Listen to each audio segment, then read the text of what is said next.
the purpose and the need and our intention was to accept for formation of minor ports, and this subject can be given by the governments to the small holders for development, and they can have a return on investment ROI within maximum 7 years. So with that in mind, we have started this, and I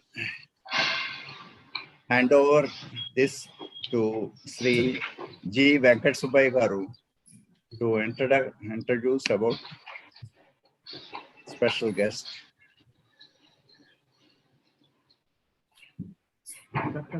Next slide.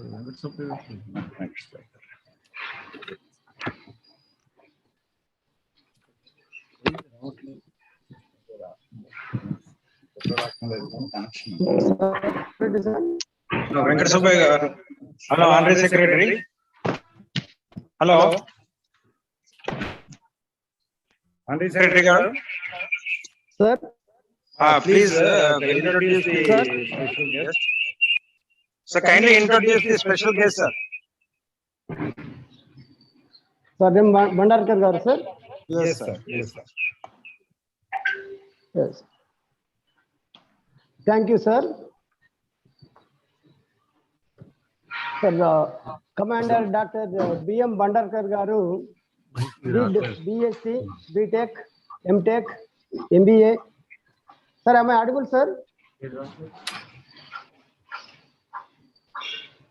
Sir, am I audible? Yeah, you are audible now. Yeah, you are audible. Yes, sir. Sir, Commander Dr. B.M. Bandarkar Garu did BSc, BTech, MTech, MBA, PhD from Birla Institute of Technology, and his MESc, AMEC, LM, QCFI, MIARP, COS, Vigilant Steam, Gold Medalist NCDC, Government of India, MHA. And coming to the professional experience, he has more than 40 years experience related to operations, refits, quality, manufacturing, safety, and training. And Indian Register of Shipping Technology commitment to NITIE, Government of India, MHRD, National Chairman of Indian Institute of Industrial Engineering for 8 years, Managing Editor of IE Journal for 11 years. And coming to the publications, edited 2 books, 27 proceedings, and presented 57 technical papers. Coming to the professional recognition, Fellow of Institution of Engineers India, Fellow of Industrial Engineering and Operations Management Society, International USA, Fellow of the Institution of Marine Engineers India, Fellow of Indian Institution of Industrial Engineering India. And coming to the contributions of Dr. M. Bandarkar Garu, served in the following positions at IE. Your naval captain or merchant navy captain? I'm a marine engineer. I'm a marine engineer. Marine Engineering Division Board, IE, 2020.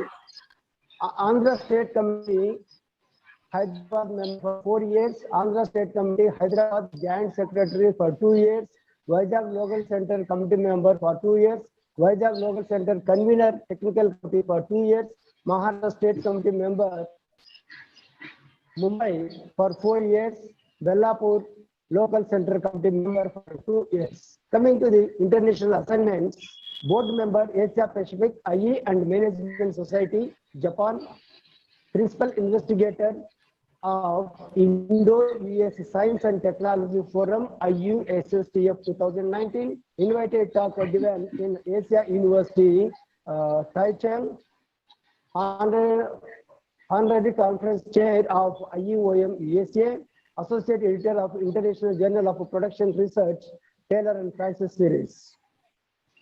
And honor and awards of Dr. M. Bandarkar Garu are Lillian Gilbert Award, Topmost Indian E Award, Prime Minister Trophy Continuous 3 Years Ramaswamy Award, Coal India Productivity Award, Shiksha Bharati Award, Distinguished Leader Awards, Distinguished IIIE Service Award, International Achievers Award, Commentary by Flag Officer, Commanding in Chief. Twice. And coming to the awards in the honor of Commander B.M. Bandarkar Garu, Dr. Bandarkar Award for Merit Student in IE Production Engineering by VJTI Mumbai University and Nagpur University. Commander Bandarkar Garu Leadership Award for Visionary Leadership and Institutional Building. So thank you, sir. So I invite Bandarkar Garu for the morning webinar and address the gathering, sir. Thank you, sir. Thank you, Venkat Subbaya Garu, for this elaborate introduction. Honorable Dr. Hemant Thackeray, sir, President, Institution of Engineers, India. He has given 4 decades of his quality lifetime for Institution of Engineers. Our president has developed many budding engineers like me to take the leadership and contribution to the field of engineering. Sri Zarapati Radhakrishna Garu, the distinguished CMD of RKEC, the company under his leadership has excelled all the national records in the various different areas of construction. My friend, Engineer B. Brahma Reddy Garu, who is chairman of Telangana State Center. Dr. G. Venkata Subbaya, a young and dynamic honorary secretary of Telangana State Center. My friend, Engineering 8, Surya Narayanaji, who is force behind this today's All India seminar. Committee members of Telangana State Committee, distinguished guests, participants, friends from media, dear students, ladies and gentlemen. It gives me immense pleasure to welcome you all to this very happening and meaningful seminar organized by Telangana State Center. I am proud and humble. I am humble because it is a homecoming for me. It seemed something like a bride coming back to her Maika from Sasural. The reason being that my professional career in the field of professional activity started with this very Telangana State Center. Then it was known as Andhra Pradesh State Center. I have very cherished memories of my association and happen to learn many good things which are helping me now. Coming to the present seminar, we know that 90% of world trade is through the means of water transport. Waterways are always found to be cost effective as well as environmentally friendly. India has extensive network of inland waterways in the form of rivers, canals, backwaters, and creeks. This is the whole development and the present scenario. When I consider of this, the theme Satyam, Shivam, Sundaram comes to my mind. Firstly, Satyam, the truth. What is the truth? The truth is that inland water transport is highly underutilized in our country. The second truth, Indian water transport has the potential to usher a revolution in the cargo movement. And one more truth is with this, that we have to shed our apprehensions. The second word, Shivam, means virtue. All that is good, all that is valuable, and all that is most precious, each for the ultimate good of our country. Our aspirations are behind it. The policy makers have realized these important aspects and have given great impetus to the inland water transport. Indian maritime sector envisages Rs 3 lakh crore investment in port projects, shipping and inland waterways that in turn promises to generate employment of 20 lakh persons. The third part, Sundaram, means beauty. Besides routine cargo movement, IWT offers the great opportunity for the tourism. We are blessed with many beautiful rivers, islands, and coastline. The commercial potential of this tourism in our country is yet to be leveraged to its full capacity. Satyam, the truth, is the experience. Shivam, the action that comes out of experience. And the Sundaram, beauty, is the consciousness to be appreciated and enjoyed. Finally, some more important aspects which I like to highlight are the sustainability and biodiversity. While enjoying the benefits of inland water transport, we must keep in our mind that the pollution control and biodiversity we should never forget.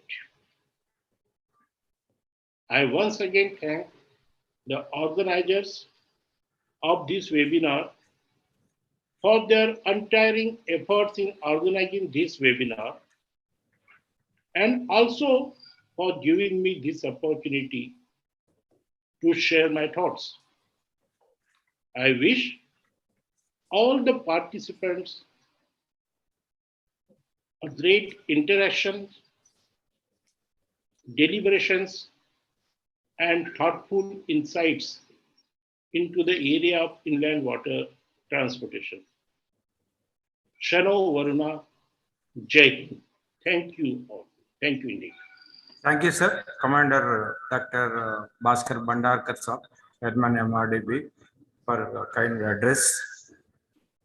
May I request Engineer S. Suryanarayana Garu to kindly introduce today's distinguished guest of honor, Engineer G. Radhakrishna Garu, Managing Director of RKEC Projects Limited, Visakhapatnam, and over to Engineer S. Suryanarayan garu, convener of the event. Thank you, sir. Thank you, Chairman, sir. Thank you, President, sir. Thank you. I have this privilege of knowing Mr. G. Radhakrishna Garu since last as good as 30 years. Let me put his brief profile. He was born in 63. He is a mechanical engineer. He is not civil engineer, but he went into civil engineering field of works. He had two beautiful young daughters who were MBBS and MD. And he is from East Godavari district. He studied in Andhra University. But the basic concept from where he has originated is Kurkonda Science School, which has given a lot of, leadership into the Indian Army, Navy, and Air Force. So that Kurkonda has given him the impetus needed to be a self-employed, then become an entrepreneur, then becoming a leading figure. So that we always, I had the opportunity to see some of the people when the Kurkonda past alumni were meeting together. I was, in fact, working for Mr. Radhakrishna at that time, a few years back. So taking that, what I would say is, in 1985, he started a small construction company. In 1994, he started RK Engineers and Contractors. Then in 2005, he started RKEC Projects Private Limited and take over the carrying of existing proprietary business of RK Engineers. Then what he did is, he started building the bridges for the railways. Then he were doing a lot of marine works, even in the given 92 time onwards. He was building a dry dock, he was building diaphragm walls, he was building whatever you call for making a slipway. So he had as good as 34 years of experience into the business of infrastructure projects. And it's not constrained to one place in India. He has worked in Delhi, he has worked in Rajasthan, he has worked in Mumbai, 5 or 6 flyovers. He did build one of the bridges in Nandedu. He has also done jetties for MES, DGNP, DRDO. He is presently doing jetties in Cochin, Visakhapatnam, and he is very well accredited by the Vice Admiral of Eastern Command, as well as for all the Navy and MES works. And he is also unpaneled into Nahai, PWD, DGNP, Indian Railways, ports, JNPT, MBPT, Adani, SR. The last and the most important thing is, a few years back, he has almost attained 275 crore turnover per year.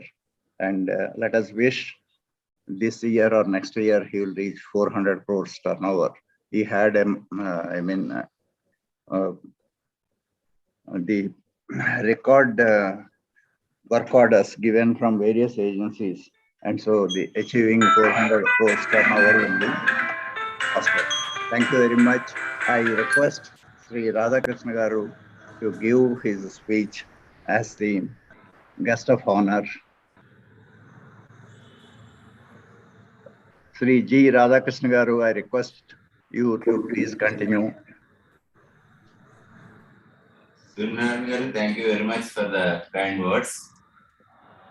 Honorable Chief Guest, Dr. Hemant O. Thackeray, Commander Dr. Bhaskar Bhandarkar, Chairman of MRDB, Mr. S. Sunarana, convener of this event, Mr. Venkat Subbaya, Honorary Secretary, and Mr. Brahma Reddy, Chairman of Telangana State, and the participants and audience of this seminar. I am highly privileged to be part of this program on development of minor ports and inland waterways. I am heading a company being associated with construction of ports and jetties. Our company, Mrs. RKC Projects Limited, is a listed company and have taken up marine structures and bridges as our core business segment for the present. We have developed our unique selling points in this segment of civil construction. Our USPs do cover cost-effective design, unmatchable quality, and timely delivery. Our customers are happily inviting us for the new works. Our business is spread over pan-India. Our industrial segment do look forward for professional associations like the Institution of Engineers India to provide us value addition and enlighten policymakers to leverage on domestic capacity. I am confident that the professional inputs emerging out of the brainstorming sessions shall be of great support to the industry. There is a good potential for this segment of construction industry in India. I would like to take this opportunity to present a couple of points connected to the industry. The first one is the design and approvals. Design shall be a dynamic component of the contract. Person who is bringing cost-effective design and value-added product shall enjoy the fruits of it. Generally, as per the system prevalent, the client is prefixing the agency for approval of designs on their behalf. The design field is innovative. The mindset and the approach of different professionals are different. Some are proactive to innovation. Some are predominantly traditional and demand for providing for overcapacity. The construction agency shall promote innovation with technological advancement and capacity building within the country. I propose that the verification and approval of design may be done by an agency shortlisted by the client, but at the choice of the contractor from the list provided by the clients. This can enhance value addition and competition among the agencies who are engaged in the field of design, which in turn will help a bigger cause and innovations. Secondly, I venture to touch upon layouts and its flexibility.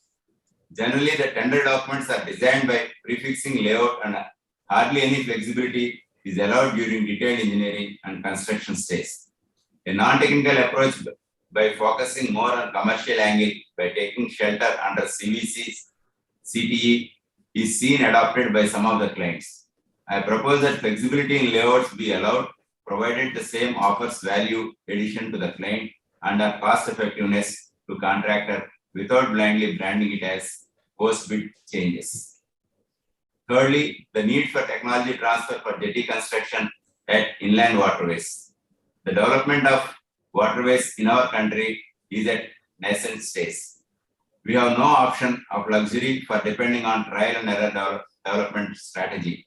Incentives for technology transfer to the country and innovative construction methodology and facilities need to be promoted. Construction at our inland waterways are subject to various parameters such as draft, current, environment, pollution, etc. when we are going for development of inland waterways for cargo movement. Learning from the development countries in this area and customization is the need of the hour. A Swiss challenge mode of bidding can help a lot on this. Fourthly, coming to the quality issues. The quality in any project is most important. Engineers at ground level have to be very cautious on the quality works because any non-quality work might cause some problems. And I also propose that some additional literature and how to look on these quality issues are to be addressed, and we have to train a lot of engineers on these issues because this is the most important aspect of any of the project. Coming on to issues connected to inspections. See, when the contract has been given, the responsibility is completely with the contractor. The departments put up some engineers who sometimes have experience, sometimes doesn't have experience, and they come up with an inspection and create some issues. So when the contractor is responsible for all the structure, and nowadays it is not that the maintenance period is 1 year, it has been extended to 5 years to 10 years. So the inspection, level of inspection has to be put on the responsibility of the contractor, then onto the engineer, and take up the issues. Then situations of abnormal nature. This is all the works that are being developed in inland waterways or ports or whatever it is. Most of the 90% of the work is underground. So we face a lot of problems when underground works are taken up. We don't know what kind of obstructions that we get into, especially in either inland works or when we are developing the existing structures, wherein some of the steel or something must have fallen down and creates a lot of problem. So adequate provision has to be provided for such abnormal situations, wherein the contract would be able to come out easily. In the contracts, simply the department writes it is the responsibility of the contractor to go through any of the restrictions that come in, but at some places, some abnormal issues, there will be a lot of problems the contractor will face. The work is going to suffer, and this has to be taken up as a special one. So with these inputs, I end up, and I thank you all once again for giving me this opportunity to be a part of this. Thank you. Thank you, sir. Thank you, sir. Engineer J. Radhakrishna Garu, so for excellent address. And we look forward for many more such association with you. And thank you, sir. And now it is a privilege for me and a great honor to introduce our distinguished and beloved president of the Institution of Engineering India to this August gathering. Dr. Hemant Onkar Rao Thakare is a graduate in civil engineering and postgraduate in structural engineering from Visvesvaraya National Institute of Technology, Nagpur, and was awarded PhD in civil engineering by RTM Nagpur University. He joined Yashwantrao Chauhan College of Engineering, Nagpur, a flagship institute of mega group of institutions in 1984, and was professor of civil engineering and executive director technical. Some of his major association and achievements: actively associated with the Institution of Engineers India since 80s, more than 4 decades.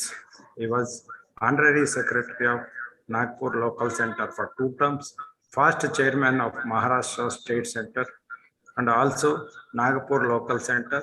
He was the governing council member of Indian Concrete Institute for 1999 to 2001, and council member from Civil Engineering Division for the Institution of Engineers India for 4 terms. He is also life member of Indian Society for Technical Education, Indian Waterworks Association, Indian Geotechnical Society, Indian Society of Earthquake Technology, and Indian Hydraulic Society.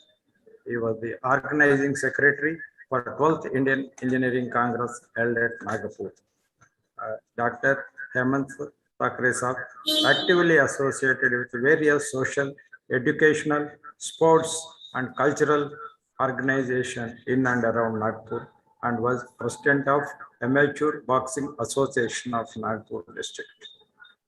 Dr. Thakare has the distinction of being the youngest executive councillor of Nagpur University at the age of 27, youngest chairman, Board of Physical Education and Recreation, Nagpur University at the age of 30, youngest Dean Faculty of Engineering and Technology, Nagpur University at the age of 32, and youngest council member of the Institution of Engineers at the age of 34. Youngest vice president of the Institution of Engineers at the age of 43 years, and youngest chairman of the Maharashtra State Center. He is on governing bodies of all technical institutions of MGA and was on governing body of Government Polytechnic, an autonomous Polytechnic of Government of Maharashtra, as well as Lakshmi Narayan Institute of Technology, a conducted college of RTM University, He is also the founder director of Tirupati Urban Cooperative Bank, Nagpur, one of the leading cooperative banks in the region.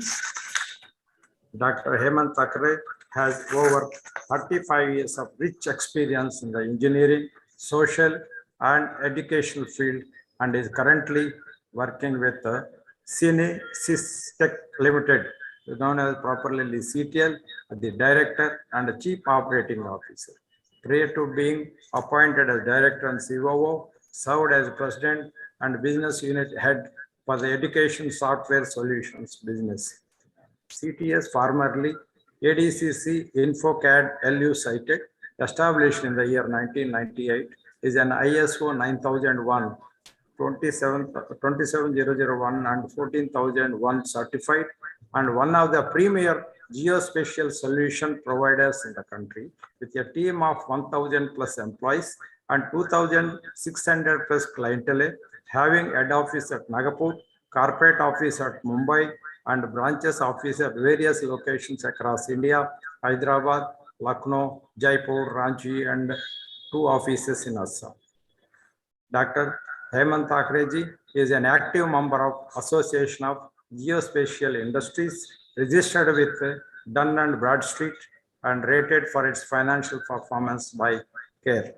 Its engineering solutions addresses several segments, hydraulic modeling and consultancy in the water domain. Consultancy, including smart metering in energy sector, design and modeling services for the construction industry. DPR preparations for roads, highways using LiDAR technology and solutions in ID, 3D building, information modeling, and mining. CNC's geospatial solutions include cadastral mapping, municipal solutions, resource mapping, mining applications, and heritage mapping. Its services include satellite image interpretation, physical surveying using ETS, photogrammetry, and use of LiDAR and UAVC for data capture. CNCs has expertise in providing technology solutions across industries. CNC has achieved optimum maturity level of 5.1, capability, maturity model and integration V2.0 for development and services with enriched capabilities in providing world-class service and solutions to its customers. CNC aims to provide innovative technology solutions, making it a partner of choice for leading organizations, including the government and the public sector. Dr. Hemant Thakre is associated with Association Contributions at the Institution of Engineers. He is a dedicated soldier of the Institution of Engineers India for over 4 decades and having a long distinguished innings at the Institution of Engineers India with selfless service and total dedication, devotion and determination. He has exposure to all thick and thin that Institution of Engineers India has experienced over the 4 decades. He has served with an unblemished record of representing almost all the bodies fora of Institution of Engineers India. To few of them, he was the chairman of many of the committees and a member on various committees over the 4 decades, and a rich and long experience in the with unblemished record of represented the various committees of the Institution of Engineers, and we are proud. I am proud to bring to this August gathering. Also, is a part of international delegation from Institution of Engineers. Dr. Hemant Thakre has participated in the international delegation, that is World Engineering Summit on Climate Change held on July 21st to 24th in the year 2015 at Singapore, and also ASC Conference 2017 held October 8th to October 11th, 2017 at New Orleans, Los Angeles, USA. And ASC Convention 2018 held on October 12th to 15th at Denver, Colorado, USA. And is also attended as chairman of the Civil Engineering Division Board during his tenures at both at Nagpur and Maharashtra. local centers.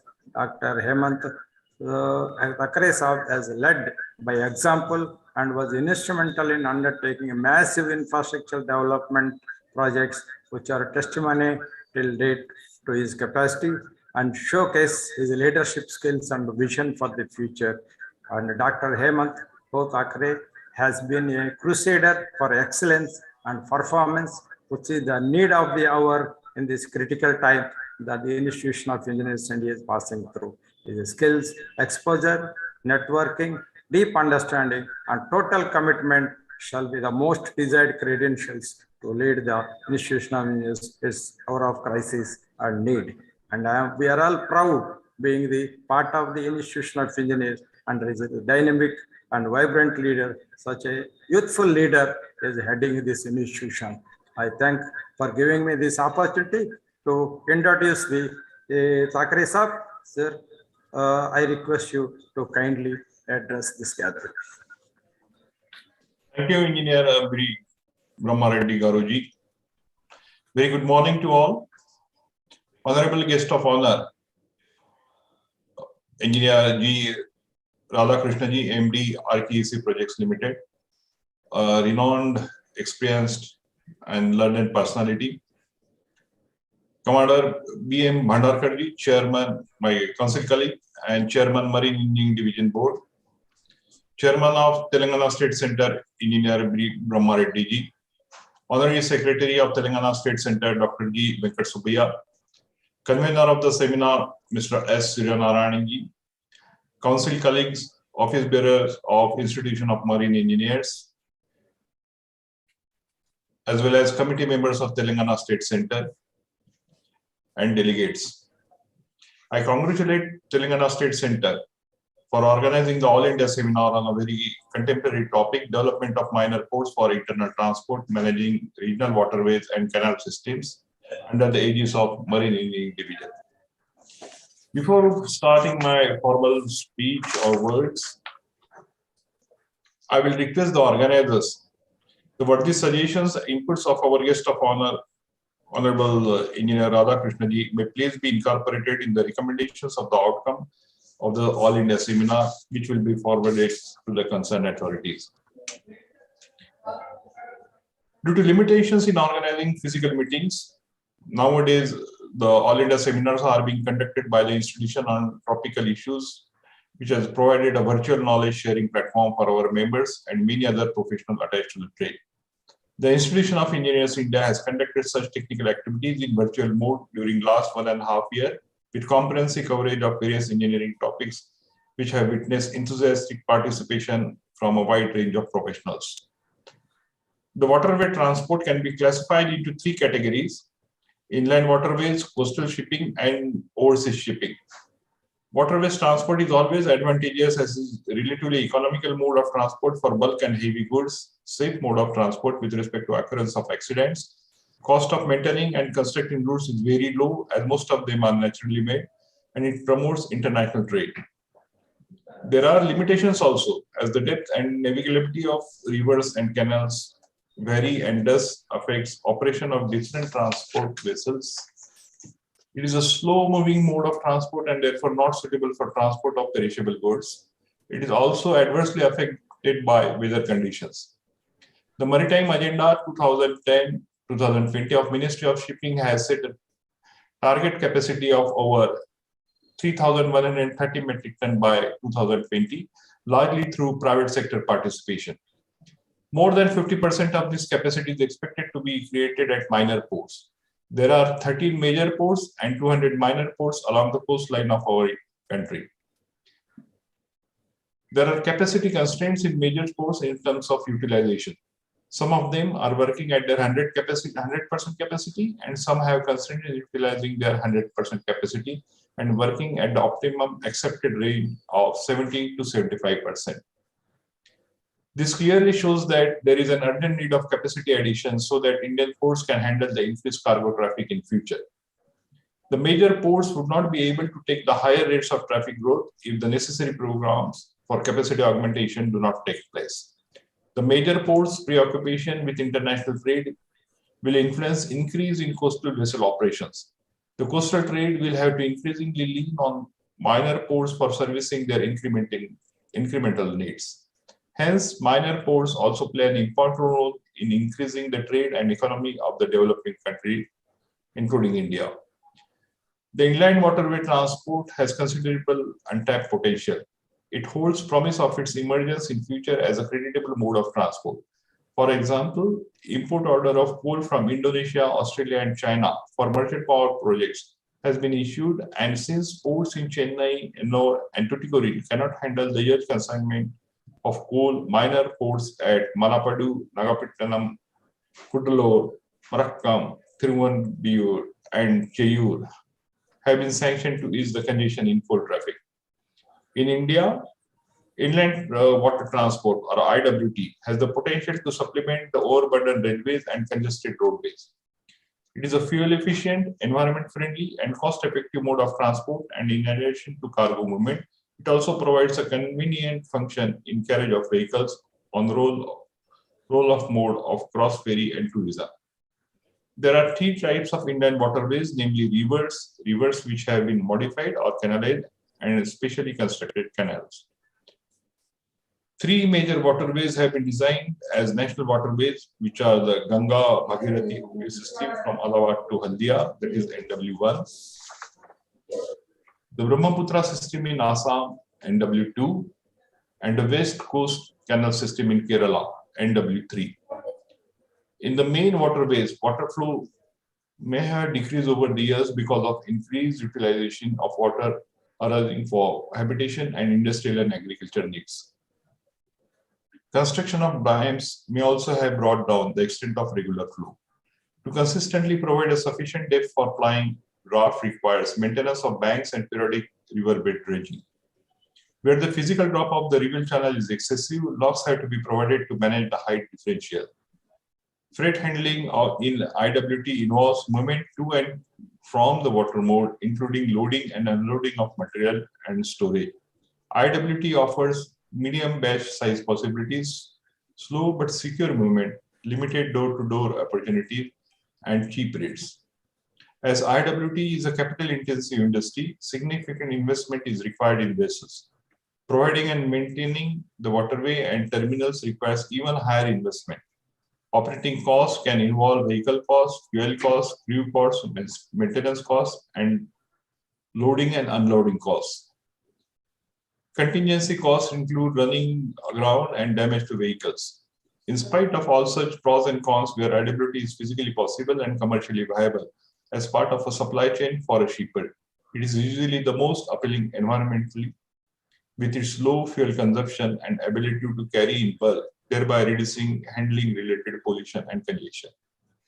Technical capability and vessel are available in our country, and a unified and liberalized policy with regard to IWT and coastal shipping will definitely benefit the sector.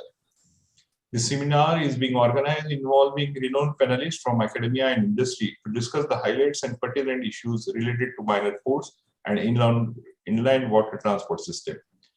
The deliberation on these issues are expected to provide us more insights and leave us enriched our knowledge, and I hope the sharing session will be fruitful and interactive one. I once again wish this seminar all success. Thank you. Thanks for inviting me and giving me a patient hearing. Thank you all. Thanks. Thank you, sir. Thank you, President sir, for your inspiring and motivational address.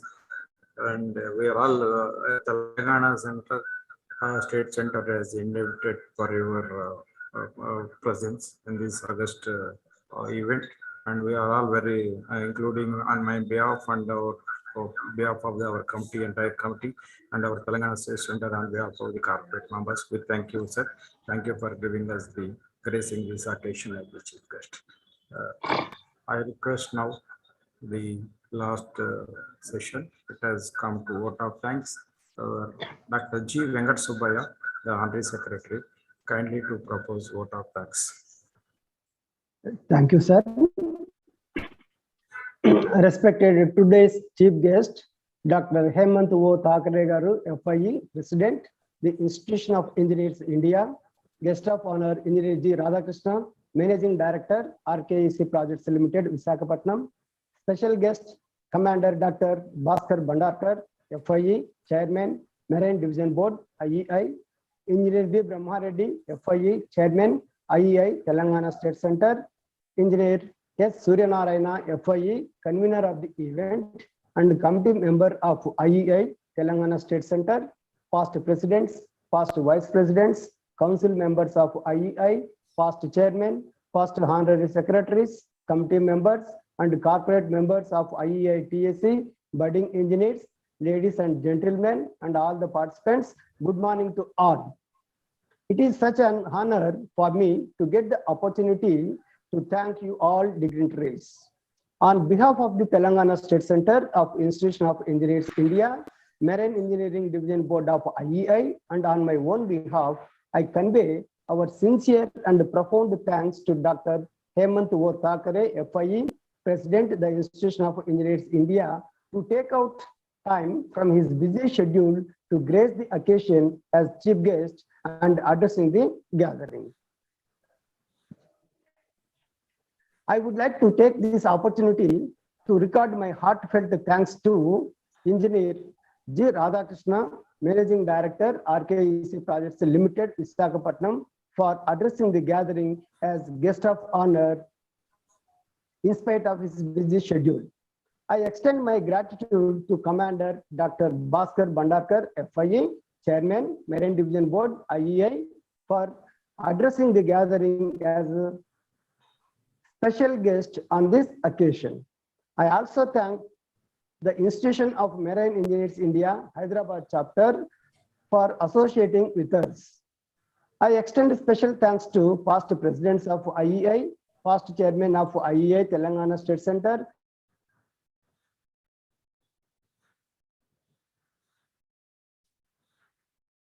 past honorary secretaries of all the participants convenient and attending this function.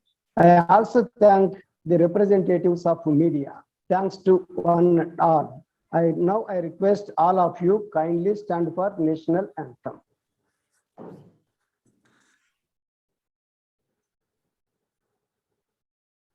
Jana Gana Mana अधिनायक Bharat भाग्य विधाता पंजाब सिंध गुजरात गुजरात द्राविड कलवंगा हिमाचल यमुना यमुना गंगा शुभ नाम तव शुभ आशीष तब जय जनगण मंगलदायक जय हे जय हे भारत भाग्य जय हे जय हे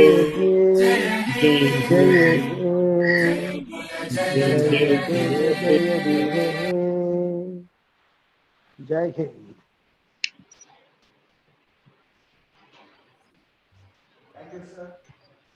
Sir, we will give 5-10 minutes restriction and we will start the technical session. Sir, Secretary, sir. Sir. We'll give 5 to 10 minutes restriction for taking tea and other things. Okay, then we'll sir. start the technical session one. Okay, sir. Okay. Shall we rejoin at 10:45, gentlemen? 10:45 is okay for rejoining? Yeah, it's okay. Oh, yes, it's okay, definitely. Welcome. Okay, thank you. Thank you. Yes, sir. Thank you, sir. Thank you for all of you, sirs. Once again. Don't disconnect your net connectivity. Just keep it muted.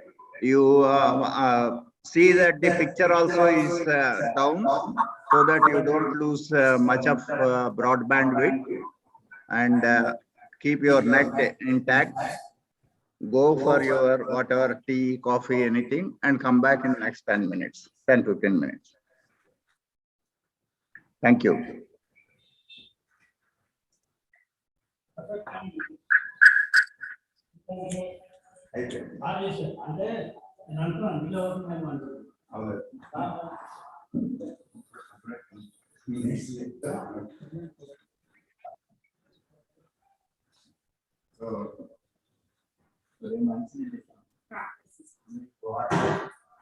Thank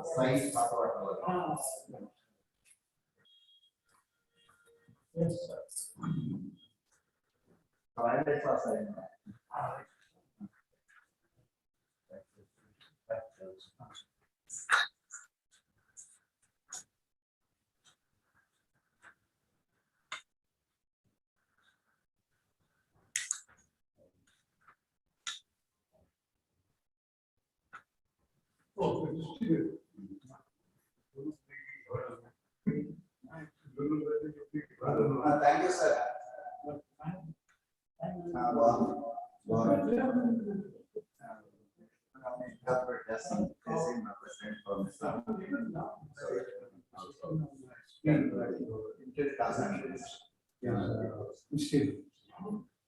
So, you don't know when you launch.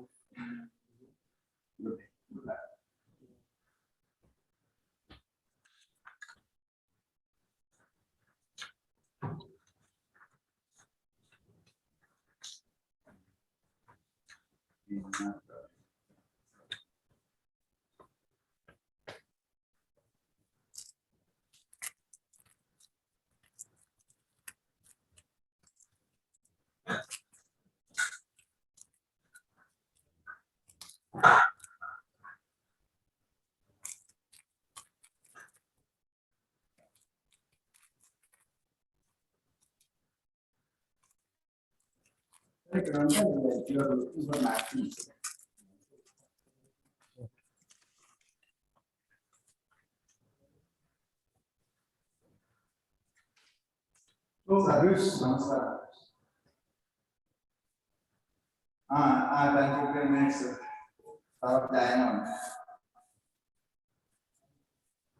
Okay.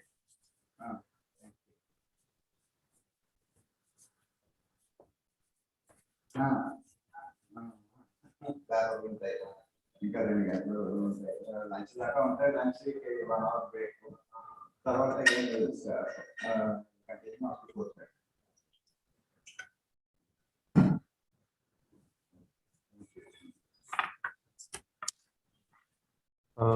Surendra గారు, sir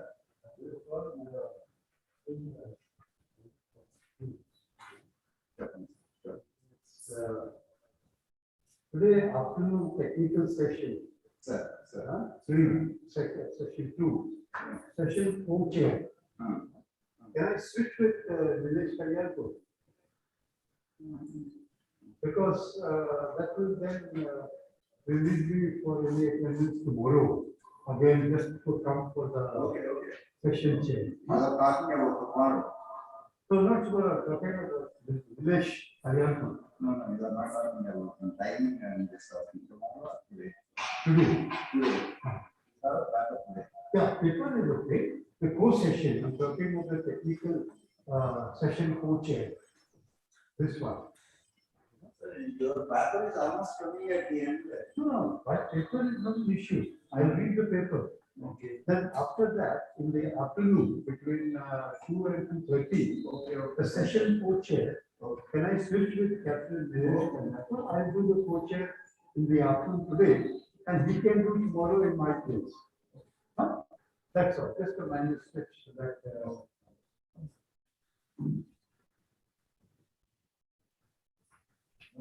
Thank you.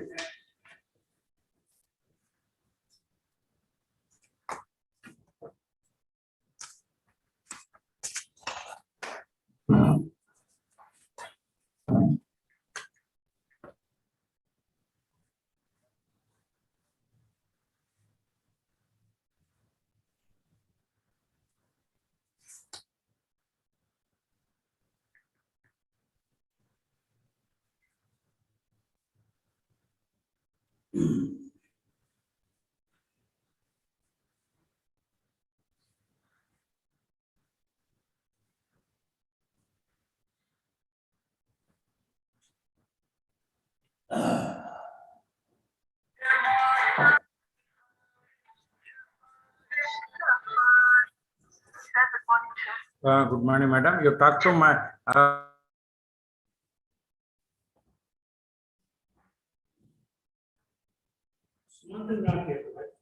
Who?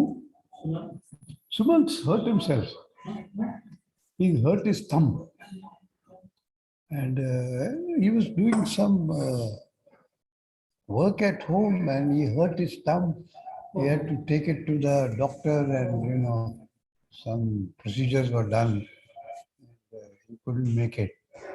He told Surya at the same time that he's not able to come. So he's off. Are you in touch with him? Sorry? You're in touch with him all the time? Yeah, he lives in Senikpuri. I live in Vayupuri. So we are pretty close neighbors and he plays golf. Oh, okay. And my brother plays golf. So we're quite a close knit, a close circle of friends there. I don't play golf though. Sumant was a senior. I was the weather porter's apprentice. You were a? Weather porter's apprentice. Ah, 5 years ago. I see. Sumant was 2 years ago. I see. Absolutely. Absolutely, gentlemen. Very high up. Continue to do so today.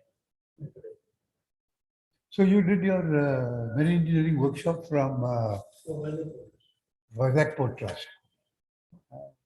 Then I've done my assay and everything, and I was in Great Eastern. I see, you're in Great Eastern. And then I was in National Shipbuilding and Research Center. Mhm. By the, it's now become Indian National University. I was in DNV, I was in IRS.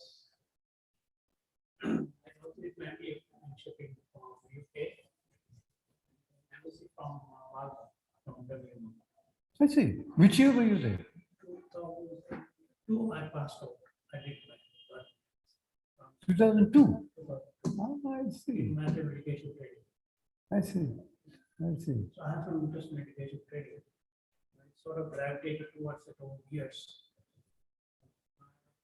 Some work for IM. My last assignment was to establish an academy for IRS in Bombay. I've done it for 3-4 years. I was in Malmo in 1998. Really? I did my MSc there from shipping management. Really? 98. Yeah, that guy Carl Lucian was the president.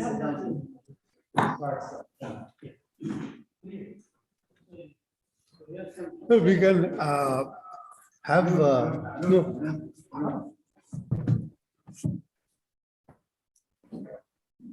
Yes, sir. Oh, where the mute? Shall we start, sir? Yes, sir. Yes, sir. Let us start, sir. Good morning to all of you. And many of you might have attended inaugural function and now the technical session starts. I would like to introduce the speakers of today, Professor M. Anjaney Prasad Garu, Head of the Department of Civil Engineering, University College of Engineering, Osmania University, R. Jayachandran, CFO, RKC Projects Limited, Visakhapatnam, Dr. Captain Ravi K. Sista, Master Mariner, PhD, Engineer Suryanarayana, Coastal Corridors of Waterways and convener of this event. And today's second technical session chair, Professor VVS Prasad Garu, Head of Marine Engineering Department, Andhra University. Session co-chair, Captain Nilesh Kalyanpur. And the topics of 3 topics by Engineer URP Sudhakar Garu, Captain RG Bambak, and Professor Jagjit Singh, PhD, and Aditya Tidke and Vadanti Tidke. So I request the today's convener, Engineer S. Suryanarayan Garu, to kindly start the proceedings with the with the introduction of sessions chair, Professor M. Anjaney Prasad Garu. Thank you, sir. Thank you very much. Switch over to. What did you do the reload? Sir, Professor Anjaney Prasad Garu. Sir. Sir, Prasad, sir. Professor Anjaney Prasad, sir, is there? maybe he joining maybe some problem for him because You have not put any co-chair there, sir. there is co-chair Captain R.G. Rambot. Sir. Yeah. Captain? Captain R.G. Rambot is there. Okay, now if you want my Sir, we PowerPoint invite. presentation, would I get Sir, it? you have to join as a session chair, sir. Yes, share screen. Okay, Okay. all right. Then you click here. Phone only you can join, sir. Link at ఎట్లా పంపించమంటారు WhatsApp చేయమంటారా okay ఈ phone నుంచే చేస్తాను మీకు WhatsApp okay okay okay okay so 1 minute, sir. He also would like to join. I will give the link to him.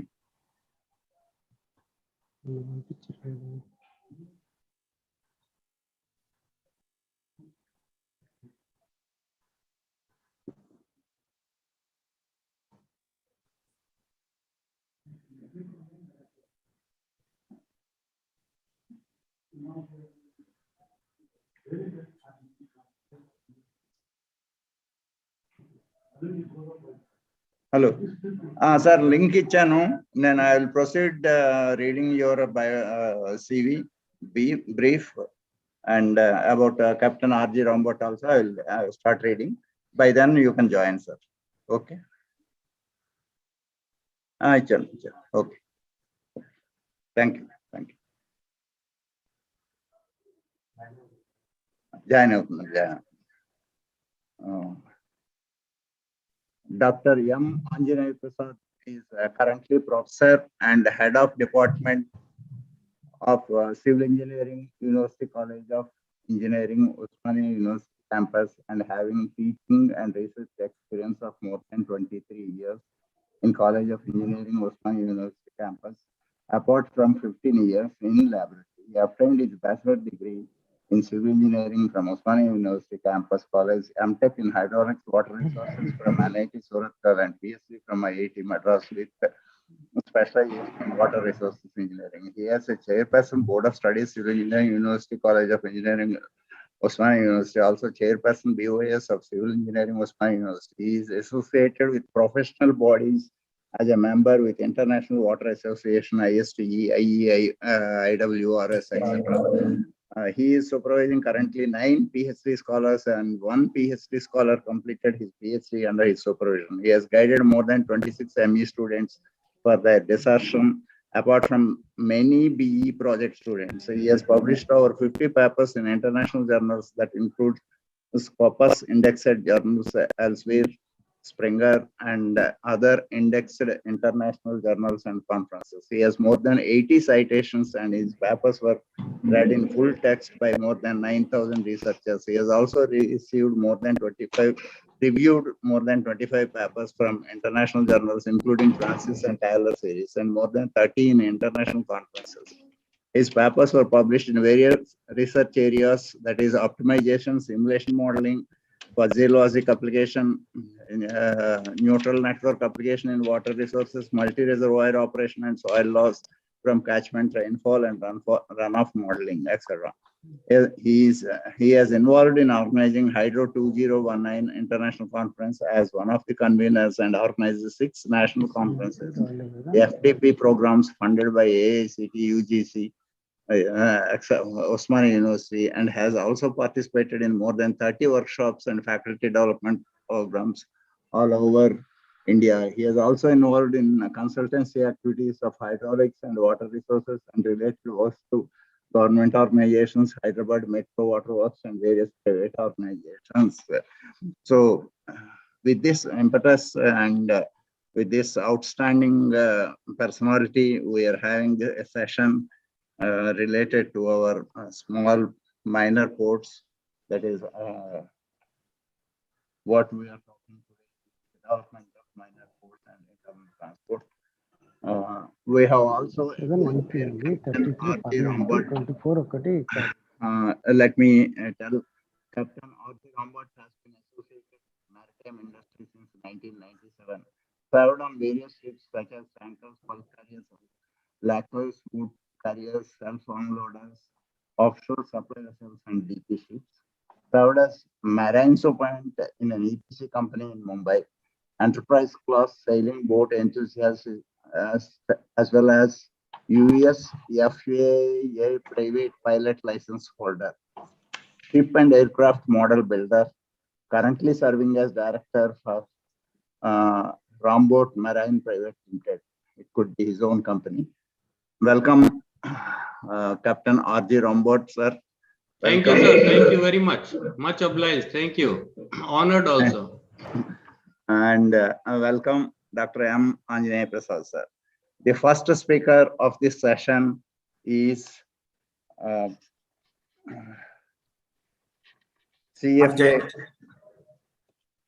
CFO of RKEC, R. Jayachandran, and I would like to read his small biography brief.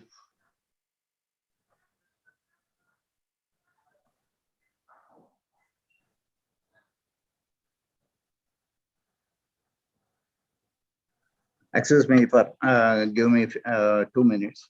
R. Jayachandran was a CFO in many ports, including Visakhapatnam Port Trust, Port Trust, and Mumbai Port Trust. He was Chief Finance Officer at Cochin and Indian Ports Association Core Competence Finance, Costing, Projects, Tendering, Commercial Dealings with Banks, and Fundraising, Management, Strategic Planning, and Successful Turnaround Operations. His adjust your camera, sir. Okay.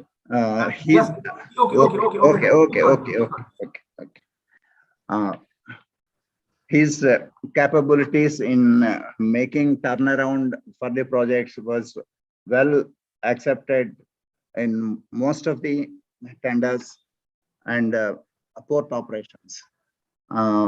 Dynamic career of 35 years that reflect rich experience and a year-to-year success in finance, operation, business development, costing, traffic fixation, audit, regulatory, taxation, ERP. We know all these things have become an integral part of a business. Do possess experience in obtaining fund-based limits, non-fund-based limits from banks, credit rating is most important, which has become entrepreneurial mindset, professional with consistent success into starting, building, and improving profitability, integrity, value of companies so that they can be positioned to next level of growth, successfully worked across infrastructure and service, paper and or sugar, engineering, cement, manufacturing, construction, mining sector, proven success in emphasizing and delivering insightful, innovative risk management solutions. So that is the most important thing. And cost management, he is member of Cost Management Accounts of India, and he is also a member of Cost Accountants. And he has worked on budgetary control, working capital management, capex management, internal statutory, C&A audit, costing, tariff fixation. So, of course, I tell you, there is a lot which I may not be able to complete also, that he has a very good personality. So I invite Sri R. Jayachandran to start his presentation. Sir, Jayachandran, sir. Sir, RKEC Jayachandran, sir. Good morning, Mr. Suryanarayana Garu. Sir, please start. Good morning, everybody. Honorable Chairman, Chief Guest, Special Guest, Guest of Honor, the honorable participants, the people on the we don't have a dais, so probably people who are participating in the discussions who are on the Hum of Affairs of the Engineers Association. I was telling my Mr. Radhakrishna that I was surprised that, or I'm appreciating the decision taken by Engineers India to Engineers Association to put a non-technical person to be the first speaker of your seminar. So I'm highly charged and appreciating that. My background is basically I'm a finance man, and I was with major ports for almost 25 years.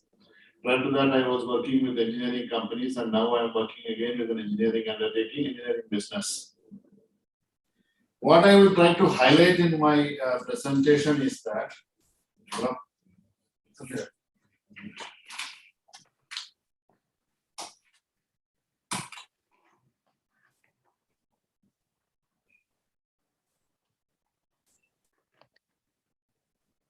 what I would like to present in this August audience is a part of whatever the chairman has stated in his keynote statements. Some highlights or some inputs about the port sector and what is the development potential of Indian maritime transport in India, both covering both foreign trade, coastal trade, inland waterways, and riverine transport. Of course, these are all known to everybody. India's sector. As you are aware, India is one of the slide. Next. India has got a coastline of 7,500 kilometers approximately. In addition, navigational inland waterways which are set for development is almost 4,000 kilometers. The government, both the governments, the central government and the state government are committed to develop both major ports, minor ports, coastal transport and waterways, transportation through waterways, through inland waterways authorities with the participation of state governments. This is essential for the country to achieve this 5 trillion economy, which is in the focus of the agenda of the present government at national level. In addition to this, we can see that there are a lot of maritime constructions required for defense purposes at the entire coastal area, including at the islands of Andaman, Lakshadweep, etc. The strategic development plans in Andaman and Nicobar Island. I have got an opportunity that I was actually heading the consultancy division of Indian Ports Association, wherein I could get an opportunity to study about Andamans and the development potential in Andamans. In fact, we have given a proposal for development of 2 ports in Andamans. One is a port which is in the mid-sea called Port Meadows. This is having a draft of almost 40 meters. It is a calm water, which is meant for bulk cargo, primarily bulk cargo. This can be used as a transshipment port for the Indian-bound cargo, particularly coal and other materials, which can be transported which can be transshipped at the mid-sea. It's a very covered area with islands. Strategic development, other than this, there are also strategic developments of ports by external affairs ministries piloting certain projects of strategic importance. Particularly, the one is in Myanmar, where Sitwe port from the river Kadadan, and the entire river Kadadan is going to be developed to reach the Indian boundaries through waterways of Myanmar. Similarly, the country is also taking up a lot of development works in marine in Bangladesh. These promising opportunities along with the upcoming offshore businesses both at West and East Coast also is giving impetus to the marine construction industry. We are also, maritime states are also very aggressive, need to be further aggressive on unlocking of the potential of fisheries. This is being piloted by are supported by Ministry of Agriculture and State Fisheries Department. The IWA I have already explained. In short, the Government of India has got a vision plan for 2030, wherein the investment in port development throughout the country is expected to be 3 lakh crore. 3 to 3.5 lakh crore is the targeted capital infusion or capital investment in this segment. This shows how big is the potential and how important is this segment for the country's target of the target of 5 trillion economy.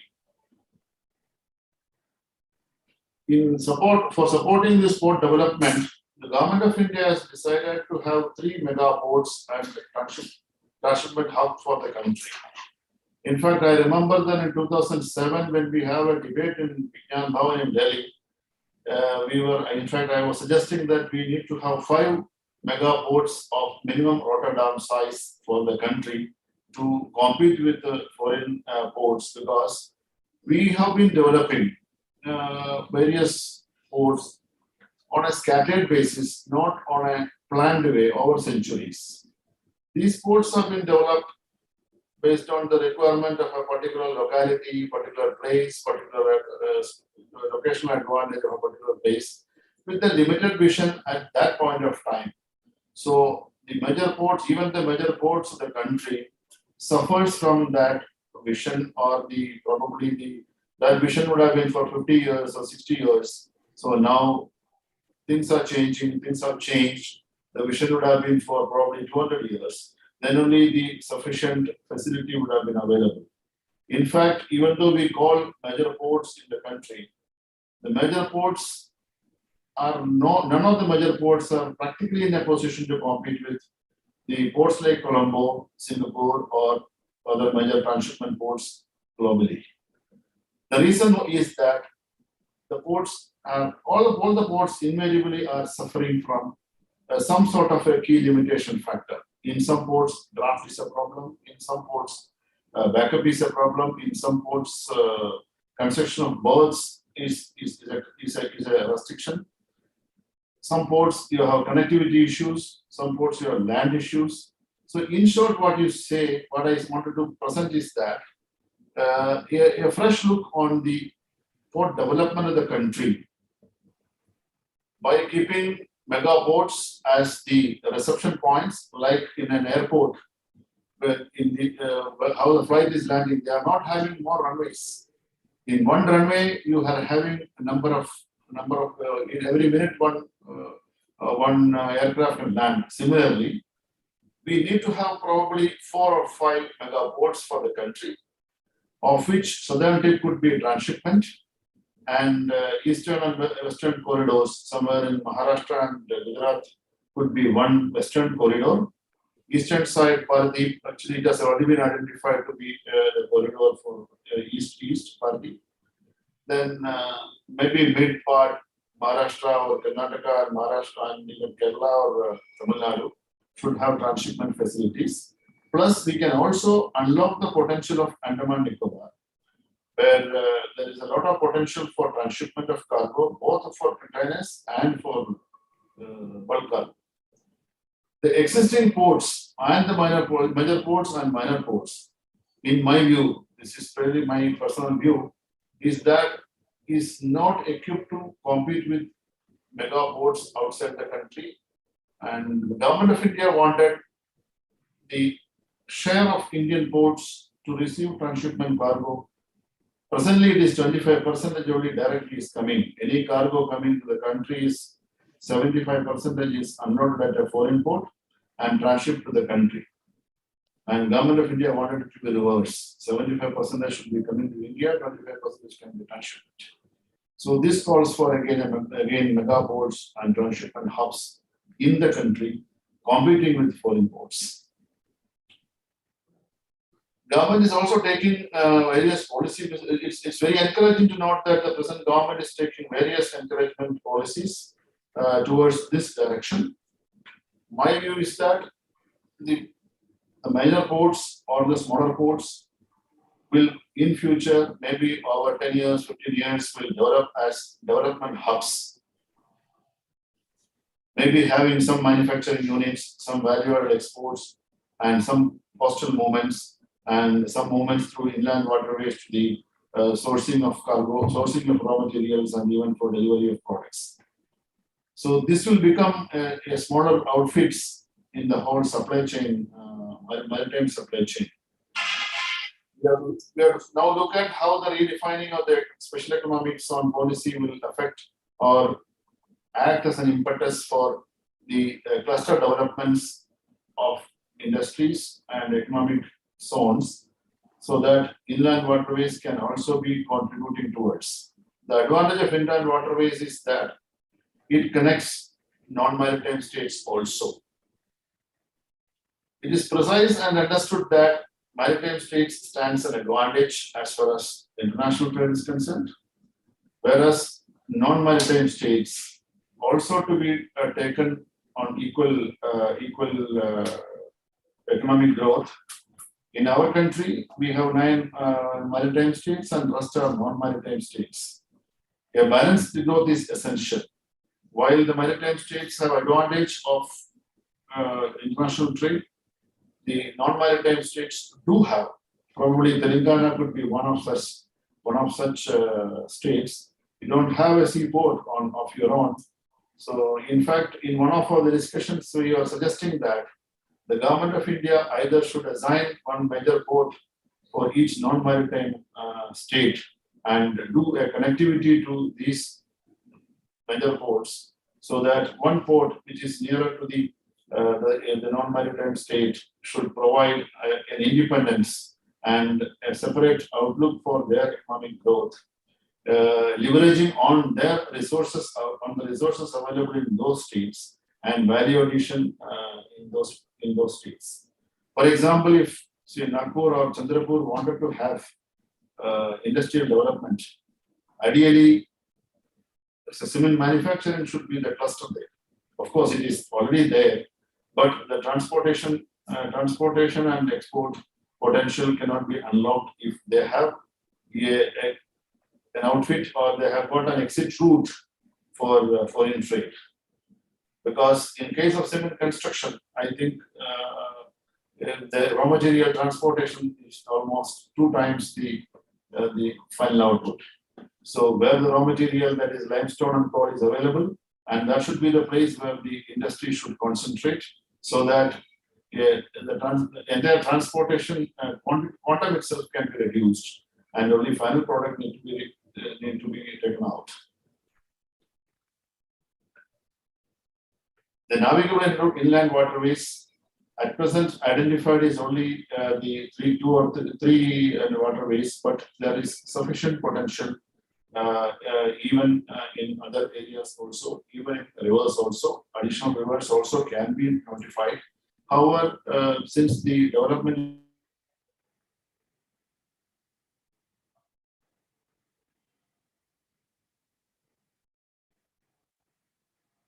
for a proper GDP growth of the country, in my opinion, a balanced growth of the country with leveraging on the entire resources plus the internal transportation and waterways is the best for these transportation facilities. In fact, the inland waterways and smaller ports or minor ports should behave as hub and feeder ports. So the emergence of hub and feeder ports, where the mega ports should work as hub ports, which can compete with the international ports and attract transshipment and direct cargo to the mother vessels to the country. And the minor ports and inland waterway outfits should rather work as feeder ports for the development.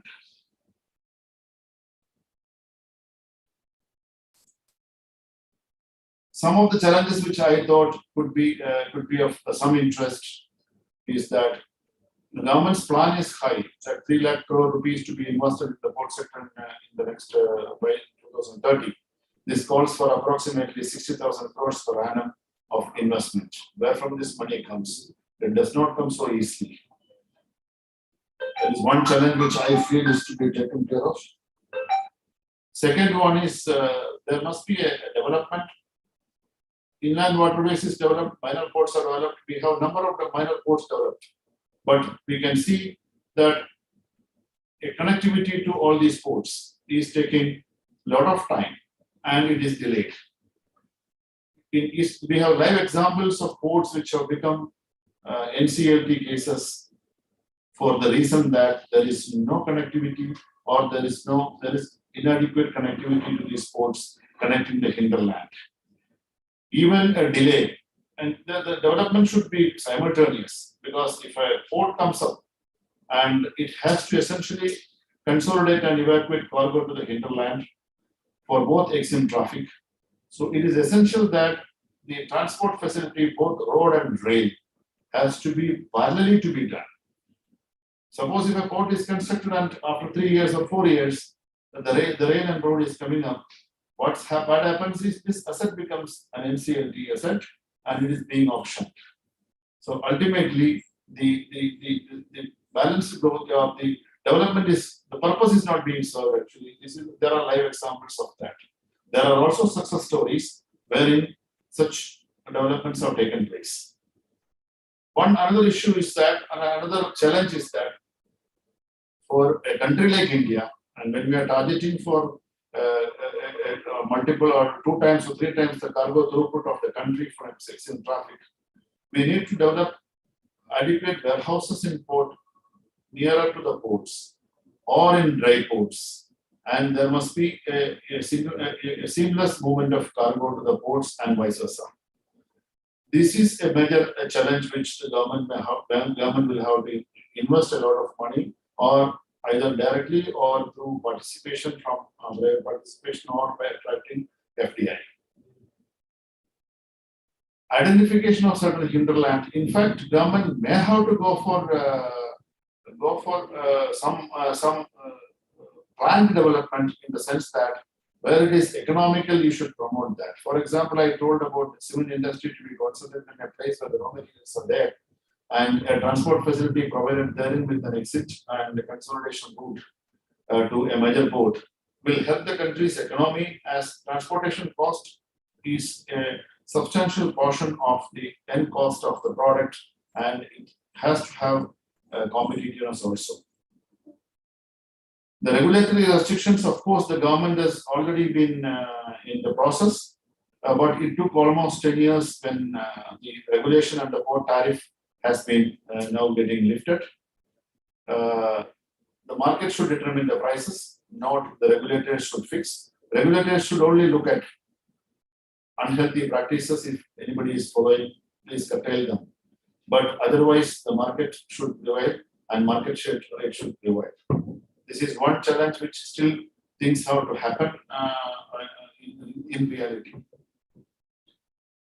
Another challenge which I feel is that for the ports, that is both major port, minor port, and inland navigations, the basic infrastructure required for movement of vessels, barges or ships, whatever it is, it needs a draft and a whip for safe navigation of the vessels. Present system is that the bids are invited for dredging and deepening of the channel and maintaining it. If this segment is not attended to, because it's a high risk investment for anybody in the infrastructure, because if everything is done in the port but the draft is not available, the investor suffers. So one such area is that we should look for long-term contracts, say 20 years maintenance of the channel or inland navigational routes, so that people do invest in technology, people do go for innovations and find out methodologies whereby the draft and width can be maintained by innovative methodologies. This will be a value-added solution, particularly for inland navigation areas. Even in areas where I come from, an area in Kerala called Kuttanad. This is actually known as Holland in India, where we cultivate paddy below sea level. What was happening in my younger days, I have seen that The canals are maintained well because there was a sufficient amount of water transport happening and self-propulsion was happening through boats and other vessels moving around. Today, what happens? Everywhere there is a road connectivity. The water transport has been stopped and completely stopped. A committee has been formed by the government of India. They have put a big master plan, but nothing happened because the natural flushing out and the natural way of dredging by propulsion is not happening. Simple. So some such things can happen for companies, especially even including the FDIs or the foreign countries like Netherlands. They can come with innovative solutions if you go for long-term contracts. Some of the challenges which are being faced by the construction companies in the port industry or the maritime construction industry is that pre-qualification criteria for any construction contract. A standard is fixed that minimum 80% in one work should be the pre-qualification criteria. And, irrespective of whatever his performance in the past, whatever he has proved over number of contracts. It is like calling for experience without giving a job to a person. So this is one thing which we can look at it. Then fund-rich clients, I should say that there are a lot of clients of government who has got a lot of funds with them, but they shy away from funding projects of their own. They say that the contractor has to fund it. There is no harm in funding even 20%, 30%, 40%, provided if you are in any case selecting the contractor with his capability, technical capability of executing, and you are ensuring that he is mobilizing sufficient equipment. So essentially, once you have a fund, you are putting in bank and getting 6% or 5% interest. And if you fund it at even a 10%, there will be an impetus for this construction industry in the country. I had one experience, but for some reasons I am not explaining it here. There are various projects which have been shelved because the clients were not coming forward, and even without meeting the condition precedents the clients were supposed to meet with, and then also they were not proactive or open. So this is one issue which I feel which can be looked at, and the supply of materials and is one other thing which one has to look at, because very often we are finding that essential raw materials like steel and cement, the pricing and the availability is not looking to be a free market scenario. Probably a regulatory framework for a price increase beyond a certain percentage may have to be brought in by the government for the seamless functioning of the construction industry. Leaving this, I'll take another 5 minutes time to just touch upon what RKEC projects have been, and the selfish interest of our company to be presented before this August audience.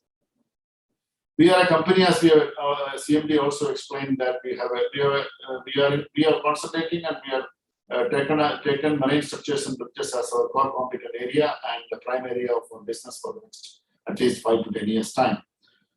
We have a good order book as of today, and we are targeting for an order book of 2,000 crores plus by 2025, and we will target for a turnover of more than 1,000 crores in the next 2 years time. Our major segmental wise breakup, if you look at it, is marine structures and bridges, but we are not averse to other works also. We do take up other works, and we are also looking for diversification once we reach a turnover of 1,000 crores. Next. These are some of the snapshots of some of the landmark projects which we have executed. The first one, the left-hand top corner, is an offshore oil berth in Mumbai Ports. Second is the LNG berth, oil berth in Cochin Port. Third one is a repair facility for submarines for Indian Navy in Visakhapatnam. This is next one is berth in Hazira Port. Next is Jamnagar Port, SR Projects Limited. And the next one is Vadina. This is also in the Gulf of Kutch. It's Machilipatnam, which is a very old project.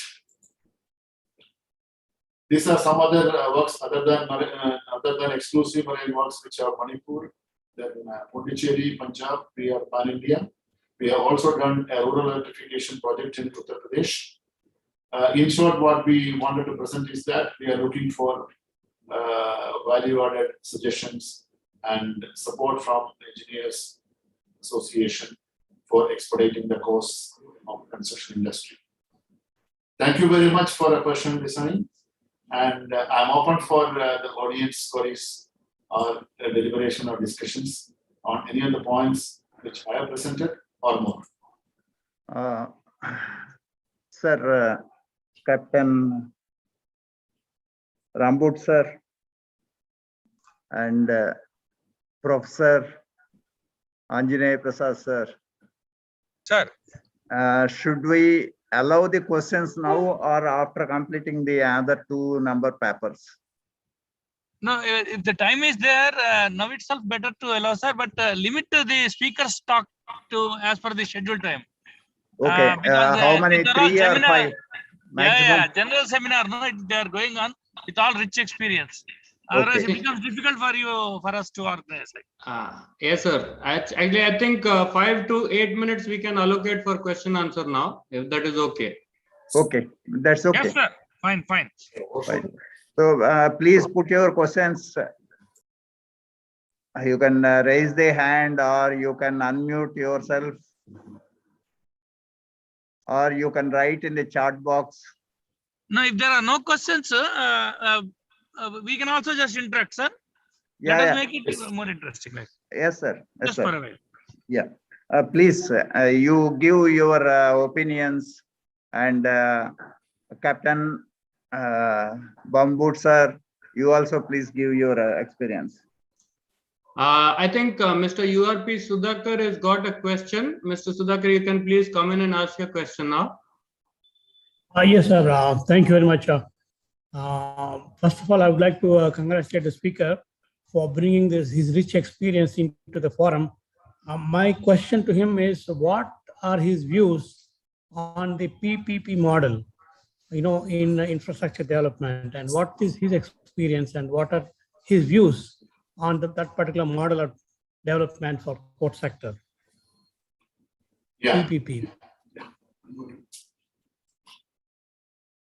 Sir, PPP model was, I should be very frank and upfront in telling that it was a failure in the port sector. It has undergone changes, but the changes were not adequate enough to capture investments sufficiently, because it was a half-hearted approach. As probably I have touched upon, I'll tell my own experience, maybe I'll make it very short. The fund-rich clients not supporting BOT projects or not putting funds for BOT projects and expect that somebody should bring the money. This I had live example. One of the project which is probably a 2,000 crore asset is today idling. Despite the client, I was the client, we got an approval from our board for funding 500 crores of equipment for the project. See, the concept is that PPP should be considered as really participative. Point number 1. The client also should consider it as a participative project. Second point is that we should not be jealous, or I should say that you're jealous or be concerned about what profit the PPP operator is making. He is investing money, he may make profit, we may make loss. We should not be upset about it. The tariff fixation policy was false. It was a failure. Third point is that any concession agreement, if you're agreeing for 30 years, if you're entering an agreement for 30 years, external factors, parameters, things are not captured at the time of deciding the concession agreement. It has to undergo a change. A condition should be there that the concession agreements have to be reviewed and revised at least every 10 years. Today, a concession agreement is given for a container. Tomorrow, I'm just telling a crude example. Tomorrow, the concept of container goes back. Today, there is a concession agreement for a product. Tomorrow, it does not come as a bulk commodity. It comes in container. Today, oil is a bulk cargo. Tomorrow, it can come in container or in some other form. So, the concession agreements have to be dynamic to have a provision for review, revisit, and redrafting. There is no harm. There can be parameters fixed for those things. This was missing, and today they are doing it half-heartedly. So if it is a open-minded approach, it should be successful. These are the three things I found that the reason for failure of. And the concession agreement of one say for example road cannot be replicated to the port. The dynamics are different. I think I have put in my view. If you have any further explanations on this, please do call. Right. Thank you, Mr. Jayatrandan. Thank you so much. We just hold on. For Thank you, sir. Anybody else? Anybody else would like to ask any questions? Right. Okay. Hello, sir. Am I audible to? Yes, sir. Yes, Mr. Prasad.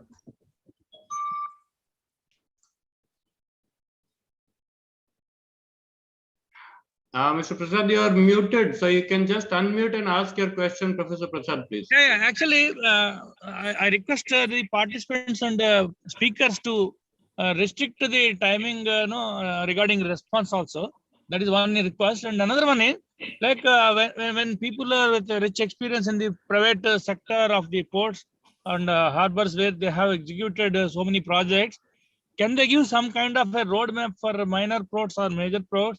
If it is possible that even if not now, even later also, that becomes a document for the organization people to really put down, so that that will be useful. Like what should be the policy roadmap over a decade of period, considering government sector, considering PPP, and considering completely privately, because the government is so open now.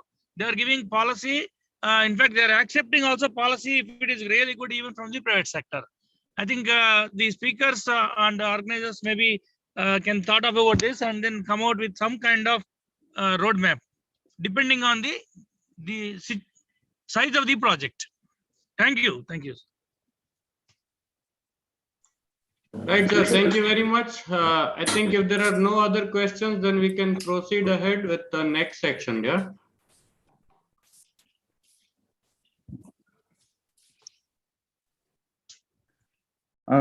The next speaker is Dr. Captain Ravi K. Sista.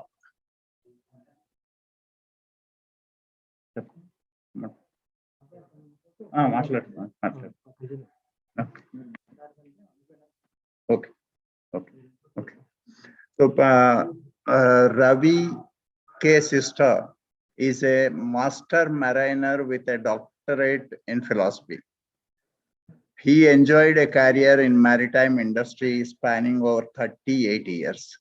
He sailed on ships for 18 years, getting his command in 1986.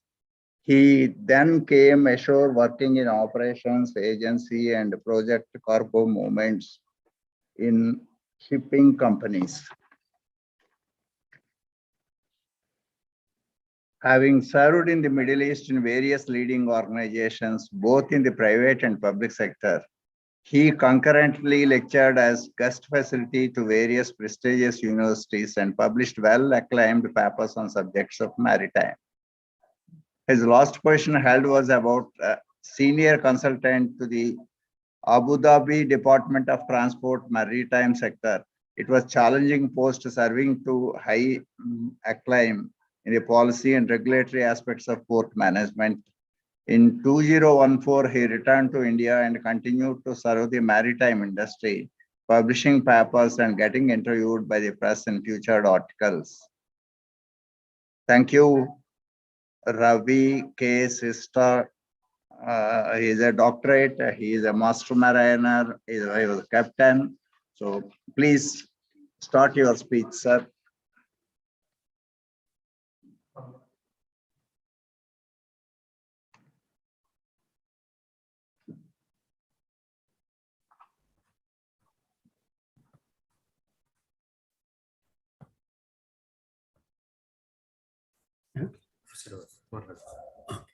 Thank you very much. Click here, sir. This slide. Okay. Thank you. Thank you, Siran Garu, for those words about me. And I'm delighted to be part of this webinar. And I bring along a very varied background. I thought I'd throw a little bit of light on that so that all the participants would know where I am coming from and on what I have based my presentation on. I started off as a deck apprentice in 1972 or 73, and then sailed on ships, kept sailing on ships through the various ranks until I got my command in 1986. And I was in command until 1991, when I decided that it's time for me to rest my oars and come ashore and take a look at what the maritime industry looks like on the shore. So one of my first experiences on shore was that of stevedoring and agency project cargo movements from the port to the destination, hinterland. And then after that, I decided to take a sabbatical, and I studied in various universities in Malmö, Sweden, the Maritime University. And then I spent a long innings in the Middle East. And the first session was in Saudi Arabia, where there was really nothing much to do except your work, and then you're back home. That was in the capacity of a loss adjuster, of a risk manager, to the Lloyd's agency in Saudi Arabia. It left me with a lot of time, and I decided to pursue a doctorate, and that's when I wrote my thesis.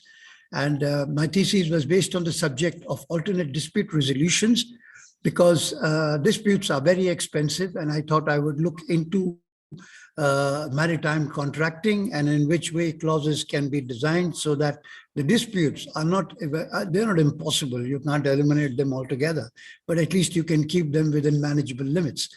And then after that, I went on to the small island nation of Qatar, where I did a rich tenure with the natural gas companies, working in their ports as the head of regulations and shipping, that's the port, the berth managements and so on and so forth.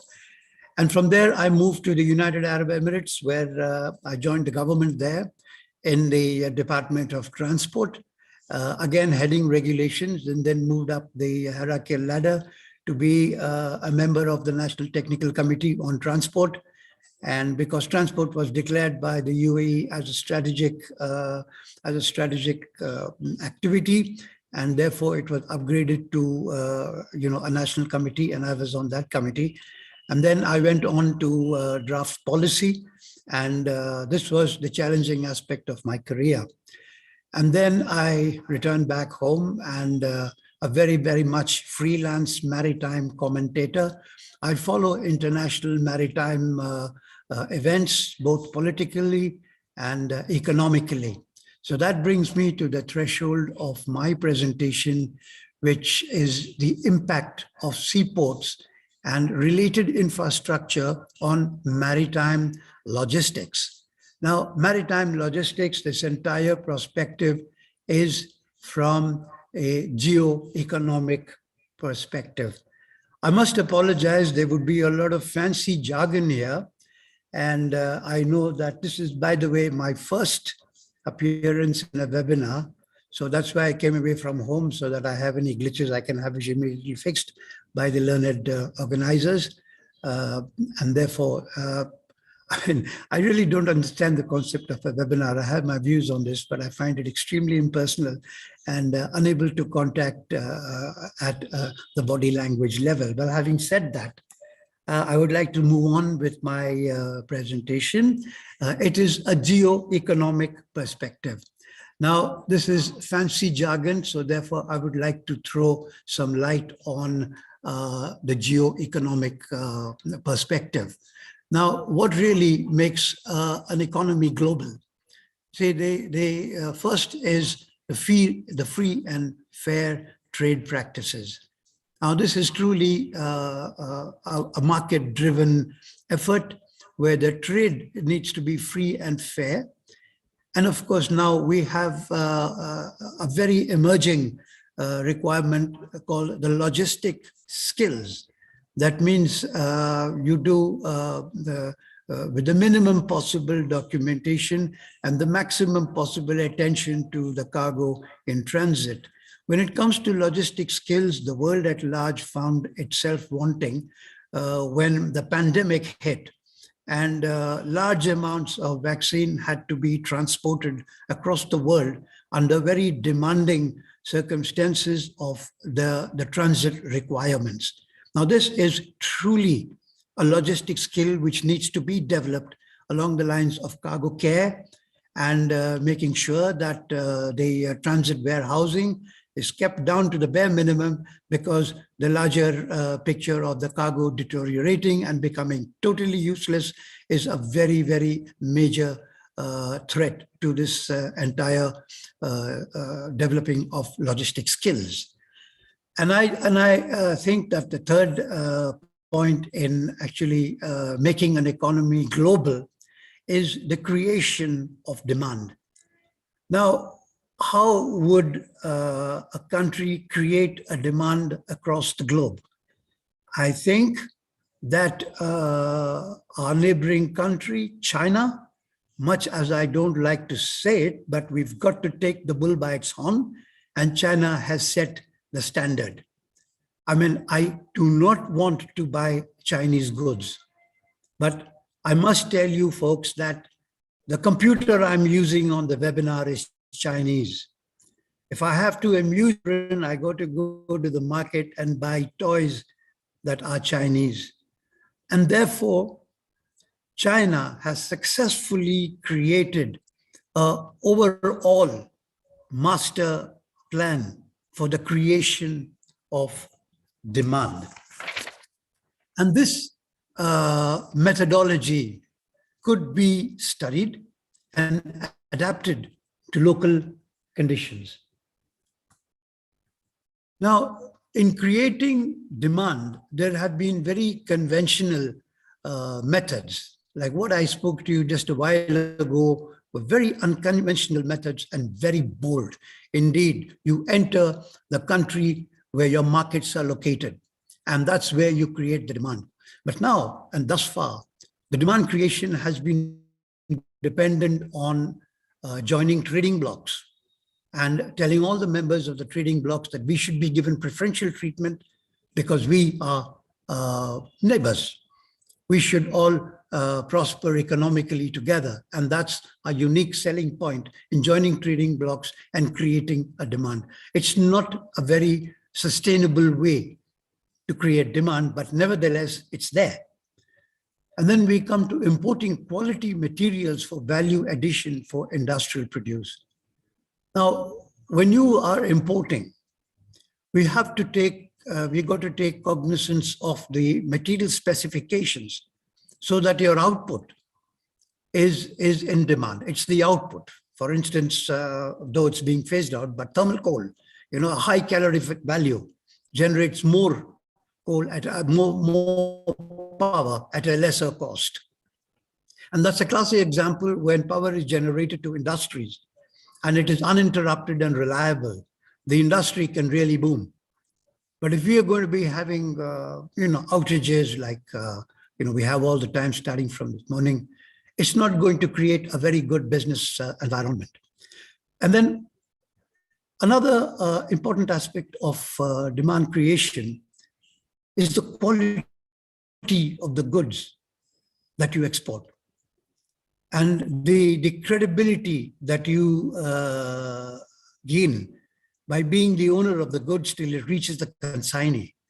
I mean, this is the absolute hallmark of marksmanship, and our neighbors, China, are not doing a good job. It falls under their weaknesses. And I'm very proud to say that in our country, it's a point of strength. We export quality goods on time and reliable. And this was demonstrated by the distribution of vaccine to our friendly neighbors during the pandemic. This pandemic was a classic example of the quality of goods exported right and effective. And of course, the seamless logistic skills. It's got to be seamless. A lot has been said about being seamless, but what does it actually mean? It means to eliminate any point in the logistic chain, supply chain, which could be a potential threat. For example, congestion. It doesn't make the logistics seamless. For example, a port which creates unnecessary delays for the ships to berth and pick up their cargo. It's not seamless. There are many examples of events that have been occurring in our country which needs to be looked at when we're talking of minor ports, waterways. All of them are the constituents of maritime ports, be they minor or be it major. Now we talk of logistics and its elements, the basic elements of logistics. Well, firstly, it's a coastline, and a lot of my learned colleagues on the participant list have spoken about the basic importance of a coastline, which provides seaports, and in turn, it harbors ships. And then the connectivity in warehousing, and the connectivity in receiving and dispatch, and the handling of goods.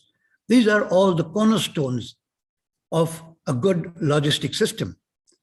There's been a lot of material and a lot of points discussed on the way ports are administered in India. I've been fortunate enough to work in an administration where the ports were approached in a very different manner.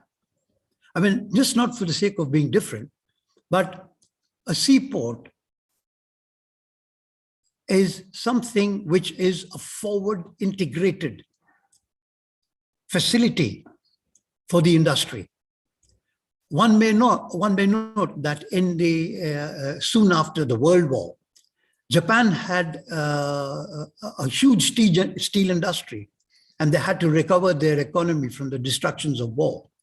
And they wanted to revive that steel industry and diversify it from the manufacture of aircrafts, ammunition, and war machinery to simple steel plates for essential and public use of steel. So when these steel plants were set up, within 20 kilometers, there was a port. And there was nothing in that port except to load the ship with the produce of the steel mill. Even the tug master who assisted in burning the ship alongside, the linesmen who picked up the lines and put it onto the berth were in fact employees of the steel mill. I mean, that was the way seaports mushroomed in Japan. And we would, with all the due and logical amendments, strongly consider to let the seaport be a forward integrated aspect of the industry. And connectivity in warehousing, this is a very vital edge. And here again, the warehousing, rather than capacity, searching for capacity, should be built and run by an industry whose goods are going to be kept in that warehouse. It is part of their forward integration into the logistics supply chain. Connectivity, that is receiving and dispatch roads, the corridors between the ports and the national highways, the corridors between the rail link at the port to the hinterland dry ports and the main line, the Grand Trunk railway connections. I mean, these, the extra mile as it's called. For example, in our city metro, there was a metro station, but passengers who got on and off, I mean, had to come to that station on their own. It was the metro line that invested and said, all right, we're going to have a parking lot here. You can park your car here and do the rest of your distances by our metro. So the parking lots for cars were actually owned by the metro. And now similarly, shuttle buses in certain city connections. This is the extra mile, so to speak. And now handling and handling equipment. This is very, very customized. I used to see that in my days as a stevedore. I used to see the adaptation taking place if we're using a front-end loader to probably push the crane on the electric line by the side of the ship on the berth. The same front-end loader was used, to push and to scrape ship scantlings on the road. Now, handling is a very, very highly specialized operation, and the equipment for handling should be absolutely designed to the cargo being handled. Well, I hope I'm doing well in time. And right. Now, having spoken about the logistics and the seaport, none of this is going to be important if we don't look at the trade that the entire country is dependent on. I mean, it's at the risk of saying the obvious. I mean, trade is a customer of the infrastructure, a very prized client, if I may say so. And trade is the backbone of a nation's economy. And in evaluating the carriage of trade and commerce, critical evaluation and indexing in the terms of the ease of doing business. I mean, this is a term which has trended. It was the buzzword over the last 10, 15 years, like how friendly is your port? How friendly is your trading environment? How friendly are your SEZs in terms of the ease of doing business? I mean, am I going to come here and wait and wait and wait, spending my own hard-earned money? Or is my cargo going to arrive before me so that it becomes, a subject of my critical decision-making? This is a very important aspect. And all of this, working backwards, the ease of doing business is directly the impact of an up and running infrastructure system. And now we talk about the obstructions to trade. I mean, the obstructions to trade are plenty. Obstructions could be physical obstructions. It can be topographical obstructions. It could be political obstructions. And in political obstructions to trade, is referred to as the trade wars. They can be very bitter, except the downside of an actual war. But trade wars is literally throttling the economic chances of another country. And it's always a subject of a great SWOT analysis. What are the strengths of a vibrant nation having a thriving trade? And what are those weaknesses and what are those opportunities and the threats? Now, in our national maritime infrastructure, we have seaports, warehousing, dedicated rail and road connectivities, and dry ports and SEZs. A lot of eloquence has been waxed on seaports. So I wouldn't not add more to it, except an emerging trend. An emerging trend, for instance, Krishnapatnam. Krishnapatnam was a minor port, but it was bought over by entrepreneurs. They bought it and they had the cargo already. So they built the port. When I say that the port should be an extension of the industry, here's a classic example of entrepreneurs who actually bought the port from the minor state. And they ran it, whether it's public or private, whatever they did, those ports thrived on their commodity, which was designed, which is iron ore. And even the warehousing and the running of railway rakes was all riding the backbone of the seaport and its cargo thoroughport. Even dedicated rail and road connectivity. The industry themselves had their own wagons. And this is container freight stations, what I'm talking about.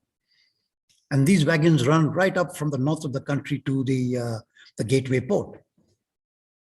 Compare that with a special economic zone of the port. I mean, the special economic zone is a classic example of how the economic zone actually owns and runs the port. It should be given that opportunity to own and run the port. Of course, dry ports are run by the industry. The industry, the Container Corporation of India, it's an industry by itself in the transport infrastructure business. Now we talk of securing ocean routes. If we don't secure ocean routes, working backwards, backward integrating on the essence of my presentation, all that we have built up in terms of ports, waterways, infrastructure for warehousing, and hinterland, inland transportation, they all come to a knot if the ocean routes are not secured. And today we face a tremendous threat. And I have on my presentation here a locational idea of the Straits of Hormuz, which is absolutely the lifeline of trade between the Persian Gulf and the rest of the world. India had a great stake in this because they were importing their oil requirements. And if this strait gets blocked, be it a war or any other circumstances, it's always at the threat end of a war. We're going to blockade you. During the big war between Iran and Iraq, I don't recall which side it was, but it comes under the administration of Iran. They wanted to block the straits and they wanted to completely throttle the Iraqi oil industry. And Iraq thought that they would bomb the entire Iranian offshore oil refineries and facilities. I mean, that's the extent to which there could be a complete disruption in trade. And this needs to be secured. And this is basically a diplomatic initiative, an initiative where the national government has a great say, and they should be given the absolute opportunity to ensure that Indian trade is safely secured through the oceans and the seas. Another flashpoint is the Suez Canal. I mean, this needs no introduction. In 1968 or 66, during the Great War between Israel on one side and all the 6 Arab nations on the other, the Suez Canal was blockaded. And that was the time I commenced my sea career. And we couldn't go through the Suez Canal. And trade became a very, very expensive proposition. On your map, you would notice the difference between trading through the canal and the around the Cape of Good Hope. We're talking of something like almost clean maths is about 8,000-9,000 nautical miles. Sir, please conclude. Yeah. I'm sorry, I have gotten a little taken off. No worry. Next 2-3 minutes. Yeah, but I'm almost, I thought we had some time to spare. No worry. All right. Okay, Srinal Garu, I will stay with that. And well, actually, it's almost done. Yeah. So this ocean routing, the Suez Canal now is very smooth, except we had a little accident some time ago, March last year, where the cost of trade, the cost of the disruption was made public. And that gives you an idea of how important this particular facility is and for the securing of safe ocean passages. Now we have another flashpoint. And this flashpoint is the South China Sea. And I think everyone would be keeping themselves abreast as to the way China is going around and claiming the entire sea for themselves. Now, this is something where India could be deeply affected. We all think our policy makers should lay a lot of focus on this because this is our path and our passageway to the Pacific and the Pacific Rim, which we have tremendous trading interests. So this is something which would need to be attended to diplomatically and through foreign policy. Well, securing coastal routes and maritime boundaries, well, this is absolutely, thankfully, by the grace of God, this is relatively free. And coastal shipping is a very peaceful practice, and it is governed by the connectivities to road and rail, and there is really not that much of a hindrance to the trade per se. Now, the regional impact, well, for the state of Telangana, if I may come back home again after almost wandering the world. Now, the state of Telangana is now landlocked, and it has no direct access to the seaport. The development of seaports, inland waters and freight corridors, the creation of the special economic zones infrastructure, and the multi-locational warehousing for industrial and agro products are local state strengths, which could be developed as part of the state economy and contribution to national infrastructure. Now we have a new word in town, and that's called the blue economic potential. Blue economics are investments which lending agencies are very friendly with.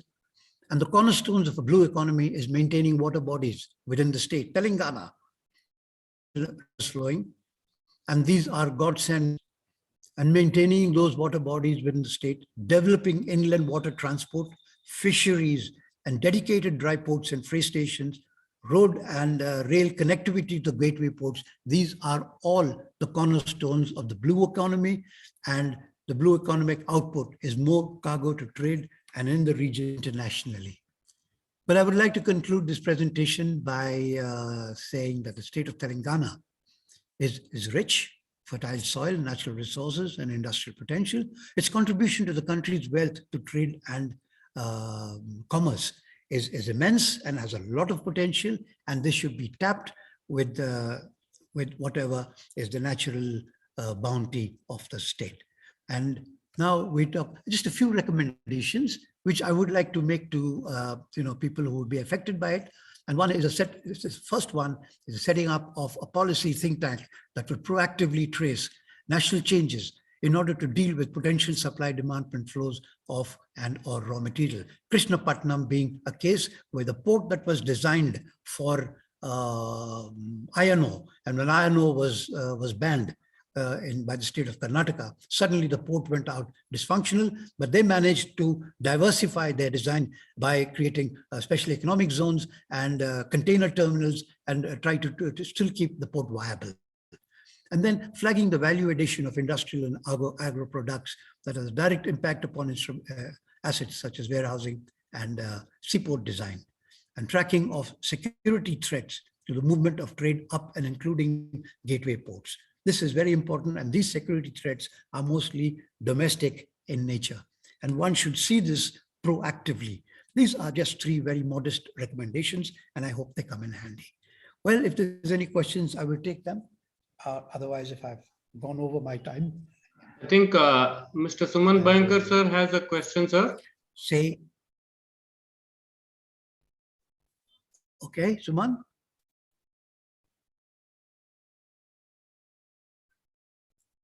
How do we get that? Suman sir, would you like to ask questions, sir?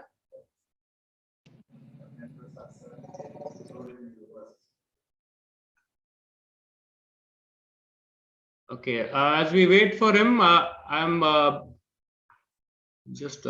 really sorry, Mr. Mahesh Siliveru. You were also asking a question earlier, but I failed to see your hand raised. Mr. Mahesh Siliveru, are you with us? You can unmute and ask your question, or you can type out in the chat section, Mr. Mahesh.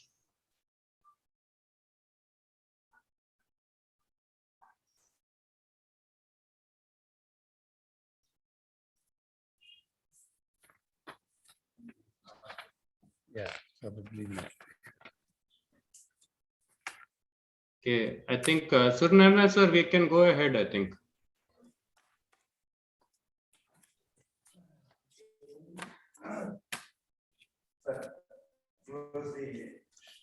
You're muted, sir.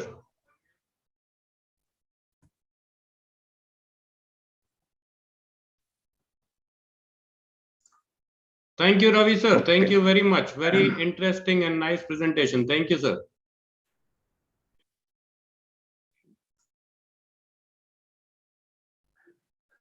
Thank you very much. Thank you very much, Captain Ravi K. Sista, sir.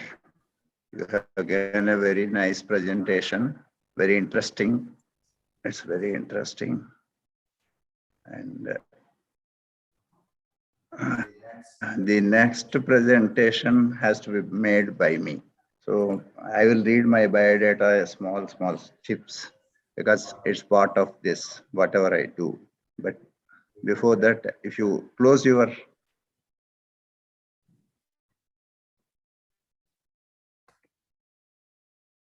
Mahesh.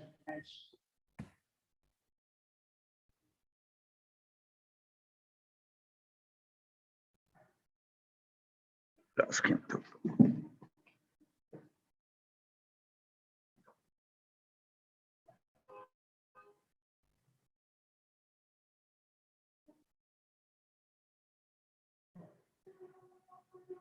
Okay, sir.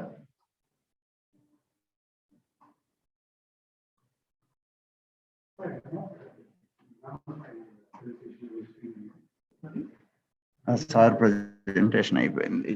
Close చేసేసారు. Close చేశారు. ఇప్పుడు now I have to start my presentation. So PPT.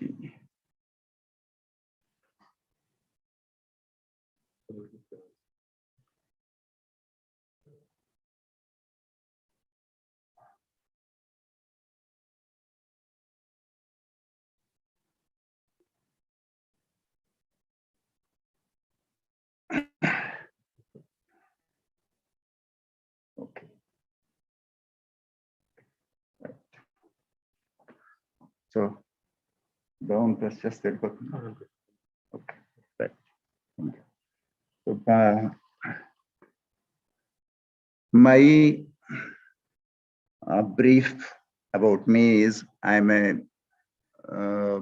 BE Andhra University 1975 engineering graduate in civil engineering. I have worked before that. I have a diploma in civil engineering. My father expired when I was 20 years old.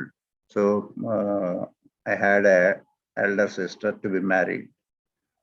The lucky was I was working in DGNP in MES. So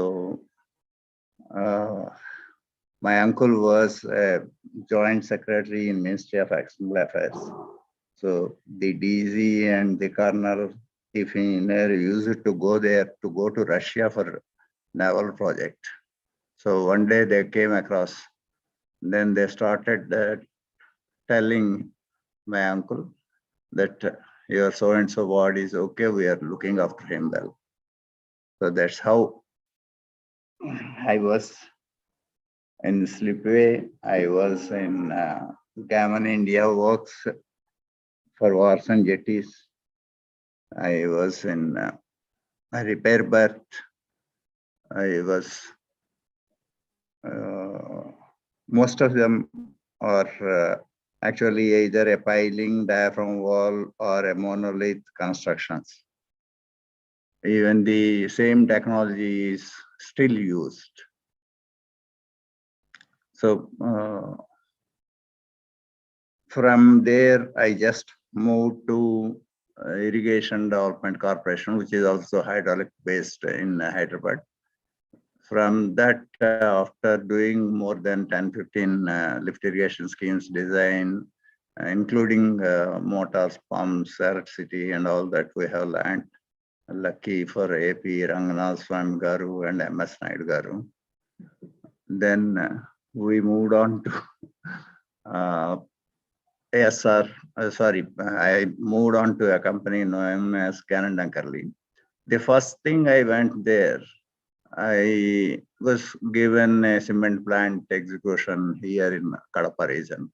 So we started the housing and all that. The second assignment was I was posted in Hazira. Dhirubai did, he came by helicopter, he did Bhumi Puja and went away. It was some low-lying land next to Tapti River, which now you people see. They said you dismantle 1 or 2 hillocks. We have taken the municipality permission and fill this area with that soft sand. And same GDC was doing in the NTPC Kavas project, same thing. They were mixing the soils and dumping, compacting and doing all those things. Then I told the management, there was Singh who was the executive director. Then GS Rao was the joint general manager. That anyway, to get your cracker plant working, you need to deepen this Tapti River. And how I know about dredging is only my background in DGNP. So why not you take the permission for deepening this and put that sand onto this? So then they went and took all the permissions and started constructing bunds, and the soft sand was put Then the problem of compaction was there that we came across.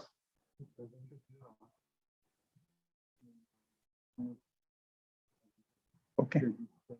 Okay. Okay.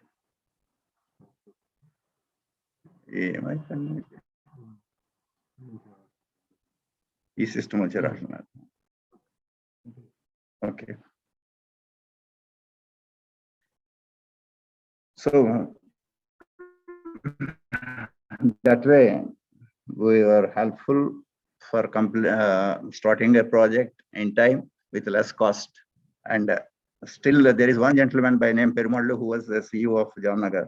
He is still the consultant. There is one Prasad who was also a general manager at that time. He was general manager for power, sorry, CEO power. He is also there. So the events, it do not mean that we should be recognized for everything we do.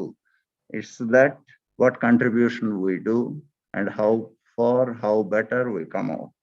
Application of mind, time, and etc. See, in the events, Greta, she is yet to get her Nobel Prize. She will get her prize. What she did, she said, to keep the environment, you need to go on the water. She went by a sail ship across Atlantic. So I don't know. It really costed some of the presidents their posts. We all know that. In 2007, one night I was called and they said Web 2.0 is funded by World Bank and UNDP will be working on that. So will you work? Nothing will be paid and it will be across 180 countries. Around 300 participants will be there. What we wrote on 2007 was the guidelines how small media literacy and information shall work. That I know only last year, but it is there in the web. It can be got, including my name, everything is inscribed. That is a good thing of working with UNDP or anything. What happens is I am registered as an NGO with the UNDP and its associated agencies, including UNESCO, as NGO engineer. They accept it. There are many people who are single persons registered as NGOs. Either we give the thought or we carry the thought across. So both are accepted as IPR rights, individual property rights, by the UN, which India also has adopted some time back. So that with that background, I am in UNESCO, ALNOP, UNDP, and in fact, one of the discussions around 7 years, 8 years back was about the toilets to be made in India, how to make it good. And the director at that time was a lady. Okay, the lady said, how about the woman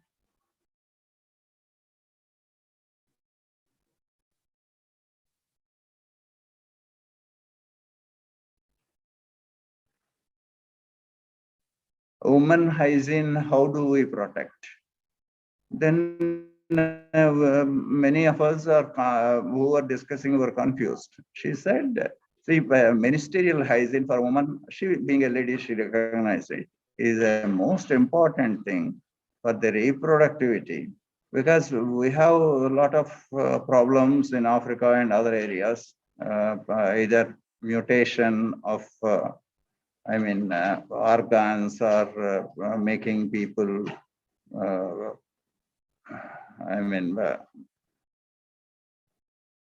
the original genders are changed or something like that. So everybody is aware of what is happening and it is all listed out. Then she said, we will take up with the governments, and it was taken up. And the persons who have said that we will take care of the UN mandated items by each one of the agencies have come back to power. So it is imperative that the developmental parameters are most required And it's up to, see, we don't call anybody as politicians. What we say is social leaders. The social leaders are your brother, my brother, and everybody's brothers. So the question is, the brothers always differ. The brothers will have a different attitude, different outlook. Whoever succeeds, they will be there. I will tell you each one of the items which have happened previously.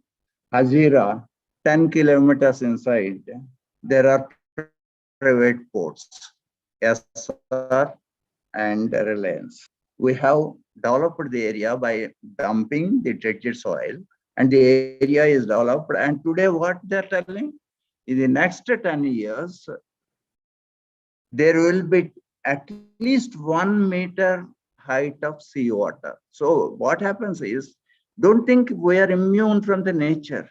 And what we have decided is very good. Everything what I decided as a planning is very good. It won't stand. You have to take the burden of nature. If it rains, it rains. And if you fail, you fail. There's nothing. It won't allow anybody to say, I am the great, I am master. So that we have to take into our stride of life. In 1970, Vizag DGNP, the whole filling was done for the areas which are, iron ore is stacked, and some of the areas always go down. And Tuticorin port, most of you know. DPT port, Hyundai has laid the pipelines. I was there with Hyundai. And with SR, I have done the 35, more than, I think, around 45 kilometers of pipeline to RV10 and RV17 across the Rava, Godavari. So in 1987, when I was doing BPCL project, I was traveling from Gateway of India to run only by boat. And that was the fastest way. Even if it is this slow, it is the fastest way. So, mangrove forests, they are very essential. What we are doing is, in the name of aquaculture, we are destroying them. So allowing the sea to come inside and not allowing the people who are concerned with the blue waters to live in the marine environment, and they need to be protected. The climate change should not increase the sea temperature by more than 2 degrees. That's what we wanted. So now coming to my presentation.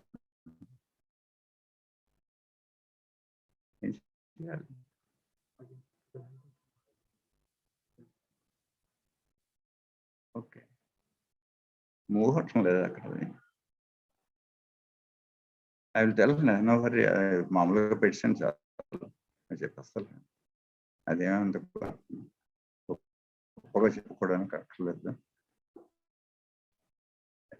first slide patients. Okay. The concept of coastal corridors. See, what happens is, this roll-on, roll-off jetties we have done, SR has done for the government of Gujarat in the Dahej area. So what happens is, a bigger tanks or tankers, whatever we call, they take all the vehicles what you need inside the hull, and they will be unloaded at the roll-on, roll-off areas. So this is for the transshipment of the whatever important materials.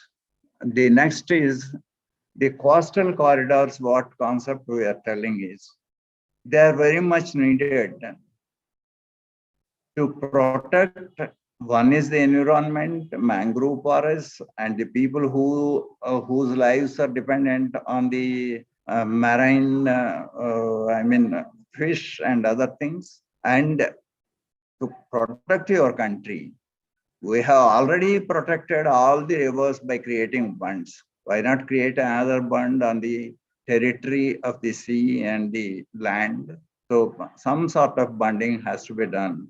And that can be done if the coastal corridors within the 12 nautical miles are used for the regional trade and minor ports within 5 acres with a simple jetty. If necessary, you put a SPA, single point mooring buoy. You put a mooring buoy and start uploading or downloading all the crude or whatever you want, even many liquids, even edible oils also we are getting. Ukraine, people are afraid that edible oil may not come because of the war. So all those things will be cheaper, and the movement of Himalayas. Now everybody knows Himalayas. What about knowing the sea also? So a secretary has to rush from Delhi because the Prime Minister has told him, and he has to receive a cargo, not a cargo ship. What is that? Entertainment ship at Visakhapatnam. So these things should not happen. There should be a constant item which travel a ship with passengers for entertainment, travel from east coast to west coast. That way the coast will be known, coast will be protected. So the entertainment will be there, the money turnover will be there. So all these things, it will be a maximum of 30 crores investment and to be returned within a span of 7 years. And it is better if it is given in the private sector, and it is better if it is funded by the banks, and it is better if the government assigns the land of 5 acres or 10 acres required for that. So thank you very much. I conclude this. Any questions? Thank you, sir, very much. I think Mr. Venkata Gonugunta has a question. Mr. Venkat Gonugunta, you'd like to ask a question? Yes, sir. Okay. Anybody, any questions, please, sir?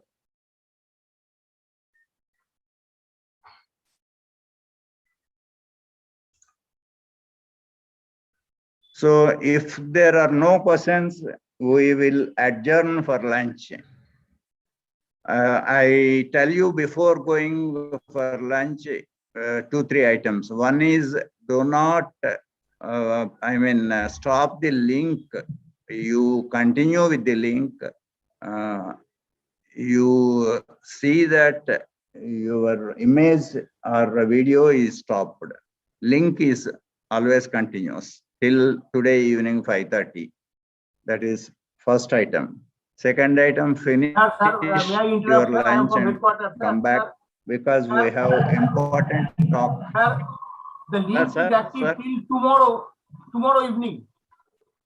Same link is active, I know, but see, we don't. Yes, sir. I agreed, sir. Agreed, sir. Agreed, sir. Yes, sir. Please join from the same link. The same link has to be used during all these session 1, session 2, session 3. Yes, sir. Thank you. Session 5 till tomorrow evening continuously. So there is no need to discontinue the link and go for the lunch. And the second session, we have important talks by people who are outside the engineering, and today we are more exposed to the people. So there is one professor who will be telling about the dynamics of the people in understanding the development. So all the lectures will be very interesting. So kindly come back after your lunch. Shall we reconvene at 1330, sir? 1330, 1:30 is okay? Yes, sir. It's 12:20 now. We'll give about 70 minutes for lunch, and 13:30 we can rejoin, right? Yes, sir. Okay. Sir, Professor Prasad, sir. Professor Prasad, sir. Professor Prasad, sir. Sir. Yeah, I'll try, sir. Afternoon I have meeting. I'll try. I'll join tomorrow. Afternoon you are not there, sir. Okay, right, sir. Prasad, sir. Thank you. There is one more VB Prasad, sir, Professor, Marine Department from Andhra University. Okay. So, sir, VB Prasad, sir. I think he left already. I think, sir, Professor VVS Prasad No, not yet it joined. shows he is there. Anyway, I will talk to him. Yeah, tomorrow I'll give the Sir, report. co-chair is Nilesh. Sir, the timing of the, as per your schedule, the second Sir. technical session will start from 2 p.m. only, sir. So hopefully, sir. That's why I'm asking each one better to start at 2 only. We will start at Yes, 2, sir. sir. Yes, sir. Because that Yes, sir. We will start. schedule has been circulated day before yesterday from Telangana State Center. Yeah, because others will be confused. We will start at 2. Okay, sir. 1400 we'll restart. Thank you very much. Yes, sir. Thank you, sir. 5 minutes early we will start. Yes, Yes, sir. sir. Thank you. Thank you. Thank you all.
Hello, sir, Captain Bambot. Can you hear me? Yes, sir. Yes, sir. Yes, sir. Yes, sir. Good afternoon. Namaskar, Sudhakar sir. Good afternoon. Namaskar. Sir, Venkateswaran.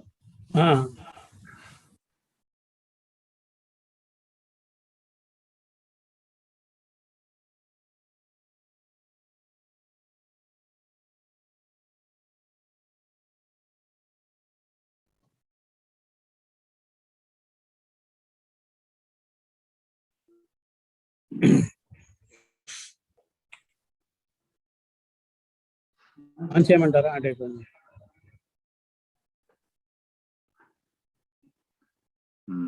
చూడండి presentation. Presentation ఎట్లా వస్తుంది చూడండి, నేను problem.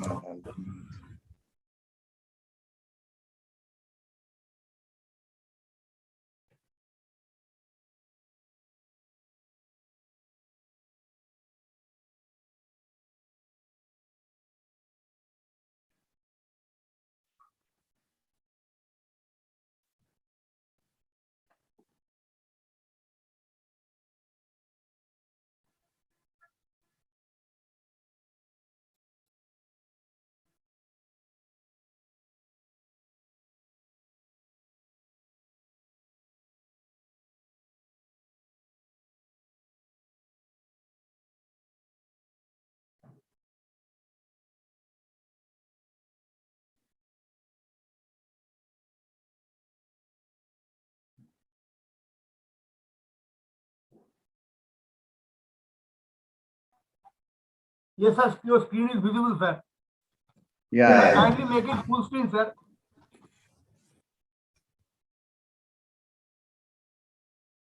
Sudhakar, sir, from your slide view, please make it full screen.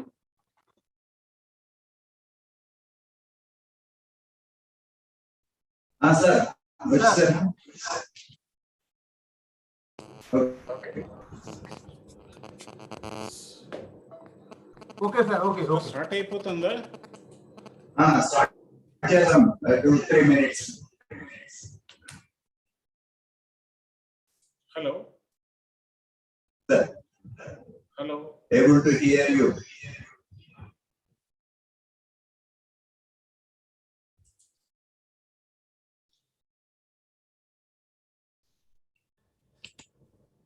Sudhakar, sir, may you please a little bit louder, sir? Volume. Sir, a little bit louder. Your volume is coming down. Yes, sir. Yes, sir. Sir, sir.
Hello. Yes, sir. Yes, sir. Professor Prasad, please check your audio, sir. Professor Prasad. Yes, I am online, sir. Sir, please check your audio. Yeah. Is it okay, sir? Is it? Okay. Yeah. Sir, It's visible, okay. sir. Yes, sir. Now I request, may I start the session, sir? I have to introduce you, sir. I have to introduce. Okay. Please, please. Just one. Give me 2 minutes to introduce you. Okay, sir. Yes, sir. The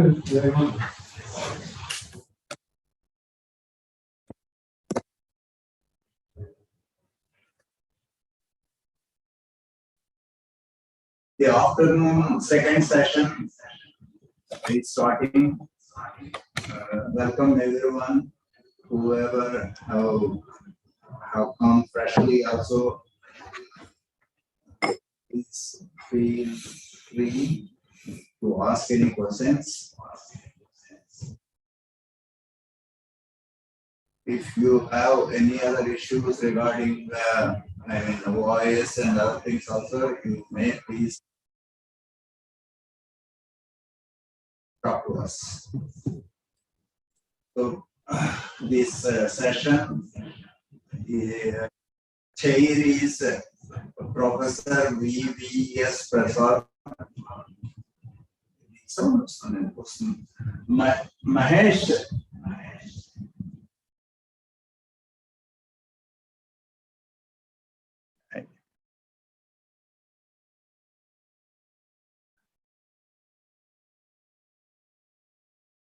Okay, I don't think it will come.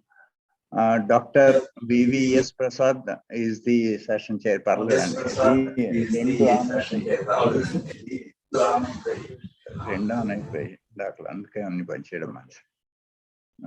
Dr. V.V.S. Prasad is the session chair. He is head of Marine Engineering Department, Andhra University. If you are getting resound, you also please tell me, sir. Getting resound, sir. Resound వస్తుంది కదా? వస్తుంది. Resound వస్తుందండి.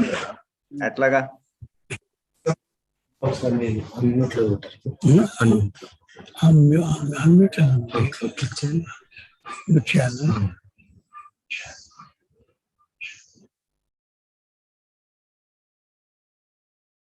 Okay. So I just want to give a brief profile of Dr. V.V.S. Prasad. He is BE Mechanical Engineering from Andhra University in 1995, MTech IIT Kharagpur 1999, PhD from Andhra University Mechanical Engineering 2004. He had, to his credit, 98 papers published in several journals, 6 PhD awardees, and he has held several administrative posts. He had 5. Are you able? Sorry to interrupt you. Sir. Voice కొంచెం పెంచండి sir. Voice పెంచాలా? Okay okay నాదే పెంచాలనుకుంటా. Okay. So Dr. V.V.S. Prasad Garu has 5 books published. One is on production technology. Are you able to hear me? Is it okay, sir? Yeah, please go ahead. Please. Okay. Development of bio-based nanopolymer composite materials. 3 is 2020 look down effects and future trends in water body management. 4 is bacterial synthesis of zinc oxide nanoparticles and their applications. 5 is nano natural fiber reinforced polymer composites. So these are the books which he wrote, published in national and international publishing houses. He is working as professor in the Department of Marine Engineering, College of Engineering, Andhra University, Visakhapatnam, since last 10 years, since 2012. And research interests are metal cutting, nano composite material, natural fiber, reinforced plastic composites, manufacturing, engineering, nanomaterial coatings, marine engineering. His PhD topic was fabrication and characterization of palm fiber reinforced polymer composites.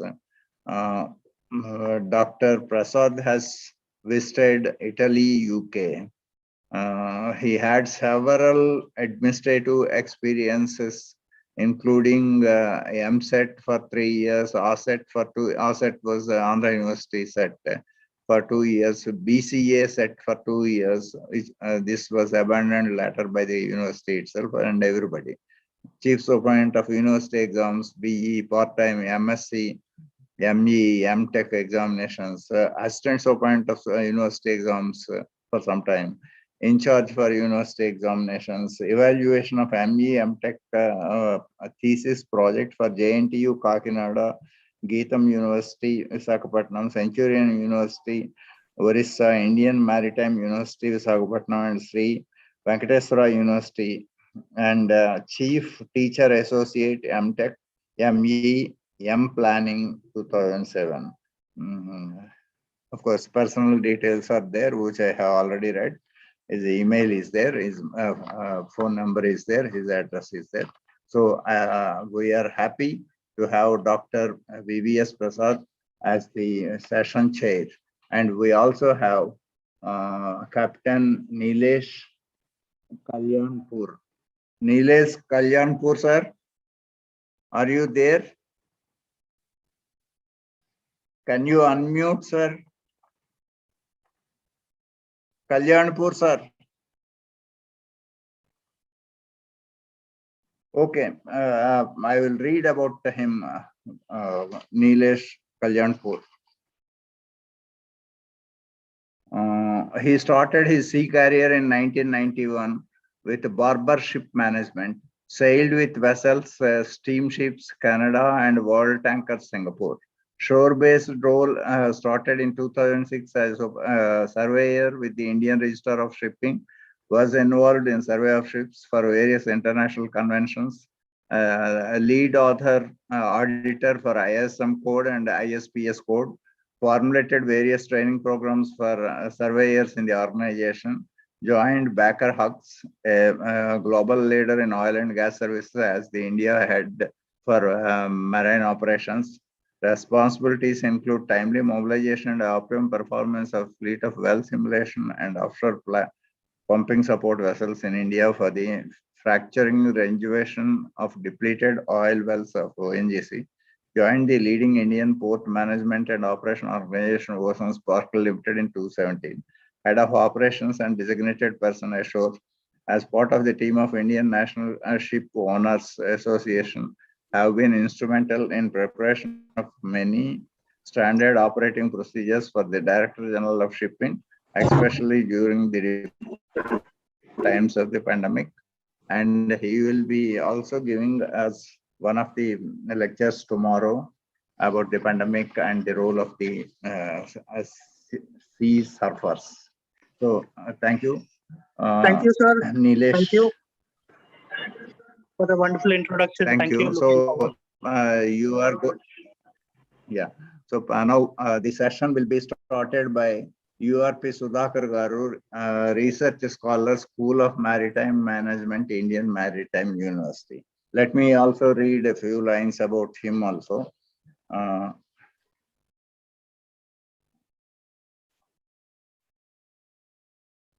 minutes.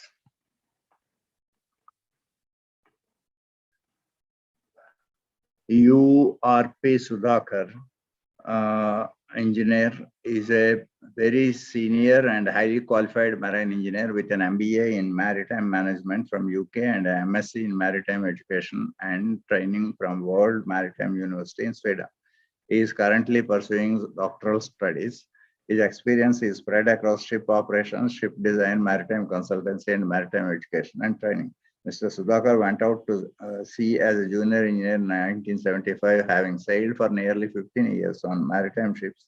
He became a chief engineer in 1991. He joined National Ship Design and Research Center, or NSRDC, at Visakhapatnam. Subsequently, he served as vice president and head of marine practice in Infotech Enterprise as a country manager in DNV Software. more recently established and headed the IR Class Academy of Indian Register of Shipping. He is currently a member of Academic Council. Thank you. Thank you all. So I request Sri, your piece. Sir. Sure. Good afternoon, everyone. Can you hear me, please? Voice, sir. Good afternoon, Professor Prasad. Are you able to hear Yeah, me? yeah, I'm hearing your voice, sir. All Please right. go ahead, sir. Yeah, okay, good. Before I start the presentation, there are a couple of things I would like to share with the audience.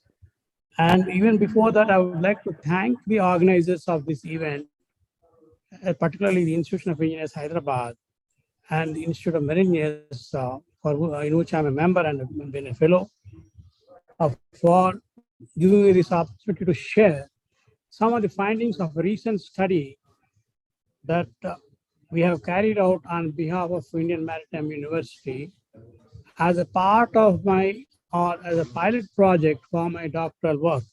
So some of the findings were found to be interesting, and that they also led to a further study, which is currently in progress. This study has been completed in November 2020, 3 years after GST was introduced.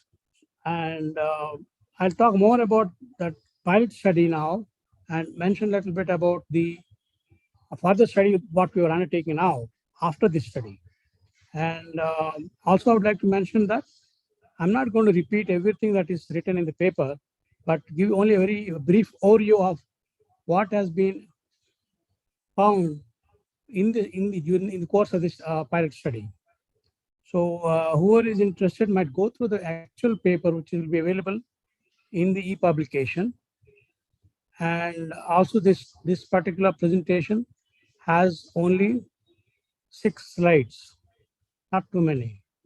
So I try to explain some of these slides to the extent I understand them, and I'll be happy to answer any questions as per the time allocated for that. And this paper is prepared jointly with my guide, Dr. M. Sekar, who is assistant professor of School of Management, Maritime Management in IME Chennai. Yes, sir. Now, before we, sorry. Yeah. Before we launch into the findings of the study, I would like to give a brief overview of logistics as they function, as they're seen in the current research, with a single slide. This is based on a study, a textbook published in Holland about a couple of years ago. And then it talks about 3 aspects of maritime trade. One, from the left-hand side, if you see, the maritime connectivity, which we know hub and spoke arrangement, container transportation, with reference to, which fundamentally drives the other 2 areas. As an example, we know very well that these container ships have been getting bigger and bigger, and as a result, they have been driving the design and construction of the terminals. So in other words, the port related or terminal related functions are in response to the key driver, which comes from the shipping aspect, from the seaside. Okay, so this has been a global phenomena, and with increased container movement from, say, China, South Korea, Malaysia, and the eastern countries to the west, the ships are getting bigger, and the key driver here is economies of scale, which will result in decrease in unit cost of transportation. So they have been working as the volumes grew, the vessel sizes have been increasing and making demands on the ports and terminals to deepen their navigation channels to invest in dredging, to have a longer terminals, longer jetties, and equipment with greater reach across the breadth of the ship, and so on. So this is how it fundamentally is happening especially for the past 10, 15 years after China became a major exporter of finished goods.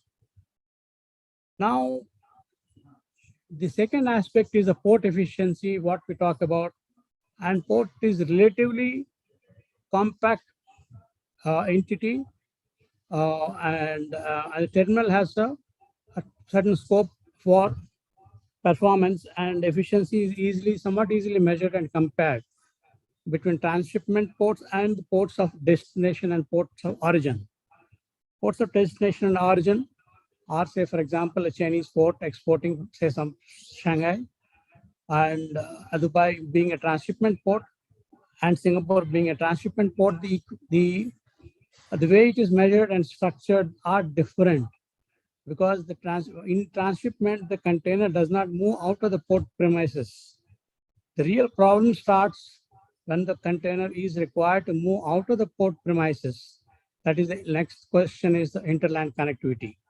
So this is now currently the bottleneck, and the shipping companies do not consult terminals or interland connectivity issues.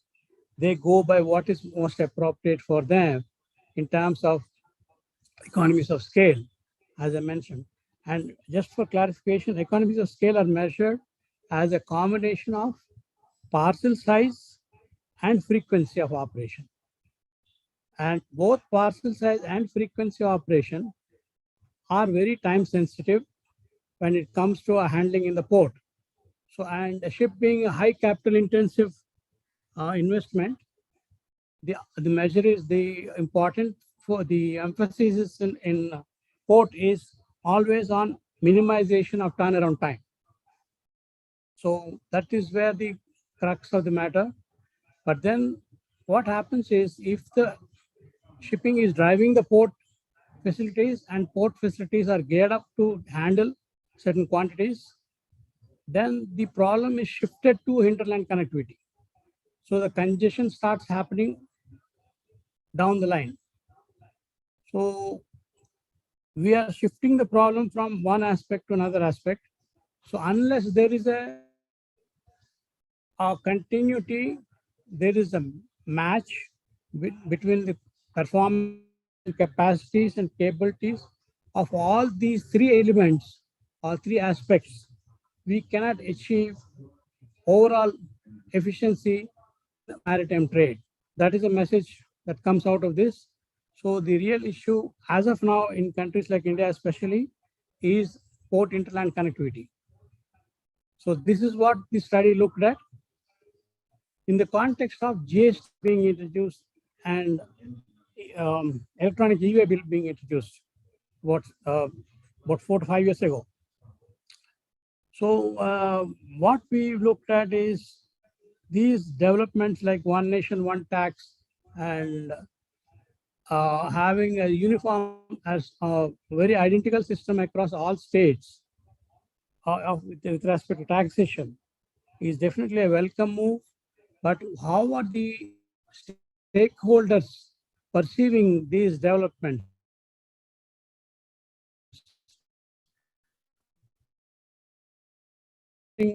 On the ground, driven by policy matters, government policies and regulations, which is fine. But then what is really happening with respect to the implementation, with respect to the users of these facilities, all the stakeholders? So the focus of the study was to look at the stakeholder perceptions with a focus on our emphasis on road transportation. Why road transportation? Let's come to that. Right. If you look at the graph, you'll see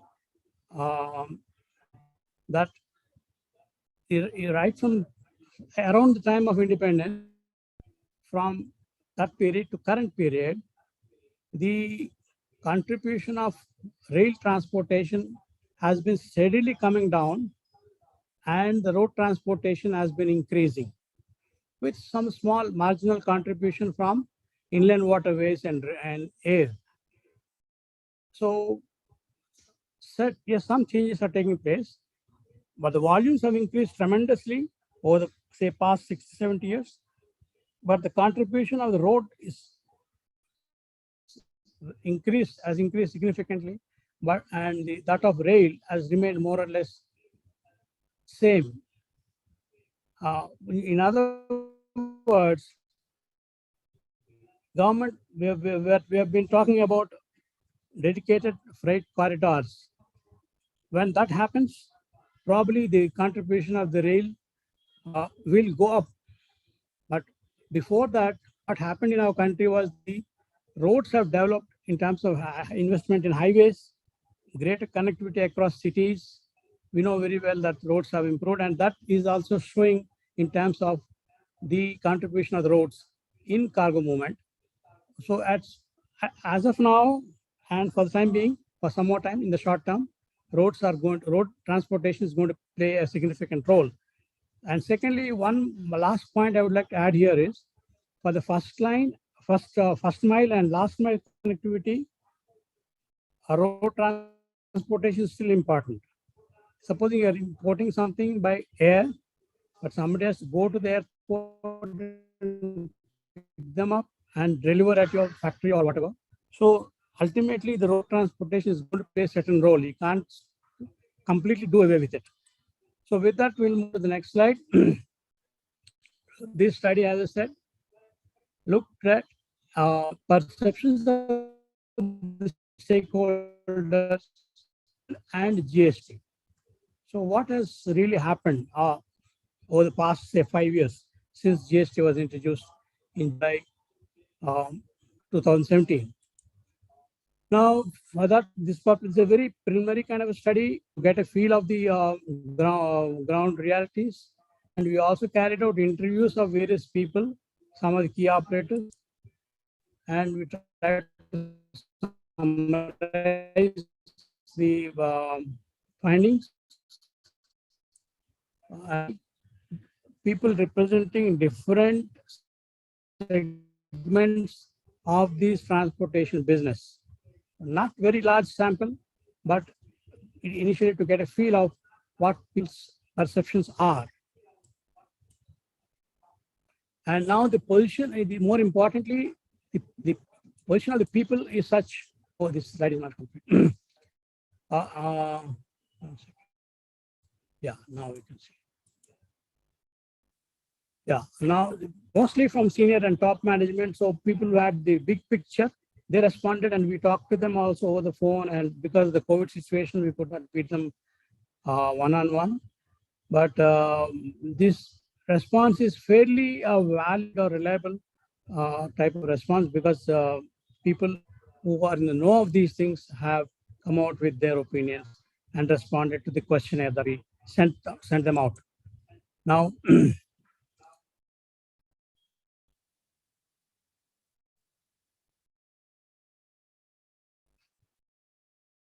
okay, what are the findings? As far as GST is concerned, there was a very positive indication saying that it has eliminated delays at checkposts and state borders. You know, in our country, the biggest problem has been crossing the state borders. When we didn't have GST, each state had its own tax regime, and there was a lot of paperwork involved, there was a lot of delays involved, a lot of corruption involved, a lot of red tape was involved. So all that is, I can't say it's all gone completely, but it has reduced substantially. That's what the participants said. And payment of tax has become easier and straightforward. And you can see we put them in the descending order of the positive response. Okay, which means, sorry, these are the areas down below, 10, 11, 12, that require further attention. 1, 2, 3, 4, more or less okay. And 5, 6, 7, yes, some attention is required. So this is generally the trend, what we captured from the study. I'll just leave you with this slide, this part of the slide for a minute, so that you can go through yourself. And most important thing is a reduction in transit time, because there's been some reduction happening in transit time. That means there are no delays at state border crossing due to checkposts. The better utilization or turnaround is happening for the trucks. So the average distance covered by the truck operators has increased from say 300 kilometers per day to almost 400 to 500 kilometers per day, which means trucks are utilized better. So this is one example. Similarly, warehouses are are getting located as per the business requirement, not by the tax requirements as before. Earlier, they were driven by the tax optimization, but now they're driven by the needs of business optimization, and locations are based totally on that aspect, because it doesn't matter which state you pass through, because the tax is all same across the country. So the warehouses are also getting bigger and bigger because of the consolidation. That also seems to be a trend. Now coming to the next question, e-way bill, because there is a commonly shared single document. That is the whole purpose of e-way bill. And almost 100% people said it has simplified the documentation, which is a very remarkable, which came as a surprise to us actually. And then we could see a lot of improvement because they're able to share the document. And we also are a bit apprehensive because some small trucking companies with 2-3 trucks and the owner himself driving one of the trucks, will they be able, we consider them illiterate people, but then they're able to cope with the technology needs of EWB very smoothly with a little bit of help. So generally this again, we put them in the descending order. So you can see some reduction has happened in red tape also, but some of the truck operators claim that there is still some harassment from government authorities. That's what they said. Some people didn't want their names to be mentioned, but the point is, some of the government officials, not all, still have the old mindset. They continue to engage, suspecting that everybody is a thief. There are some thieves, no doubt, but a fair trader, fair operator should not get penalized. So that seems to be happening gradually. Now, what is the conclusion we are able to draw from this study? Is that the e-way bill and GST have been successful. They've met the objectives in certain aspects, that is reduction in transit time, route optimization, because now it doesn't matter which state you go through, as I said, and sharing of single digitized document. That is a big blessing for everybody concerned. So, and second thing that came up is freight consolidation, which is fundamental for any logistics operation, and warehouse sizing, warehouse optimization based on consolidation, and technology adaptation. Because now people have taken very well to GPS about sharing of documents. Even so-called illiterate people have done a wonderful job, which is surprising to us.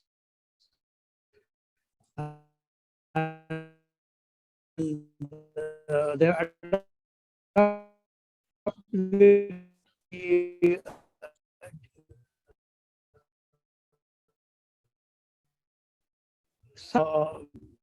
not adequate. So this is an area for be as a result. It is to declare the manifest correctly and to declare the origin and destination of each element of cargo compared to the olden days. So the purpose of is ensure GST is paid on asset utilization in terms of truck utilization, for example, or the facility utilization in terms of warehousing or the terminal equipment. There is still some way we can't say that we're okay. We still have to focus on those areas. We still have to work around those areas, but some improvements are definitely taking place. So that's all I have to say on this. And the comments that we received were very interesting comments from the end users. I can't repeat all of them, but there are some of them are reported in the paper. But basically what they said is that the system has not stabilized fully. Government is coming out with all kinds of amendments and circulars, and there's a bit of a confusion about what they're required to do, operators are required to do.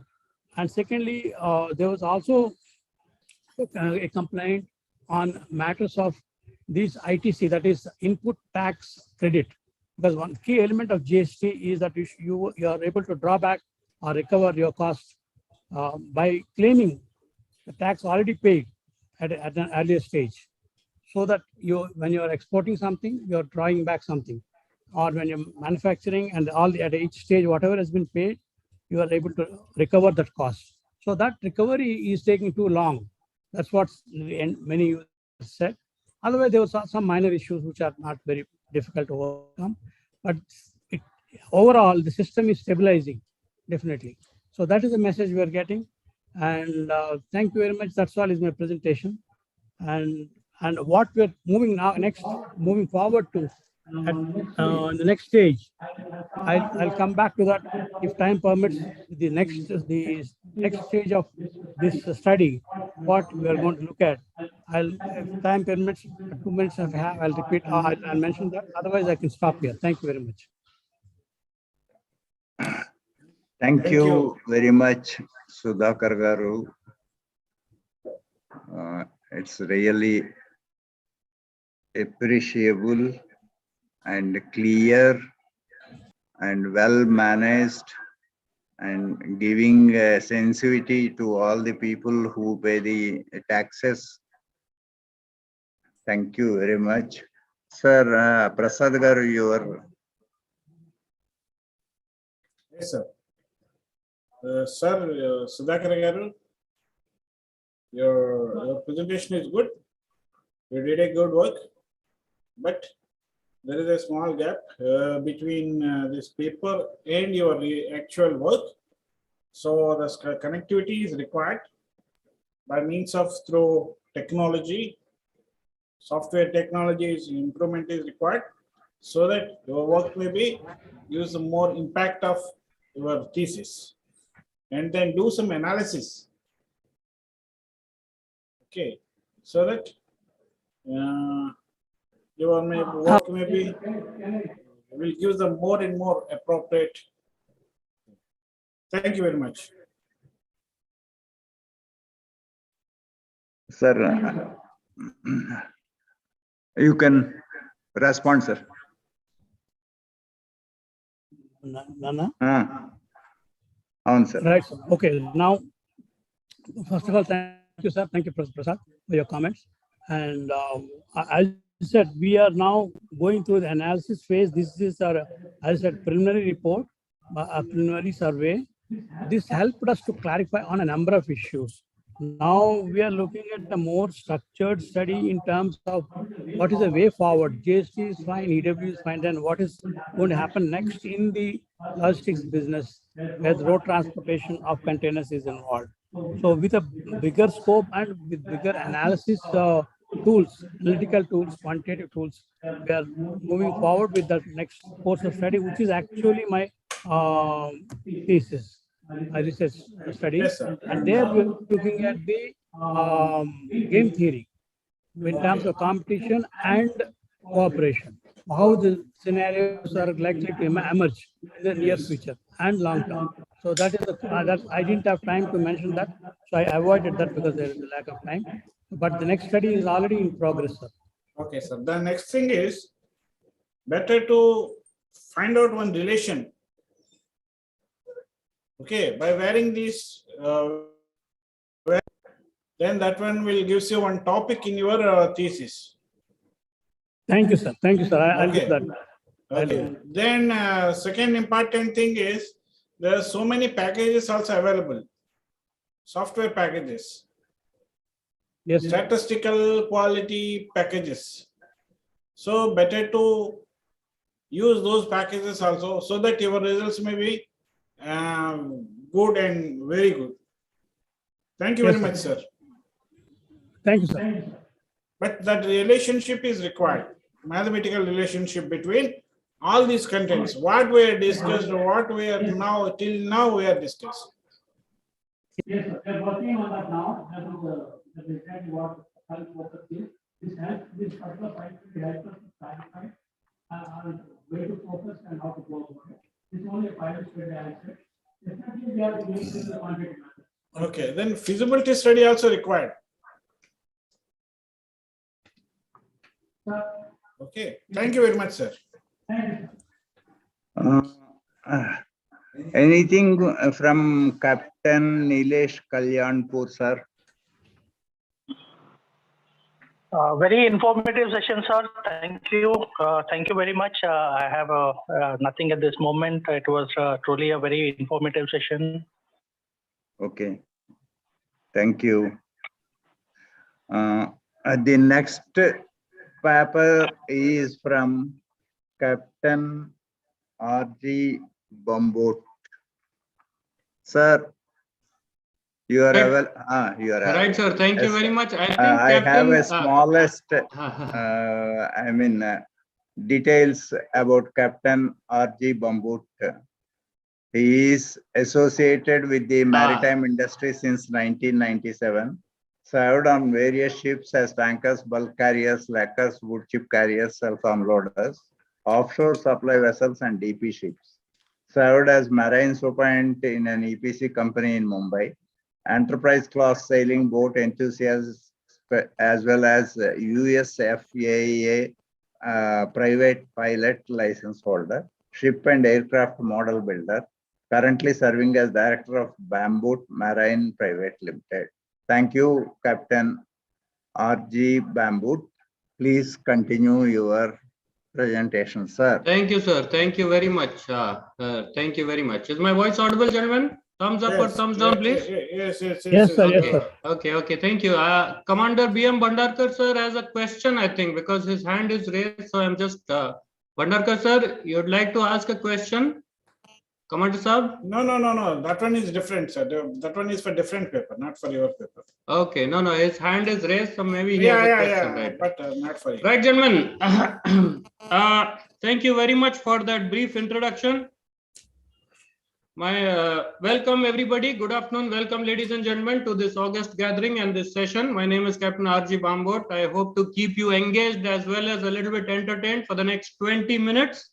Wow. And what we are going to discuss today .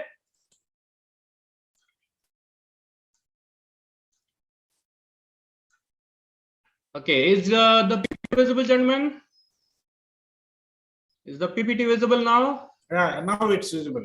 Right, thank you very much. State waterways inland for Telangana, or the acronym coined, which is most appropriate. Press F5. Press F5, please. F5. Okay. F5 for entire screen. Sir. Okay, you want the entire screen, is it? Yes. Okay, here. It will help me actually to go through faster, right? State waterways inland for Telangana, or SWIFT, which is the most appropriate acronym for this. A broad analysis of the potential for inland navigation and transport of goods and people throughout the state of Telangana within the Union of India. So, historical importance of inland navigation. India is a well documented throughout history as being a powerful maritime nation right down through the ages. Due to robust trade ties around us, right from Sumatra in east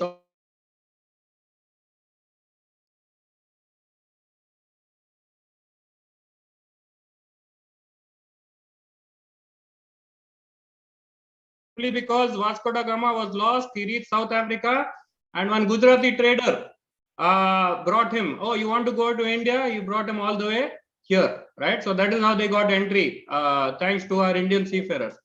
Before and during the British rule in India, we also had a very vast network of inland waterways that were used extensively for trade as well as passenger transfer activities. The Bhojpuri language being spoken even today by the peoples of the West Indies, the wider Caribbean region, Fiji, South Africa, and Mauritius. It's a testament to the use of India's inland waterway system, because these waterways permitted the British sailing ships of yore to carry labor across the globe from deep within the hinterland of our great nation. Now, some of these waterways still survive today, but most have been lost due to neglect, technical incompetence, or lack of interest. Some of the examples are Buckingham Canal, Chennai waterways, and as mentioned earlier in the morning session, Kerala backwaters also. So what is the difference between pre-independence? We can see here Chennai railway station and inland waterway system in black and white photograph on the left, and the present system that we have today on the right. Some more examples we can see over here. Pre-independence, you can see the traditional watercraft being used, as well as post-independence, what is the state of the inland waterway or potential inland waterway, I should say. One more example on the left, Buckingham Canal, we know runs right all the way from Chennai up north and touching up to Krishnapatnam port, navigable by small craft. On the left, you can see another photograph of this Buckingham Canal of ancient. And on the right, post-independence, we can see a very clear picture. Even though this is a navigable waterway, what is striking over here is the lack of adequate or sufficient amount of water transport. There are no boats sailing on this waterway, even though it is perfectly navigable right now. One more example over here, ancient on the left and modern on the right. For us to understand what we are losing out on, we need to compare ourselves with what our neighbors are achieving. What are our neighbors doing and what are we losing out on? So here we can see the modern and ancient waterways of China. On the left, you can see the ancient waterways with the traditional craft, watercraft, and waterways being used, modern waterways or modern volume of traffic on the waterways today compared to old days. One more example, modern day waterways of China compared to ancient waterways. The junks you can see on the left, as well as the same waterways, today's traffic you can see on the right. One more example, almost 100 years ago on the left, and today's modern 1,000 to 3,000 tons displacement small size cargo vessels using the same waterways today. This is a very glaring example because it tells you exactly the same location 100 years ago and today. You can see the volume of traffic then also, you can see the volume of traffic now also. One very, very important point is the archway of the bridge. You can see this archway of the bridge has been made so that sufficient air gap or height clearance for the vessels to pass underneath. What are the advantages of water transport over land transport? Water highways are cheaper than road and rail to develop and maintain. The cargo conveyance cost too is lower because of minimal energy requirements. 1 horsepower of energy can ferry 4 tons by water, that is 4,000 kgs against only 150 kg by road or 500 kg or half ton by rail. Many countries in Europe and elsewhere carry over 40% of their passenger and freight traffic through water, but in India this proportion is only 3.5%. However, to be operational year-round and able to carry heavy loads, India's water channels will need to have adequate width, depth, and air clearance. We are forgetting again and again about the air clearance. Width and depth we are talking, but air clearance we are not talking about. But we need all three. Drawbacks in the country: many rivers are seasonal with water flows declining sharply after monsoons. Navigating such rivers in lean season may therefore require regular and extensive dredging and desilting. Moreover, water highways will require more river ports with their support infrastructure, road and rail connections, warehouses, and other services. This we have touched upon in previous sessions also. Heavy investment will be needed also to procure equipment, including dredgers, shipping vessels, and barges of different sizes. This can be effectively achieved by various well-proven models such as PPP, BOT, etc., that have already been implemented successfully throughout a wide range of other infrastructure projects in India, such as for NHAI, power plants, cement, steel factories, etc. Now, what are the possibilities for Telangana state specifically with inland waterway system? Telangana is extremely fortunate to have a wide network of natural river systems spread across the state. While these are not completely navigable at the moment, their natural presence does at the very least negate the requirement of building artificial canals everywhere for the same purpose. Having highlighted the presence of this vast network of waterways, let us not assume that the road ahead is easy, ladies and gentlemen, or shall we say the river ahead is not all smooth sailing. So here we can see an extensive network of all the major rivers within Telangana state as well as the major cities. Telangana, however, is landlocked. It is not connected to the sea directly, so it does not have any maritime boundary. But via the neighboring states of Odisha, Andhra Pradesh, Maharashtra, and Karnataka, if the neighboring states also develop their inland waterway system, there is a distinct and remote possibility that Telangana will be indirectly connected through the inland waterway systems to the sea. What are the challenges to present condition of inland waterways in the state? First and foremost, seasonal rivers have nil or insufficient water in summers. Dams constructed on the rivers prevent navigation of vessels, and bridge heights have been lowered, which is restricting navigation. So let us pursue these one by one. Here is self-explanatory photographs. You can see in the summertime what is happening to the rivers, and the river beds are becoming dry. So obviously we cannot do any navigation unless you want to use ship of the desert. That is a different ball game altogether. Number two is dams on the rivers in the state. You can see the dams upriver or at the top part of the dam there is sufficient deep water navigable, but down river or bottom part of the dam you have the dry zones at downstream sections of the dam. So this is going to poses a challenge for navigation of vessels. And thirdly, as I mentioned earlier, lowered bridge heights. For some reason, all the bridges that we have made, there is no archway, there is no sufficient clearance for vessels to pass below, right? Insufficient air gap above the water level. Here we see current state of inland waterways in the state. You can see the downriver dry zones and the dams which are obstacles to navigation. However, one saving grace is these canals which are used for hydroelectric power generation. We can see them better over here. The delivery system is visible over here. So this is an advantage. We can use this for marine navigation also with a little bit of modification. Right, rectification options for navigable water depths. First, we are talking about the insufficient depth. I'll leave apart the first two. Rectification can be carried out by removal of the sand by road trucks in dry areas of stream beds, dredging and deepening the area downstream, building of more dams so that sufficient water depth is available between two consecutive dams, building concrete embankments with high walls so as to hold sufficient water for navigation. This will prevent dam lakes from encroaching existing farmlands. No need for farmers to lose their land on the river banks, as well as minimize the water volume required between consecutive dams. A combination of all of the above can also be used.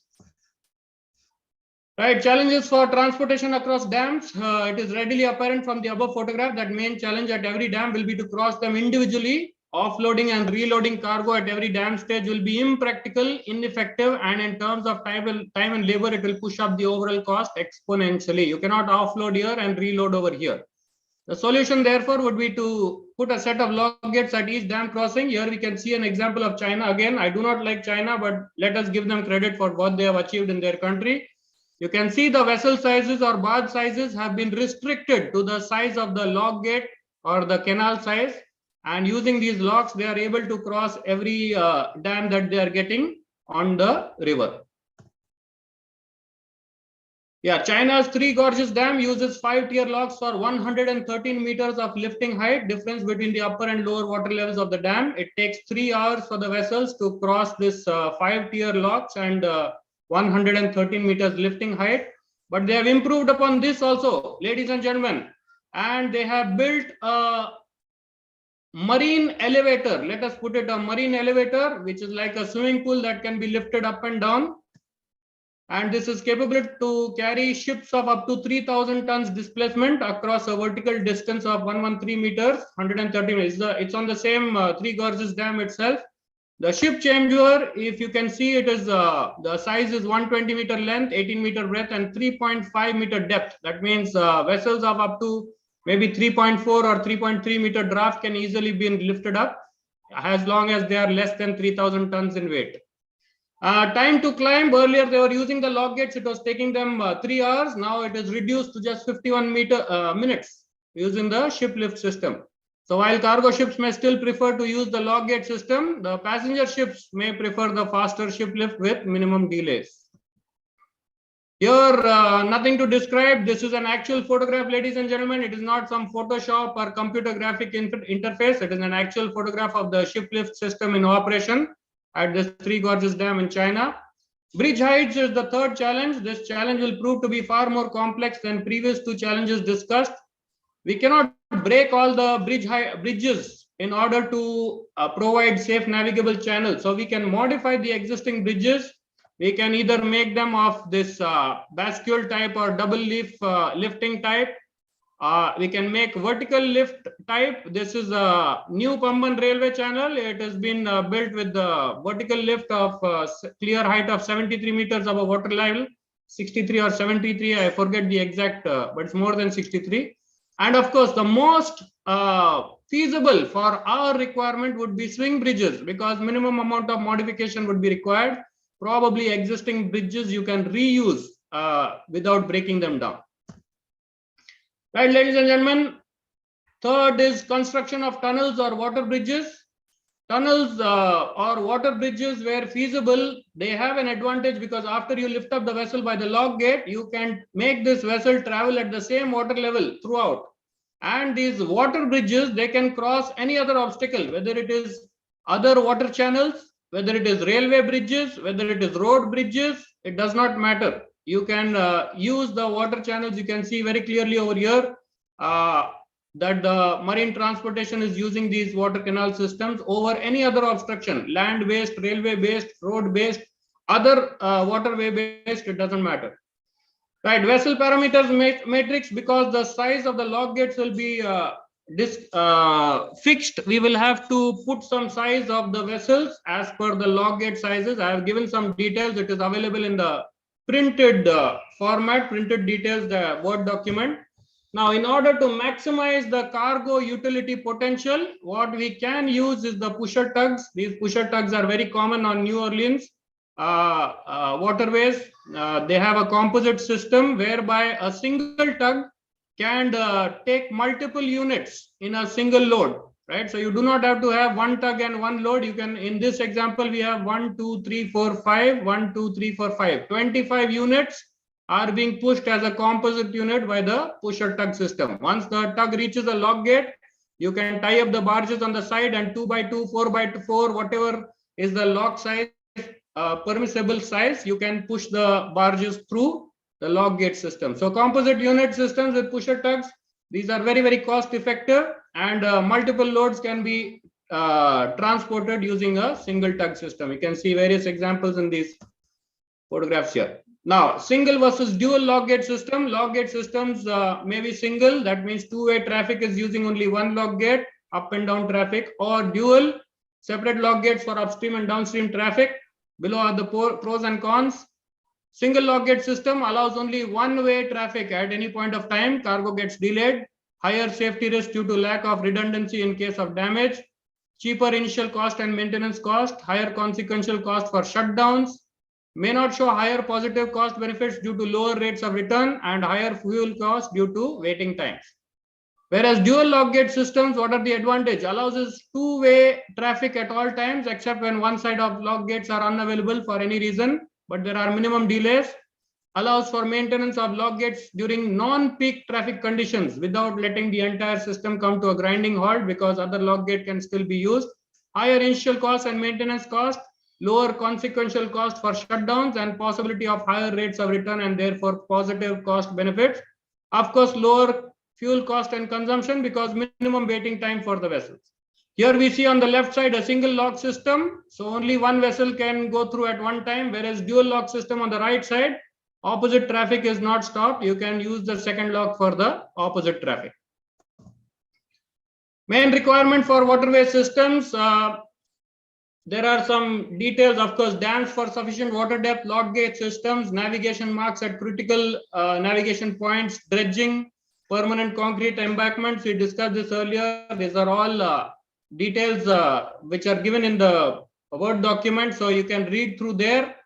I'm not going to bore everybody with this, but one important point, ladies and gentlemen, over here, this is extremely critical for the entire system. Floating salvage cranes. Floating salvage cranes should be available. Preferably one crane every 60 nautical mile. That means not more than 10 hours sailing time going downstream of waterway length between the locks. The cranes may be used for regular loading and unloading operations at docks, but legally this should be their secondary function. with the primary function being their immediate mobilization for salvage of any sunken craft that are blocking the channel. Given the Suez Canal incident with the Ever Given ship, this has become a critical requirement for us. Other minimal compulsory requirements are put down. You can read it through in the Word document. We will not bore everybody with this. Cost analysis, before we try to understand what is the cost of this kind of system, let us look at some photographs of the past. This monument needs no introduction for Hyderabadis or Telanganites. The famous Charminar. We have the Golconda Fort on the left and the Buddha statue at Hussain Sagar Lake on the right. And we have the Falaknuma Palace, which is another extremely well-known monument in and around Hyderabad. But you'll say, Captain Bambod, these are all non-engineering monuments. What is that got to do with the engineering monument that we are discussing today, inland waterway system? So, ladies and gentlemen, made in India, Himayat Sagar Dam, our ancient engineering marvel. Kolkata Howrah Bridge, old one that the Britishers gave us. The old Pamban double lift bascule bridge that is now being replaced by the vertical lift. Of course, this also the Britishers gave us 1904, I think it was built, and our famous metro man, Mr. E. Sridharan, also is very, very connected with this when it had collapsed during the cyclone. And of course, Nagarjuna Sagar Dam in Telangana state, made in India, built ourselves after independence. Right, so it is time to add another unforgettable marvel to Telangana state. While this system will in itself be a modern marvel of engineering, the practical benefits will be as follows. It is a means of cheap, fast and effective transportation of goods as well as persons throughout the state. Employment generated to a large percentage of the population, as each vessel alone is estimated to employ 7 to 10 persons, apart from those engaged ashore in associated work of the inland waterways, dock workers, fuelers, tally clerks, etc. And rejuvenation of the river waters. More traffic means less pollution of the rivers, as more people will be dependent on this system for their livelihood. Awareness will also increase regarding river pollution. And there is a possible increase in biodiversity, as oxygen levels in the water will increase due to the increased traffic propelling through the waters. Mr. Jayachandran also mentioned about this in the Kerala waterways, the dredging with the propellers, etc. Now, true cost analysis. Financial cost will only reflect as a set of numbers on a piece of paper. Financial experts will give us infinite scenarios of cost benefits. But profit loss, income expenditure, cost benefit, all this will be irrelevant in few years after the project runs successfully. What will endure for decades and possibly centuries, ladies and gentlemen, is the will of the persons who took the decision to implement this project and reflected in the final product that is gifted to the people of Telangana. So let us aim to give the people a quality product that can withstand the test of time, and they shall remember us long after we have gone, while they are using the system, the state waterways inland for Telangana. Thank you very much. Jai Hind.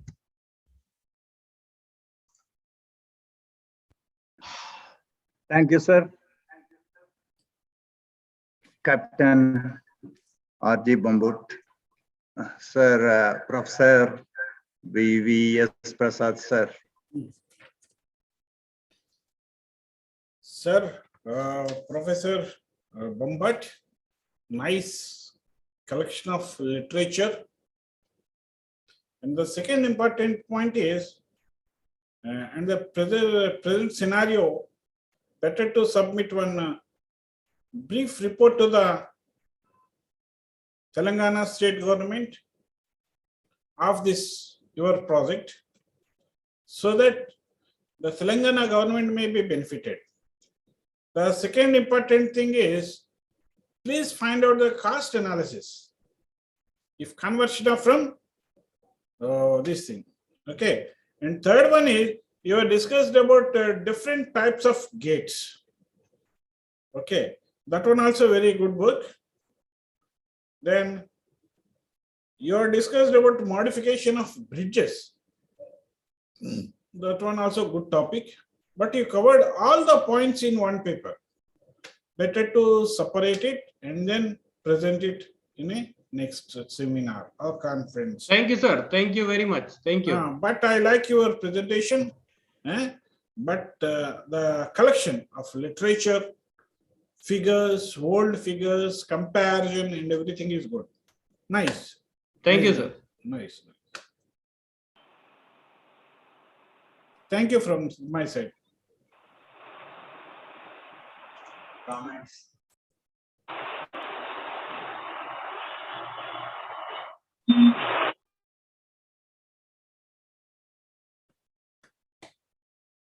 These are my comments, sir.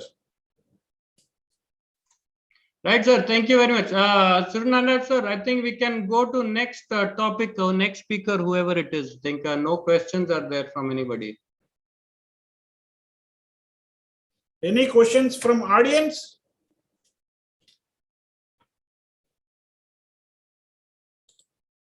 Participants, attendants, any questions?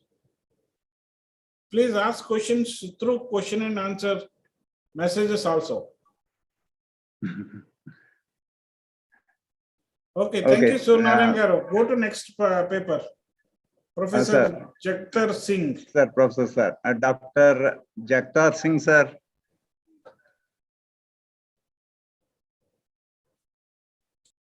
Dr. Jagtar Singh, sir.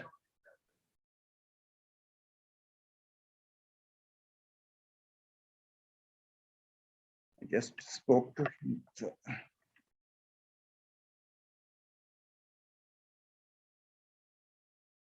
Dr. Jagtar Singh, sir.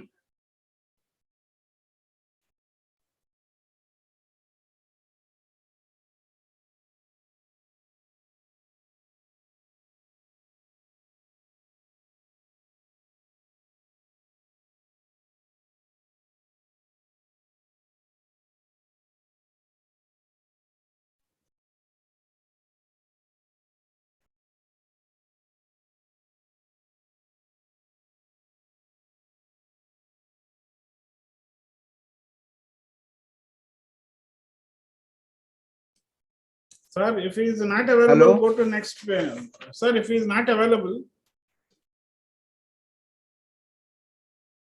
No, just now, about 20 minutes back, I spoke to him. That's why. Okay. Mr. Aditya Tidke, unmute. Okay, be ready. I will read about your biodata, what you have given. Aditya Tidke, currently enrolled in the BTech program in the third year civil engineering from India Institute of Technology, Roorkee. To describe himself, you would say that he is a hardworking, open-minded, and always interested in technological advancements and drive the company growth. I have completed my intermediate matriculate level education from Nagpur. And he wanted to be enrolled in all technological changes and joined in BTech in Indian Institute of Technology, Roorkee. From the beginning of his education, he was equally involved in extracurricular and sports activities and magazines, various courses such as machine learning, data analysis, computer programming, technical communication, productivity from platforms like Coursera, Udemy, and others. Feel that these distinct courses have helped understand role of information technology in determining the growth of the organization. I am involved in technical festival known as Cognizance. I worked as sponsorship contractor and manager to attract companies for sponsor. The project focused on reducing the labor and time. Sir, Jagtar Singh, sir. Yeah, yes, come. Sir, Come on the line. I Singh, think sir. exact. Sir, I am reading your bio. Yes, please. Dr. Jagtar Singh is former professor and head of Department of Library Sciences and former Dean, Faculty of Education and Information Sciences, Punjabi University, Patiala, India. He has successfully guided 14 PhD students and contributed about 100 papers and 10 own and 8 books, including UNESCO's MILD yearbooks for 2015 and 2016. He is the recipient of many awards, including the Commonwealth Academic Staff Fellowship, the PLA Professor MP Sajita Award for Professional Excellence 2008, the Pakistani Library Association Lifetime Achievement Award 2013, the ILA Dr. PSG Kumar Lifetime Achievement Award 2018. He has served as president of the IATLIS for 3 terms and Punjab Library Association PLA for 2 terms. He has developed the HIL model, E30 MIL model, and H5 model of education. His research interests include LIS education, media, information literacy, knowledge organization, digital democracy, and information ethics. He can be contacted at jagtardeep@gmail.com. He was Chief Coordinator, Reading Mission 2022, Punjab Chapter, Director, Collaboration and Partnerships, Indian Association of Teachers of Library and Information Science, Lifetime President, Satinder Kaur Ramdev Memorial Trust for Advancement of Librarianship, Patron, Punjab Library Association, and Mentor and Content Creator, INELI. India, a joint project for the Bill and Melinda Gates Foundation and MS Swaminathan Research Foundation, Chennai, India. He has given his phone numbers and other ID numbers. Thank you, sir. Thank you for joining us. And it is a great, prestige for us to have you for this seminar. Please welcome. Start your speech, sir. Thank you, sir, for this.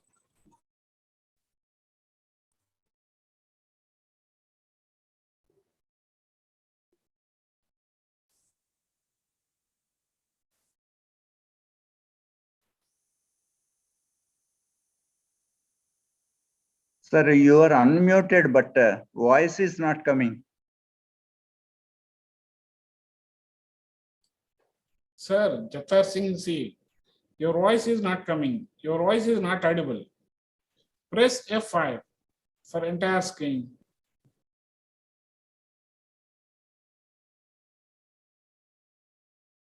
Hello, hello.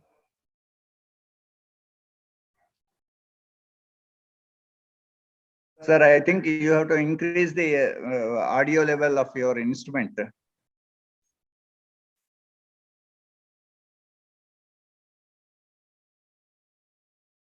Connecting to audio, yes, sir.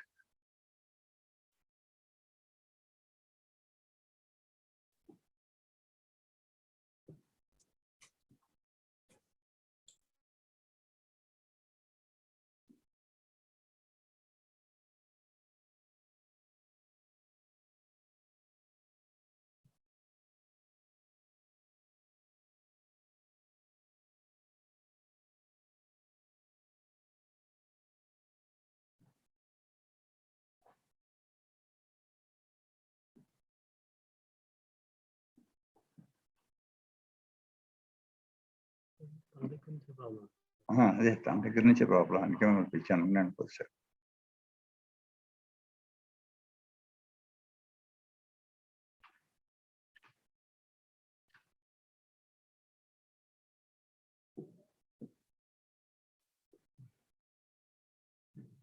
అక్కడే problem.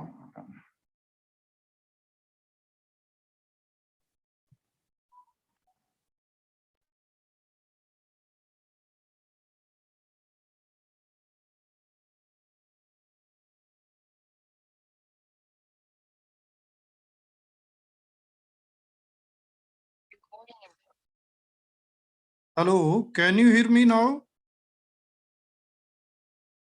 Hello? Sir, yes, now sir. It's audible, sir. Now it's audible. Audible, thank you. Okay, now I'm coming from my phone.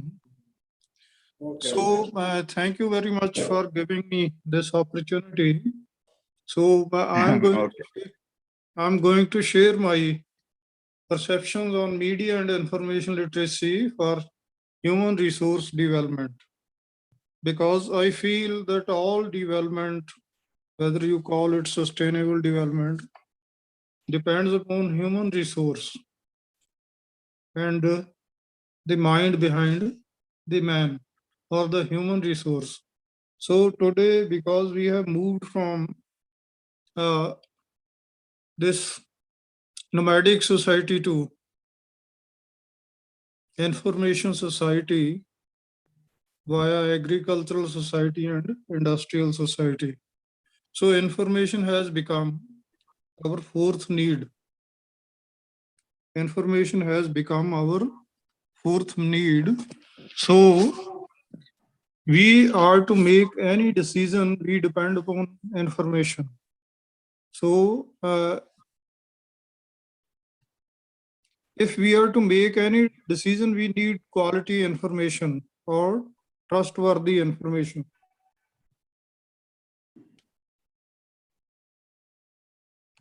Just a minute.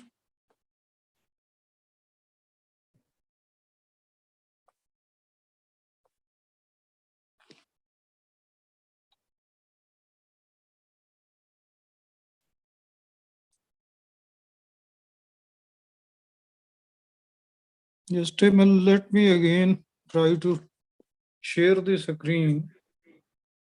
Yes, sir.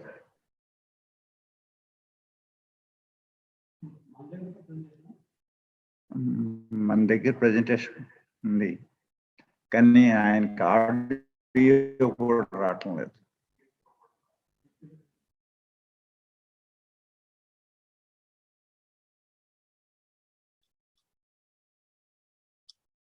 This the screen is not moving. Just a minute. Sir, screen is okay, sir. So it is not, slide is not moving. Yeah, why? Because you are using phone, I think so. Yes, yes. So you can't present it on through phone. Okay, from phone I should share. Okay, no problem. I will put the slides from here. Okay, you are putting from your side?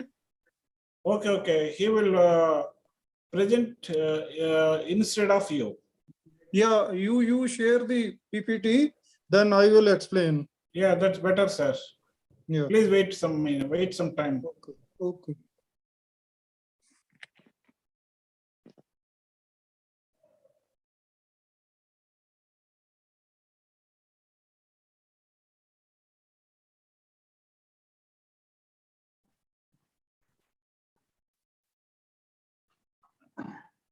We are trying to share them from our. Okay, better to share from your computer. Yes, sir. Yeah. Oh yes, well it has come.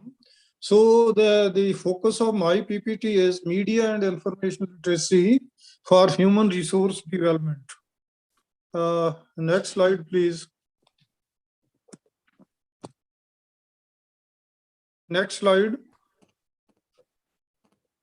Sir, Surnaran garu, please change the slide. Slide change cheyandi. No, yes. Now yes. this is the context. I was telling that we have moved from nomadic society to information society. And here we are seeing fusion of this physical, technological and digital technology sphere. And you see the traditional constraints of space and time are not there from anywhere. This is the best example that I am sitting at Patiala and you're sitting at Hyderabad and all the participants are spread throughout the world. But even then we are having the polylogue or we are having discussion on this topic. So today you see online banking, internet banking, self-driving cars, drones, and the impact of these innovations on self, society, and cosmos. Impact of fourth industrial revolution. There is a fusion of technologies. I have already told on customer expectations, product enhancements, collaborative innovations, and organizational forms. In this large context, I am focusing on media and information literacy. Why? Because, well, if first of all, we are to understand the domains of information, knowledge, and wisdom. Now, why we need information? So information is to finish entropy, finish uncertainty, and facilitate decision making. And if the quality of our decision depends upon the quality of information. So today, because besides this mainstream media, there is social media or new media also. Besides professional journalists, there are citizen journalists also. We are not only consumers of information, we are prosumers of information. We are producing as well as using information. But there is a lot of information overload because on WhatsApp, YouTube, and other social media, there are no restraints. Everybody is free. Everybody has started their YouTube channel and sending information. So I think self-regulation is needed more and more so that the information should be trustworthy and it should not mislead the people, whether it is their educational field, personal field relating to health information literacy, social goals or professional goals. As we are talking of this marine engineering, canal system, waterways, and small ports, minor ports like that, information should be trustworthy. So here, well, we are in the era of ascent of intangibles, that we are more into the business of knowledge, information, and data. Convergence of technologies is taking place. Your mobile phone is the best example, and blurring of boundaries is taking place. So it is becoming very difficult, just like finding this needle from the haystack. So information literacy is necessary for human resource development and capacity building and competence enhancement. Now, when we are asking who is a competent person, a competent person is a person who has sound knowledge base, pertinent skills, and positive and proactive attitude, strong value system. So that can be integrated with the help of media and information literacy, because there is lot of information pollution or information deluge. So to find quality information for decision making is a big challenge. So information literacy is necessary to support education, research, learning, and human resource development. When we are talking of education and learning, we should differentiate between it. Education is one-time intervention. I got my master's degree in 1982 and PhD in 1985. But I cannot survive on that degree. That was one-time mechanism. It is my learning, which is a lifelong process. So with the help of learning, we are able to update our knowledge. So if it is education, four things, there should not be any compromise. That is the students, faculty, then courses that we offer and resources. And similarly in learning to be, that is the real challenge of learning. Learning means we are to realize the potential of the learner. We should not impose, we should give choice to the learners so that he or she is able to realize. If somebody wants to become engineer, or if he wants to work in canal system, waterways, or in this the aeronautic engineering, we should not force him to be a doctor or to be a librarian or library science teacher. Choice should be with them. So if he or she is to realize the potential, trustworthy information should be there. So that is why we are using the concept of information literacy. This concept of information literacy was first time initiated by Paul G. Jarzowski in 1974. That means approximately 47 years have gone. And for him, information literacy was that in this age of overabundance, being information literate means being able to find what is known or what is knowable on any subject. So we need information, whether it is for our daily need, whether it's a legal information system, whether it's agricultural information system, health information system, health literacy. It is basically the ability. What is that ability? That ability to define one's information needs, what information a person needs. And then he should be aware of the terminology related to it. If I am in the business of information management, then I should be able to differentiate what is data, what is information, what is knowledge, what is common sense, what is wisdom, what is potentiality, what is authentication, what is self-actualization.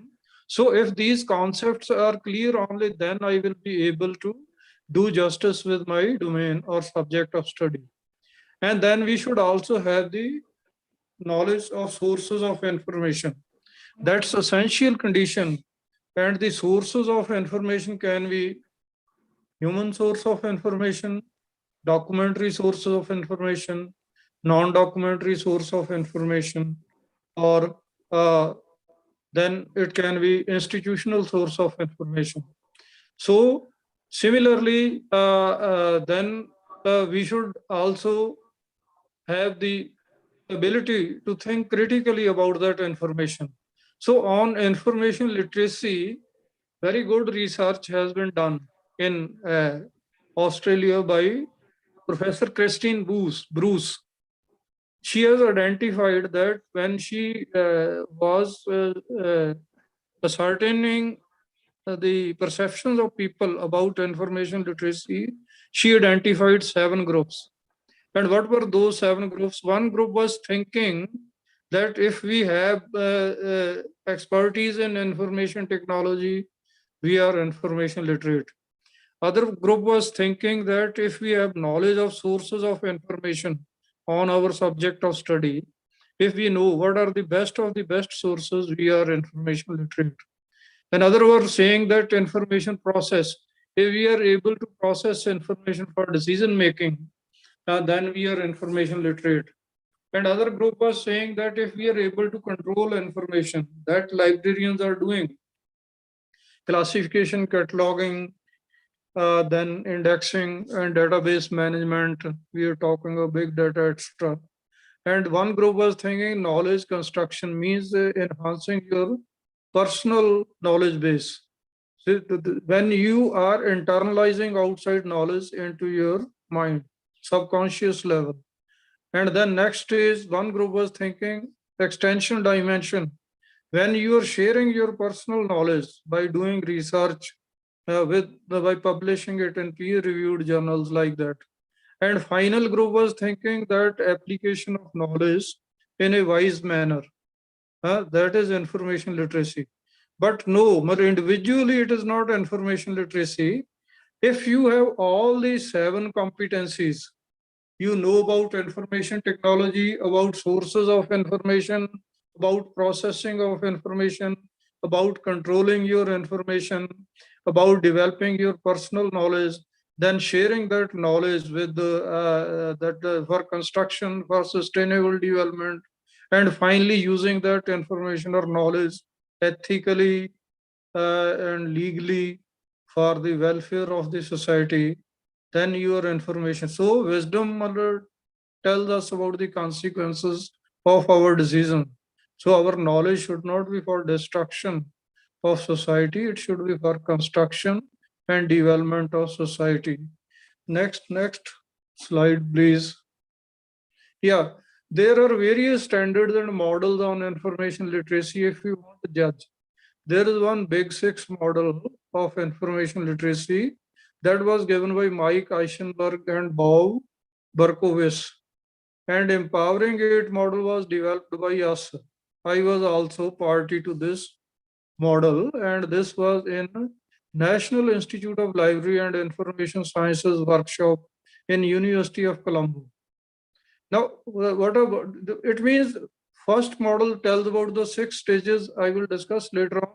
Empowering it model tells about the 8 stages.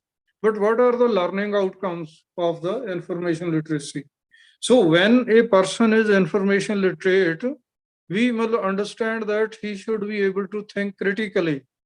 The UNESCO has published a curriculum for trainers, where educators and learners, where they say that think critically and click wisely.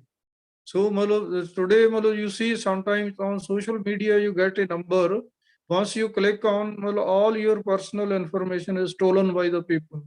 Similarly, if there is a site attachment, you click on that, then all the virus comes to your computer or phone. So that's why UNESCO says think critically and click wisely. And then independent learning. Gone are the days when we were dependent on more and more on teachers. Now says is this guide is on the side and says in on the center stage, learner. So we are the facilitators.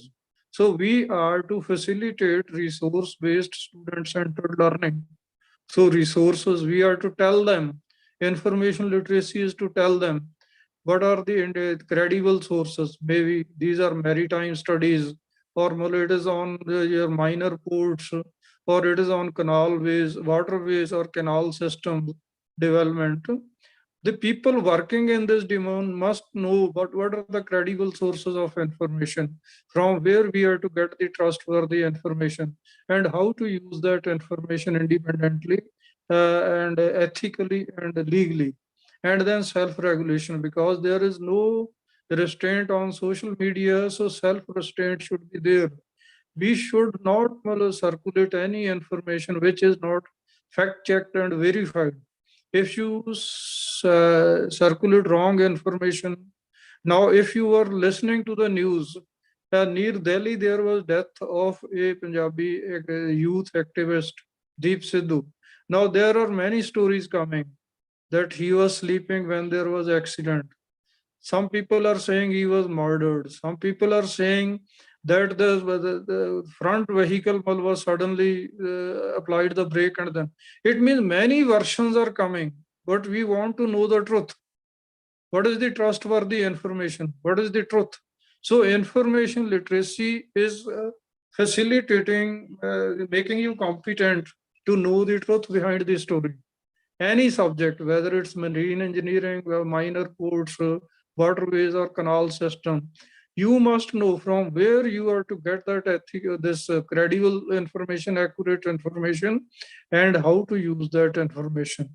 So information literacy is necessary to address the challenges of misinformation, disinformation, malinformation, and fake news. Now, what is misinformation? Misinformation is wrong information spread innocently. I may spread wrong information, but my intention is not to damage society. So that is misinformation. Disinformation is wrong information spread deliberately to harm a person, to harm this community, to harm a society. And malinformation is where you are operating at the id level and you have negative mindset and you are removing the context and trying to spread conspiracies, internet trolling, etc. And you are trying to disturb the peace and development of a nation. So information is just like a fish, and information literacy is the art of fishing. So instead of giving information in any subject of study, we should train the people in the art of fishing, how to find that credible information. Or in other words, it is finding needle in the haystack. Because in social media, there is little control. In mainstream media, there is editorial process and they take the responsibility for wrong information. But in social media, sometimes wrong information goes viral. So to finding trustworthy information is just like finding needle in the haystack, and haystack of disinformation is growing, and the needle of this credible information is going deep into the haystack. Hence we need information literacy. Information literacy is the art just like shooting the moving object, because credible information is being buried in the information pollution. So information literacy or media and information literacy is necessary for that. Next slide, please. So now, how we can judge that information is credible or not? So every information seeker must have the evaluation criteria. Now, what is quality? Quality means excellence or fitness for the purpose, or zero defect at a given place or and time at the point. So, you see, the higher educational institutions are committed to creation and dissemination of knowledge. Now, creation of knowledge is done by research, and dissemination is by offering degree programs. So there should be quality, excellence in our programs, and there should be zero defect in our information resources and services. For that, we need to have evaluation parameters. So what is that? Credibility of the source. Supposing if I want to find any information about Andhra Pradesh or Telangana, about government information, so what is the credible source? I should go to the government website. From there, I can get the credible information. There should be no bias in the information. Supposing we are talking about the religions, a person says that I am a Christian, hence the Christianity is the best religion. Or if I say that I am Sikh, hence the Sikhism is the best religion. No, that sort of bias should not be there. It should be objective. Even that research is objective. Just like Newton was saying, Earth gravitates. And it is said that sun is stationary and Earth revolves around the sun. So that is objective knowledge. Until and unless it is challenged and proved with accuracy that it is the evidence that it is wrong, till that knowledge is valid. Accurate information should be accurate.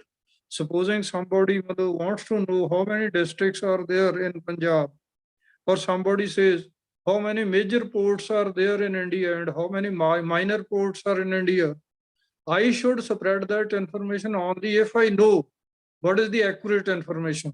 I should not spread that there are 900 minor ports or there are 200 major ports. That will be wrong. First of all, I should check the accuracy of that information, and only then I should spread that information. And that information should also be current, up to date. Latest information should be there, because information or change takes place even in the technological cases. You have seen how many changes are taking. And once this webinar or conference is going on, with every presentation, new dimensions or knowledge are being added. So that sort of currency, that sort of up-to-dateness is there. Supposing elections are taking place in 5 states of this India. So the results are there, but they are hidden in the mindset of the people. Supposing tomorrow people will vote in Punjab, the result will be in the machines, voting machines. But that result will come to us on 10th of March. So whatever result comes, otherwise all these will be predictions. But the real result will come on 10th of March. So current, latest information, what is going on across the globe. We are talking, we discuss things in the context of space and time, but there is a cause and effect also. So your mind is not bound by the constraints of space and time. Mind is free from the constraints of, you see how it works. Sometimes it is in the past, sometimes it is in the present, sometimes it is in the future, sometimes it is in USA, sometimes in Australia, sometimes, see, there are different things. But when we are talking about this, what is the cutting edge of this? What the topic you are discussing? the minor ports, canalways, waterways, or like that canal system of India? What is the current information on it? Okay, sometimes we need historical development information also, but current information, and that information should be relevant. Supposing I am interested in tacit knowledge, or I am interested in what is going to happen in the elections of Punjab, but somebody is giving me information about what is going to happen in Jharkhand and UP. That information is not relevant for me.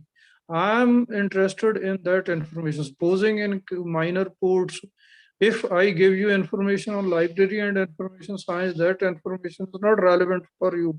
Only information on canal system, waterways, and ports, minor ports, you are seeking that information. And what is the significance of that information? Is it going to make any difference to your personal, professional, occupational, or social goals? Or is it going to make some development in your personality, in your family, in your community, in your society, or for the nation? And what is the intended audience of the information? Whatever, supposing I am giving this presentation on media and information literacy, my basic challenge is how I can contextualize this presentation for the maritime studies. So what I am trying to say, that if we want there should be quality education and quality research, then information literacy core, at least 2 credits must be part of all the subjects of study. Maybe it is maritime studies, library and information science, physics, or chemistry. Then finally, usability. What is the use of that information? If that information is not making any difference to your behavior, then that information is not for you. If that information is changing your behavior, then that information is for you. For example, I am sitting in the examination. I was expecting that I will get first division, but I am getting gold medal. So that information gives me a lot of happiness. But I was expecting to get gold medal, but I got supplementary or reappear. That information will be a sad experience for me. So these are the parameters for critical information seekers. Well, he should see to it that information should be credible, it should be objective, accurate, current, relevant, significant, and you must see who are the intended audience. Supposing a book is written, that is for diploma students, bachelor student, master student, or research students, or for scholars like that. And what is the use of that information? Next slide, please. So, in case of news, instead of, see, why I'm talking of media and information literacy, that majority of the channels, media channels, mainstream channels, are controlled by governments, political parties, business tycoons, and NGOs. So sometimes they have vested interest. If a politician is running a channel, he will promote his ideology. He will spread information which suits him. If a channel is controlled by media, this industrialist corporate sector, he will promote his business. So if you want the credible information I have given, these are the sites. You simply go to scroll in, or the wire in, or the print in. But these are all credible sites. If you want to check the right information, from there you can get credible information in this age of social media. So instead of going to the traditional media or social media, if you have any doubt about the credibility of the information, you can check. And there are also fact checking and verification sites if you want to check the credibility of information. Next slide, please. Now, these are the standards whom we can think the person is information literate. So any information seeker must understand what is the nature of information and what is the extent, how much information is needed. Standard 2 is that he should be able to access information effectively and efficiently.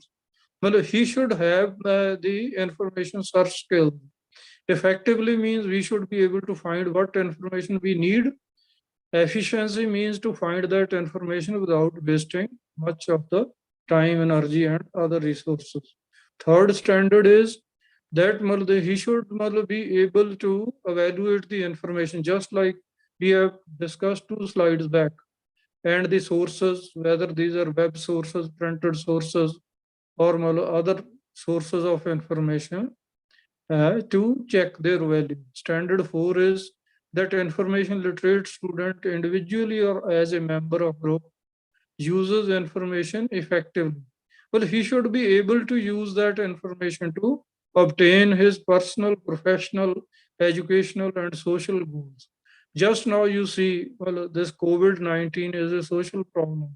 It is affecting all the citizens of the world, and a lot of research is going there. We have not been able to find a radical solution to it, but we have the antidote. Vaccination we have developed. So that's why I'm saying creating new knowledge, lot of application research is going on. So standard 5 is that he understands the economic, legal, social issues surrounding the use of information and accesses and the uses the information ethically and legally. So, plagiarism should not be there. See, my property, intellectual property should not be claimed by anybody else. And ethics. If we remove ethics from human life, then there is no difference between the man and the machine. Just like machine has no value system, money has no value system. The value is in the mind of the holder of those things, gadgets and money. So we should have value system. We should be working for peaceful coexistence in a country like India, and then sustainable development. We should not compromise the future of compromise the resources, commit the resources of future generation to meet the present needs. So that is ethical and legal use of information. Next slide, please. So these are the models. This big 6 model says that when you're searching information, these are the 6 steps. First, you will have to define what information is needed. Then you will have to work out the strategies, how you are going to find information. Are you going to contact an expert, or you are going to read in the books or on the internet or search on the Google and identify best of the best sources?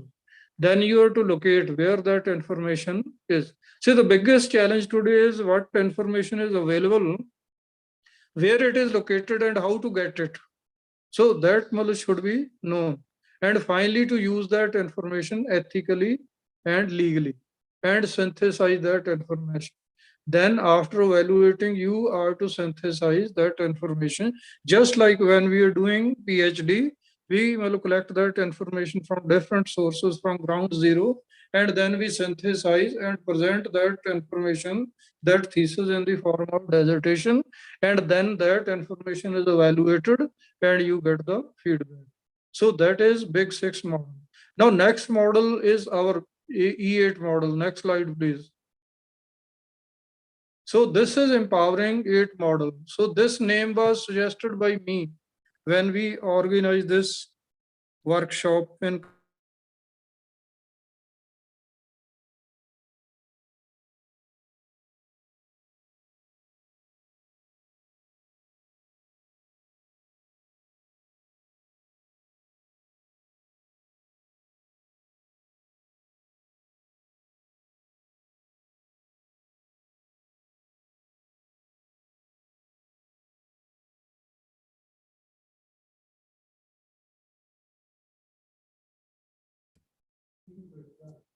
Sir, your voice is not audible, sir.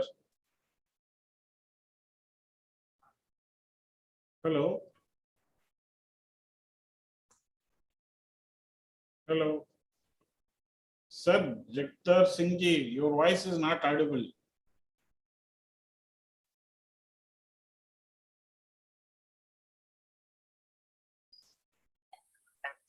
Hello, Suryanarayan Hello, garu. can you hear me? Can you hear me? Now it's audible. Now it's audible, sir. Yes, sir. Now Yeah, well, on my end, electricity had gone. So now I have switched on phone data. Can you hear me? Yes, sir. Yes, sir. Okay. So these are the 8 steps. So first of all, we have to identify the problem. What is our information need? Then to explore different sources, human sources, documentary sources, institutional sources like that. Then we have to select best of the best source and then organize that information. Just like we are writing a research paper, there is a title, author, then abstract of the paper, keyword, then introduction, body of the paper, then discussion of data, findings, conclusion. Like that, we have to organize information and to create, whether we are writing a book or PhD thesis or research article, and then we have to present that article or research paper to the journal for peer review. And finally, that paper will be assessed, and then that feedback will come to you if that paper is okay or they need modifications, and then you have to carry those modifications and apply, and finally that will be accepted and published in the paper. So those are the 4 functions of the journal. First is validation, archiving, peer review, like that. Now UNESCO has this program. No, it's okay. You can go to next slide. Yeah. UNESCO has this information for all program, and there are 6 areas, and information literacy is one of the area. But now instead of information literacy, UNESCO is using MIL. MIL means media and information literacy. So in last para, it is clearly written, because there is a symbiosis between information and media. If there is information, we need media to communicate it. If media is there, it should need information for its survival. So there is symbiosis between media and information literacy. So in last paragraph, it is written, MIL is needed to decode the motive and of the mainstream media and to find out the motive and truth behind the story. As the mainstream media is controlled by governments, politicians, corporate tycoons, and NGOs. And there is a nexus between the governments, corporate tycoons, and politicians. So to find the truth behind the story, we need media and information literacy. That means critical thinking and independent evaluation. Next, please.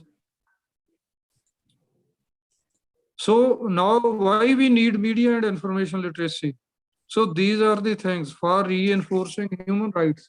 See, freedom of expression and freedom of freedom to access information, these are basic 2 human rights besides other rights. So it is for reinforcing human rights and embedding quality in education, research, and learning. That means by human resource development, we are to realize the potential. So it is the potential and the actualization. Every one of us have immense potential, but how much potential we are able to realize throughout the span which is available from our birth to death. So from our birth to death, there is the span, and in this span, how much potential we are able to realize or actualize or authenticate. So media and information literacy facilitates that. It is also needed to ensure transparency and good governance. So people, if they are critical and if they are able to form their opinion and they are able to control the government, then there will be good governance. Promoting intercultural and interreligious dialogue. In India is a composite country. There are many communities, they have their own customs, traditions, and religion value systems. So if we understand and respect the difference of opinion, only then we can live together. So learning to live together is one of the main purpose of media and information literacy. UNESCO has MELOD intervention. That is media and information literacy for intercultural dialogue. We must understand the culture of the other. So only then we can. And countering disorder. So discretion and discrimination, there should not be any discretion and discrimination. If it is there, then it means corruption. If somebody is not getting admission, then why the management should have the discretionary quota, management quota? So it means we are working against the merit. So similarly, check media and information literacy is needed to check fake news, counter the hate speech, and sensationalization of the news. If you see on the YouTube, well, how they sensationalize the news, they force you to watch that video or listen that audio to find out. So these are the tricks of the trade. Conspiracy theories. When there was COVID-19, it was the conspiracy was spread that certain communities are spreading COVID. So media and information literacy. Next slide, you can move to next slide. Yeah. So these are the media and information literacy initiatives. One is Media and Information Literacy Alliance. Anybody can become member of this. If you search on the Google, you can get the link and become member. So UNESCO is producing, promoting media and information literacy. Similarly, I have told you that they have made university network to promote research in media and information literacy. Then they have also given media and information literacy curriculum for educators and learners. That curriculum can be integrated into our educational programs, if not whole, at least two course components. And similarly, media policy and strategy guidelines. In India, we have national education policy, but we don't have any national policy on library and information system. So media and information literacy policy and strategy guidelines are needed. Similarly, mail framework, mail indicator, and besides this, mail toolkit, there is Milled yearbook. Every year, this yearbook is published. Milled means media and information literacy and intercultural dialogue. So whatever research is done in a year, that is published in the Milled years. Then Mail MOOC courses are there, free. These are free by UNESCO and University of Athabasca.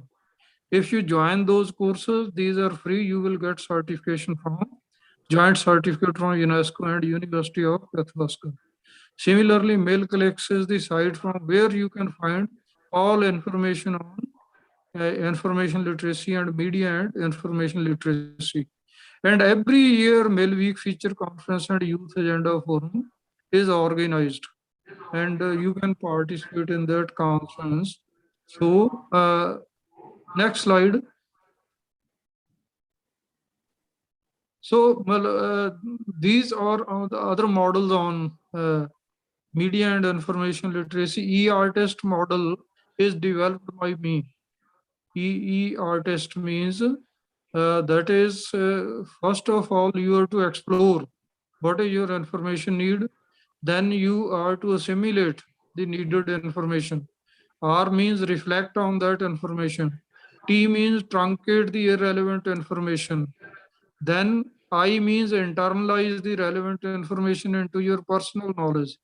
Then synthesize that information. Then you are to transmit that information. And finally, we are to sensitize people about media and information literacy. So we have also developed 5 laws of media and information literacy. Those are by the UNESCO program specialist Alton Grizzle and me. You can search it on the Google. So basically, information is a needle in the haystack, or information literacy facilitates you, equips you with information evaluation skills to get the credible information, because information is needed for decision making and development, and both are possible only if you have access to accurate story. So that way, I want to convey to this conference participants that information literacy or media and information literacy must be promoted across frontiers, means in different subjects at different levels, in schools, in colleges, and in universities and in other research laboratories. I think last one slide is on recommendations. If you could move to the next slide. So these are the recommendations from my presentation for this conference, that media and information literacy must be an integral part of national educational and informational policies.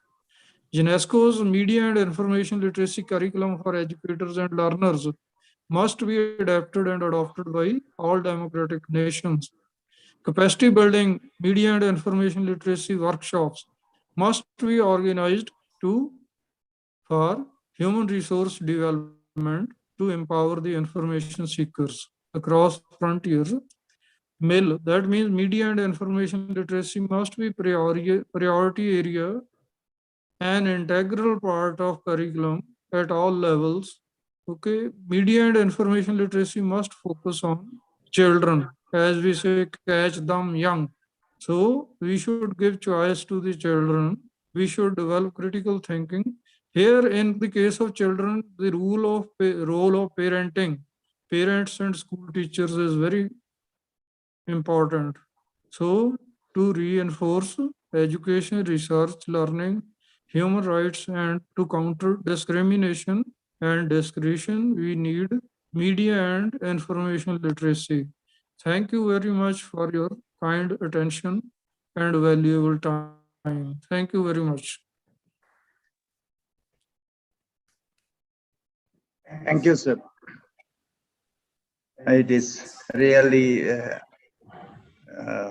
what we say, a good learning that we have got in the recent times.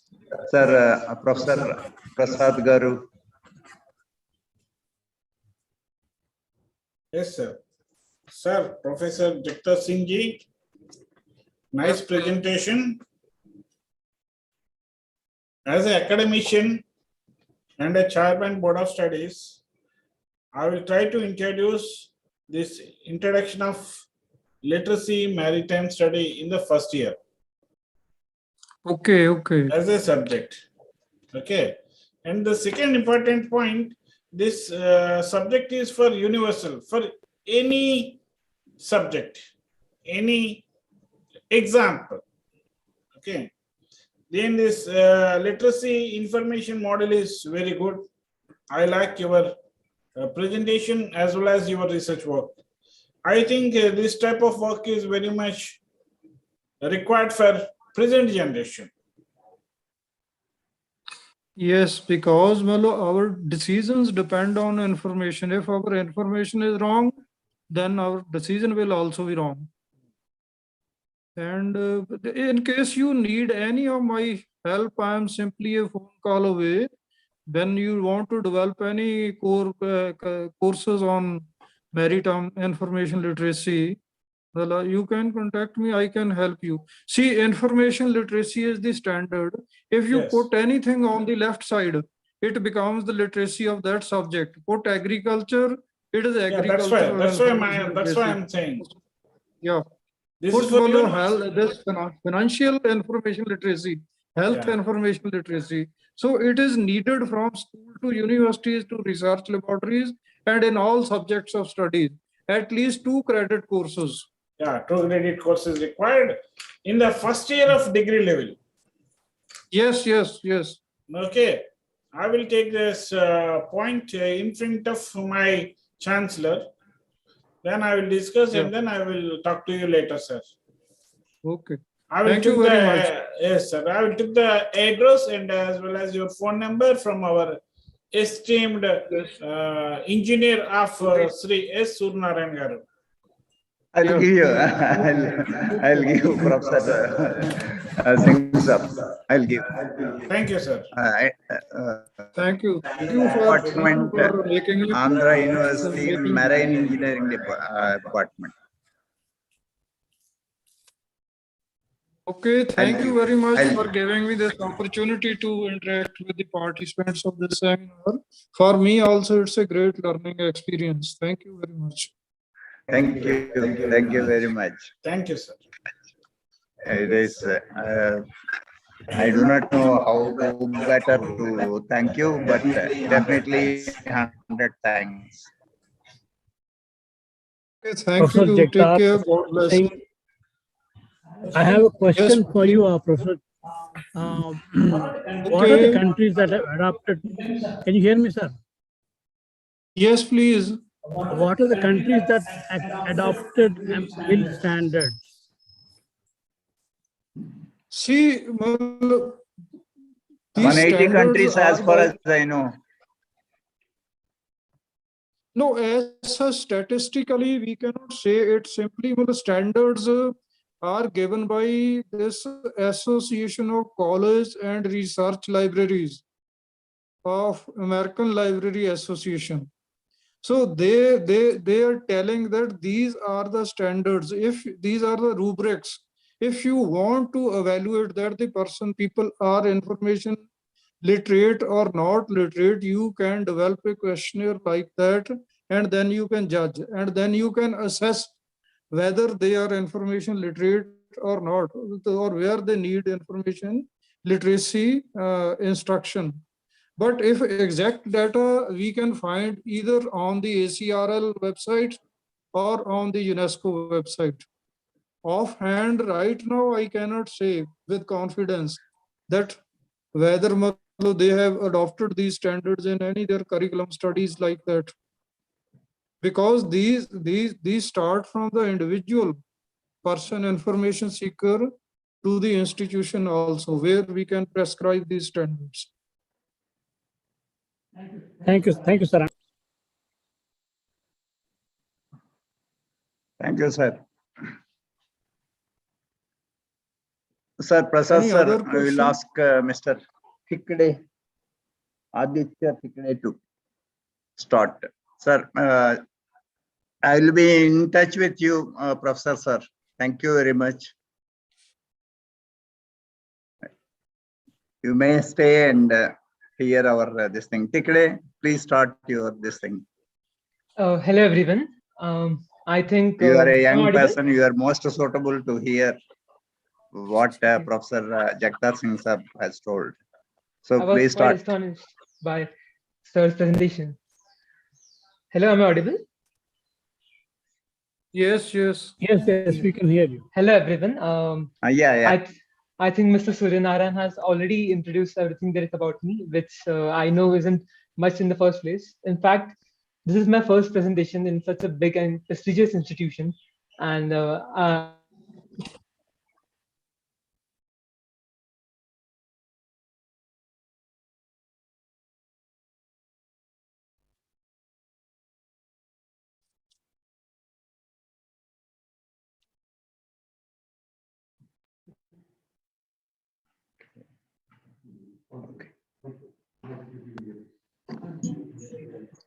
is the slide visible?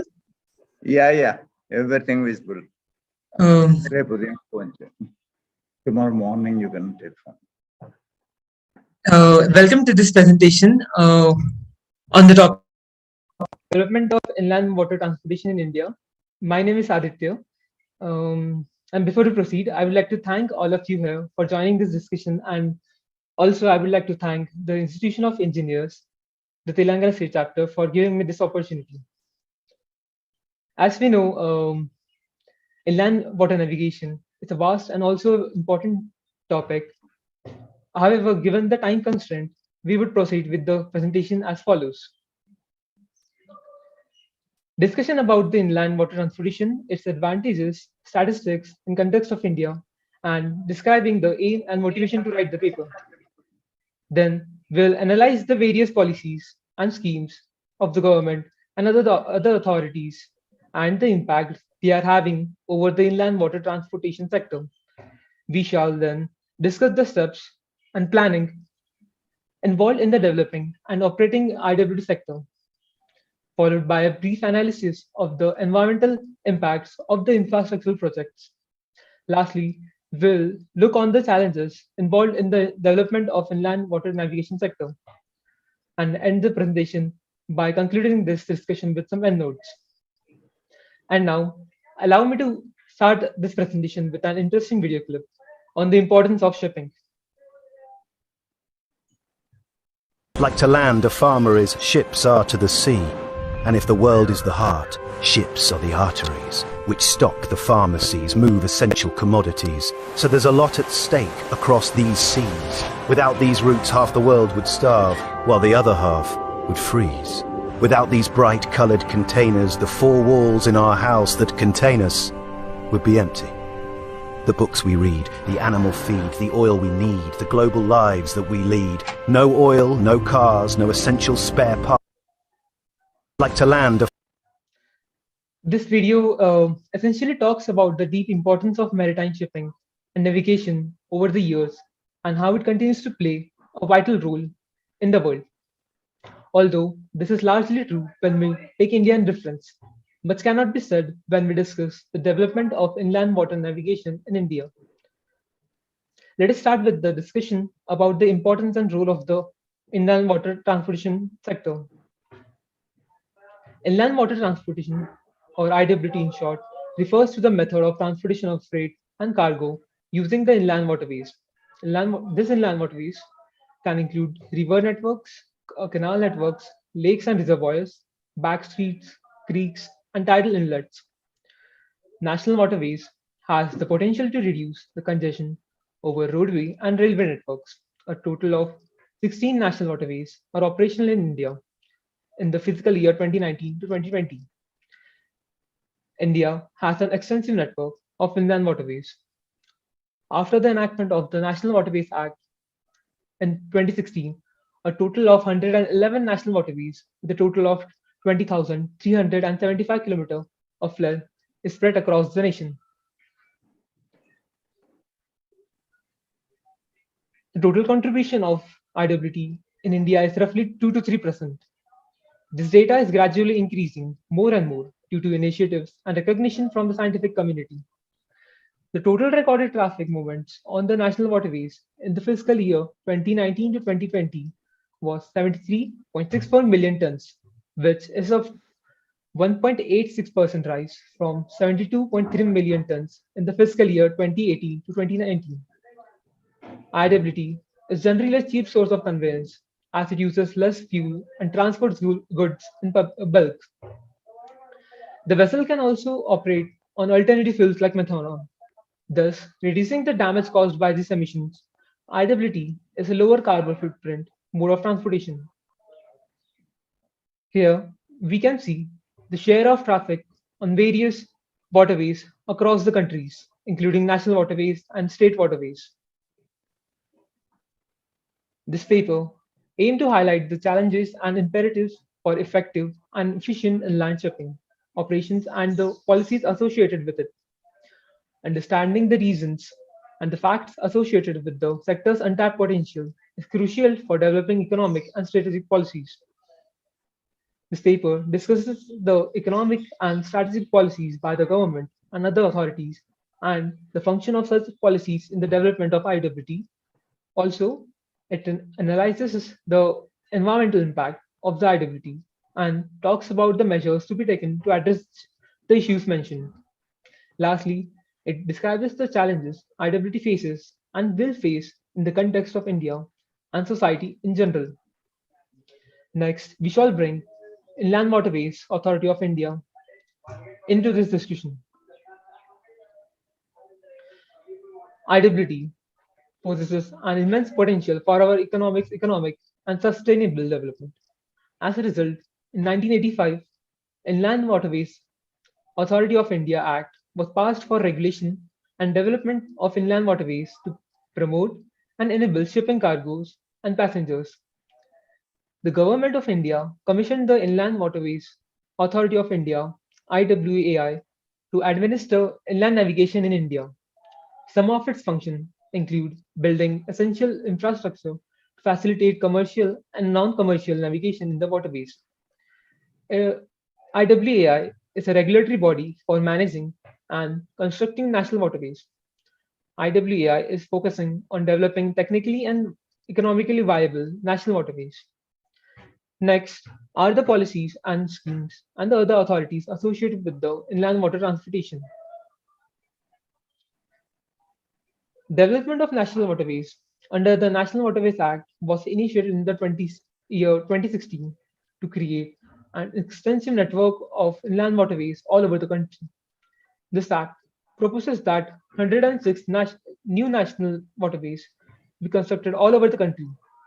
These 106 national waterways are categorized into three categories, which depends on their cargo shipment feasibility and also the tourism opportunity. One of the schemes introduced in the past was Inland Vessel Buildings Subsidy Scheme, which gives a total subsidy of about 30% to construct inland vessels in India. More recently, though, Inland Waterways Authority of India, with the financial and technical assistance of the World Bank, has implemented the Jal Marg Vikas Project (JMVP) for capacity enhancement of navigation on National Waterways Fund. This project is commenced to be completed by December 2023. GMVP will supplement safe, cost-friendly, and sustainable modes of transport for the transport of cargo and passengers. Sagarmala project of the Government of India is one of the initiatives that support inland navigation. Sagarmala project is an ambiguous project of the Government of India to make most of the increase in the dependence on waterways. This project is about the utilization of the waterways and coastline to reduce the infrastructure required to improve the performance of the logistics sector. The Inland Vessel Act 2021 specifies the updated rule and regulation for the operation of vessels in waterways. IWAI also plays a vital role in training and educating young individuals to produce workforce and human resources for IWT sector. National Inland Navigation Institute is an initiative of the Inland Waterway Authority of India to facilitate the inland navigation sector by addressing the lack of trained forces to help assist the operation of waterways in India. Recently, Union Budget for the upcoming year was presented by the Minister of Finance, Shri Nirmala Sitharaman. In the next slide, we will come up on the provisions mentioned in this budget for investment in the Inland Waterways Authority of India. The provisions include expenditure on externally aided projects, EAP projects that is, of Inland Waterways Authority of India, including implementation and commissioning of various sub-projects under JMVP. This project comprises of construction of multimodal terminal in Varanasi, Sahibganj and Haldia, construction of new navigation lock at Farakka. A navigation lock is a device used for raising and lowering ships, vessels between the stretches of water of different levels of rivers and canals and waterways. Development of RoRo or roll-off terminals for movement of wheeled cargo.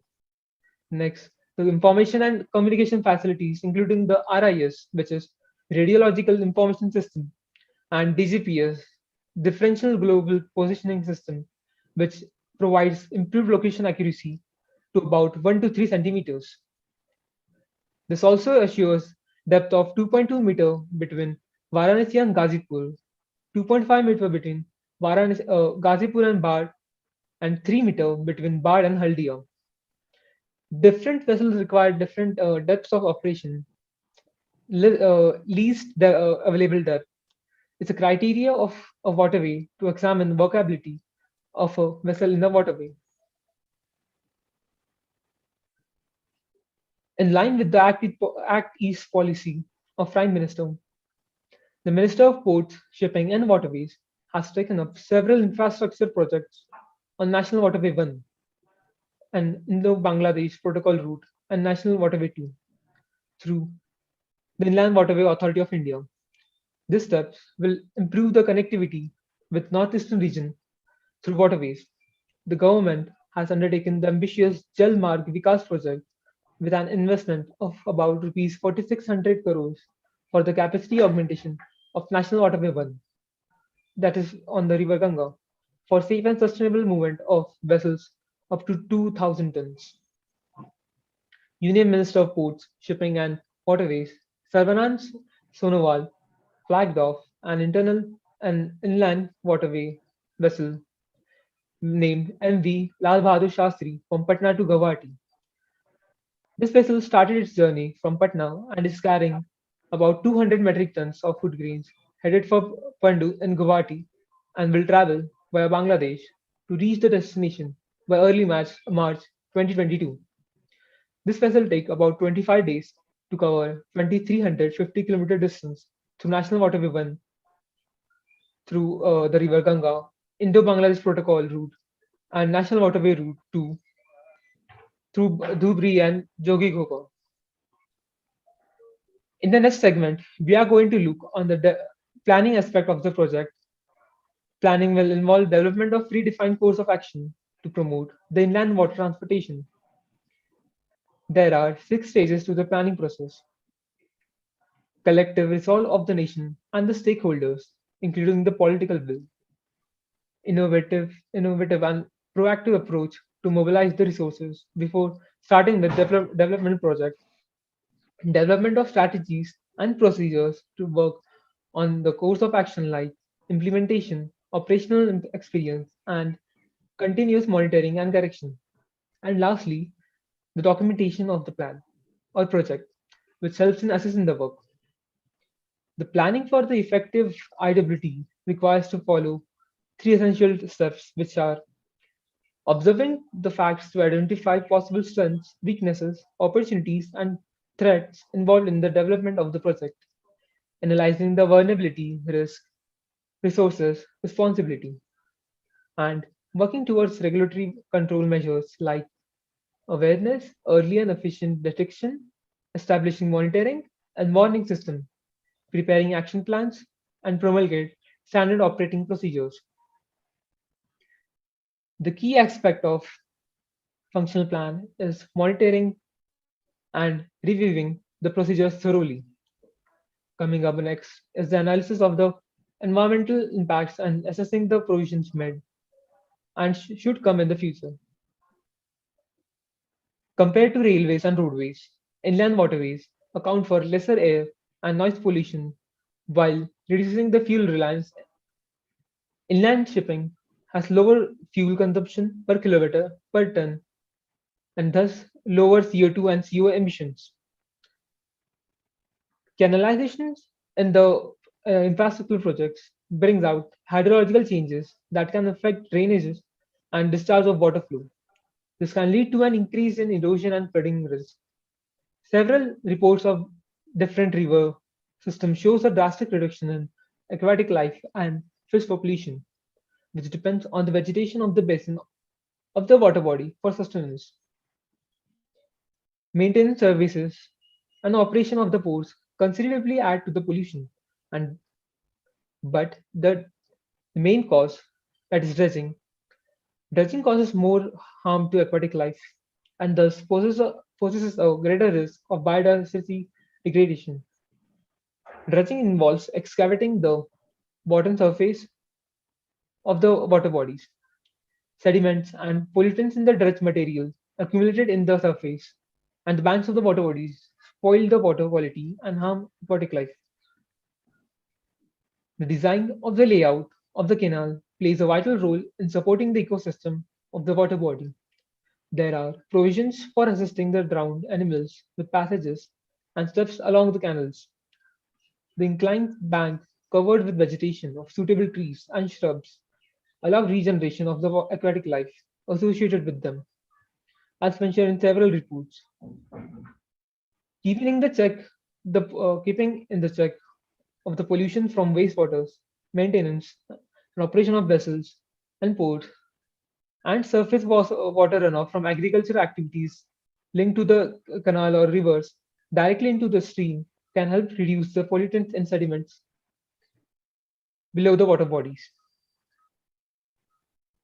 To sum up this discussion, IWT plays an important role in the economic development of the nation.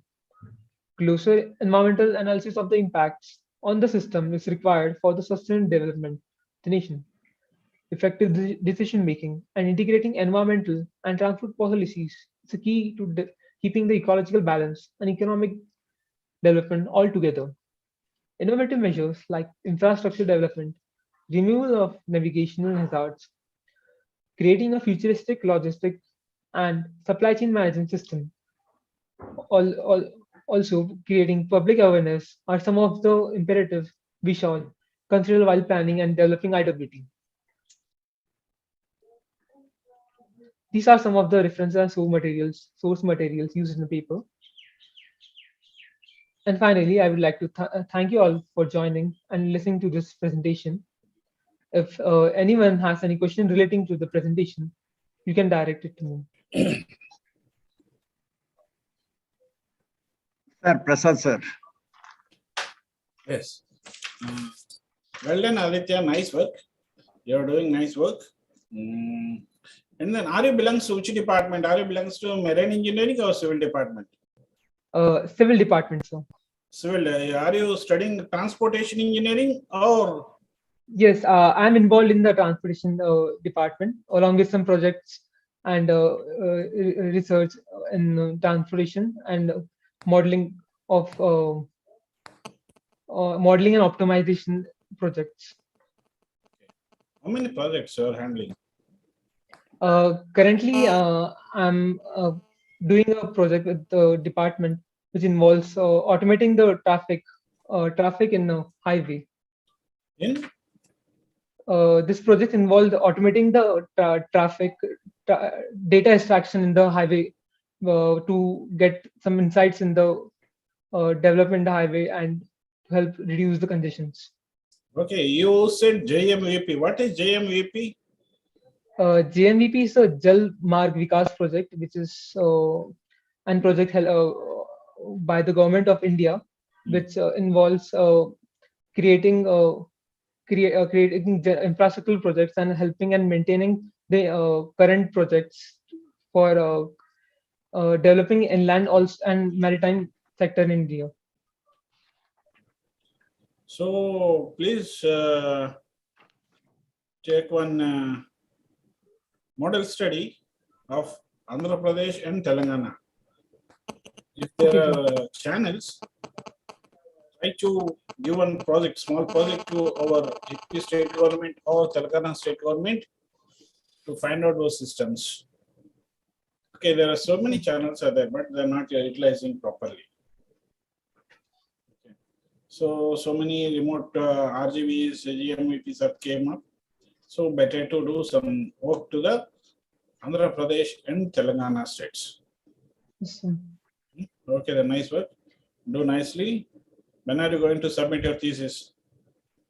I have already submitted the paper to Mr. Surya Narayan. Your college. Your college. I will do that as soon as possible. Okay, two questions I'll ask you. Okay. What is Coursera? Actually, how it is useful to you? Actually, Coursera is a platform for students and anyone who want to learn, which is in fact free for learning, but which requires certification. So just tell me, you have never written here MS Excel. You have not written here Visual Basic. You have not written here C++. I want these languages known people to be employed in the companies for which I recruit people. Okay. Why Visual Basic? Earthwork you can calculate with Visual Basic better than anything. Yes, sir. Why C++? If you want to do an analysis of any structure, C++, you can use it straight away. Yes, sir. C++ is actually easy to use. Why Excel? If you have to give a contractor a quotation, Excel is very much needed for you. Yeah. Yes, sir. Similarly, why AutoCAD? So those things you have to learn, which are very fundamental required. And tomorrow, all your engineering, wherever you work, minimum 28% will be automized. Whatever platform you use, whatever, this thing you use, but still you have to be alert and active to utilize the software skills. So that's it. Thank you. Bye. Yes. Thank you, sir. Sir, I'm Brahma Reddy, sir.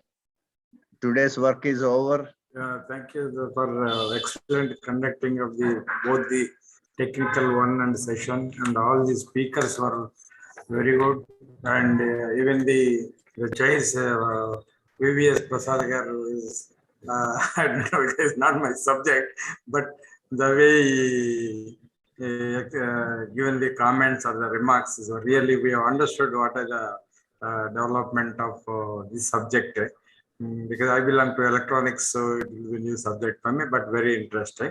Though I put my photo off, but I was continuously listening it through my mobile, and really very interesting, sir. And it will be really motivating tomorrow also to continue say the same process. But like me, people, I think they will definitely join and go for it. Sure. And all the speakers are also very good and excellent presenter. Maybe subject may not be ours, but by the way they presented and the way they expressed and the content is really very good content. As earlier one Captain Bombert, we has collected so many pictures and it was so impressive to the person who is seeing the presentation, and all the nobody is no comparison with any of the 6-7 speakers, and they have done excellent, sir. And I hope all the participants who are on this virtual platform have enjoyed the talk, and really I myself to say is really is a wonderful program and went on very good, and I really thank our convener Engineer Suryanarayan Garu for selecting such speakers and the chairs of the session chairs, and really excellent, sir. And thank you everybody. I hope our Honorary Secretary is here, then I can say a few words and then shall we go for conclusion, Suryanarayan Garu? Because again we have to come morning. Go for conclusion for the day to assemble tomorrow morning at 9:30, sir. Yeah, 2 minutes. Our Honorary Secretary will come on the line. Okay. Dr. Venkat Subbai Garu. Anyway, he is not, I think he not joined. So I take the privilege of proposing vote of thanks. I first of all I thank the chairs. Professor M. Anjaneya Prasad Garu, Professor VVS Prasad Garu,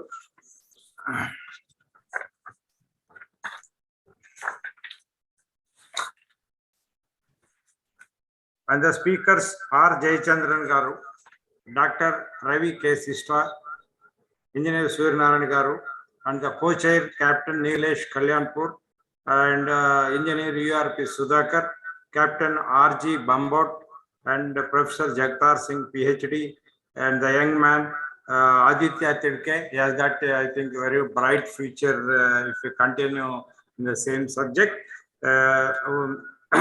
It's really is a great privilege for me to thank all of you, and I thank on behalf of the Telangana State Center, on behalf of my own, once again, Professor Anjaneya Prasad sir for sparing his time and chairing the session and excellently, and also analyzing the speakers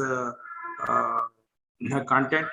The speakers are so good. The first session was very good, and the second session was very good, because second session normally people get sleep, but I found everybody is so inspired and motivated to listen the lectures, and Professor VVS Prasad Gari remarks is wonderful and very good, and then Captain Nilesh Kalyanpur and the other speakers, Sudhakar Garu, also excellent presentation, and Captain R.G. Bambot and Jagtar Singh Garu and Aditya Tidke. Everybody, I express my deep thanks for all of you. I also hope for tomorrow's speakers also will continue the same spirit, and that will be a motivating factor for these listeners tomorrow. And I thank once again the convener and all the session chairs and the speakers, and also all the participants who have on this virtual platform who have very patiently gone through the 8 hours, almost 8 hours session, And I thank one and all, and thank you very much, sir, from on my behalf and on the behalf of Telangana State Center and all the committee members of our Telangana State Center. Sir, Chairman, you sir, very much. small one point, sir. Sir, please encourage young scientists and young engineers. Sure, sir. Sure, you are 100% correct, sir. Because now we are all crossing 60. So we need a people from 16 to 30 who should take the, so that this can move on. And we are really, today Mr. Aditya give a good presentation. Yes, I sir. like him very well. Even yesterday, sir, in ECM, that is Energy Conservation Zoom meeting, we encouraged one girl from IIT Kharagpur. She was only, I think, final year student, and excellent presentation on renewable energy. Good. I am also from IIT Kharagpur. Very nice, sir. Very nice. Even my daughter is from IIT Kharagpur. So it's a nice. There's always some common. Tomorrow we have there are two papers from my side. Very good, sir. One student is from Indian Maritime University, and the second one is from Tanzania student, foreign student. Yes, sir. Very nice. Very nice. I've seen here. I think you're also speaker in radiated underwater noise. I am not speaker. My students will speak. Okay, your students will be speaking. Pawan Kumar, Yes. sir, I think. He's from IMU. Pawan Kumar is professor. Professor from Indian Maritime University, Visakhapatnam, sir. Okay. Second one is Josun Yomi. He's from NIT Tanzania, South Africa. Yeah, NIT Tanzania. Yeah, very nice, sir. Thank you for praising this, and we'll definitely we take your word, and we have been already doing it, but we will further escalate, putting more younger generation into the stream of IEI professionalism. And thank you very much, and thanks one and all everybody. Thank you, sir. Okay, sir. Bye, sir. Okay. అయిపోయింది.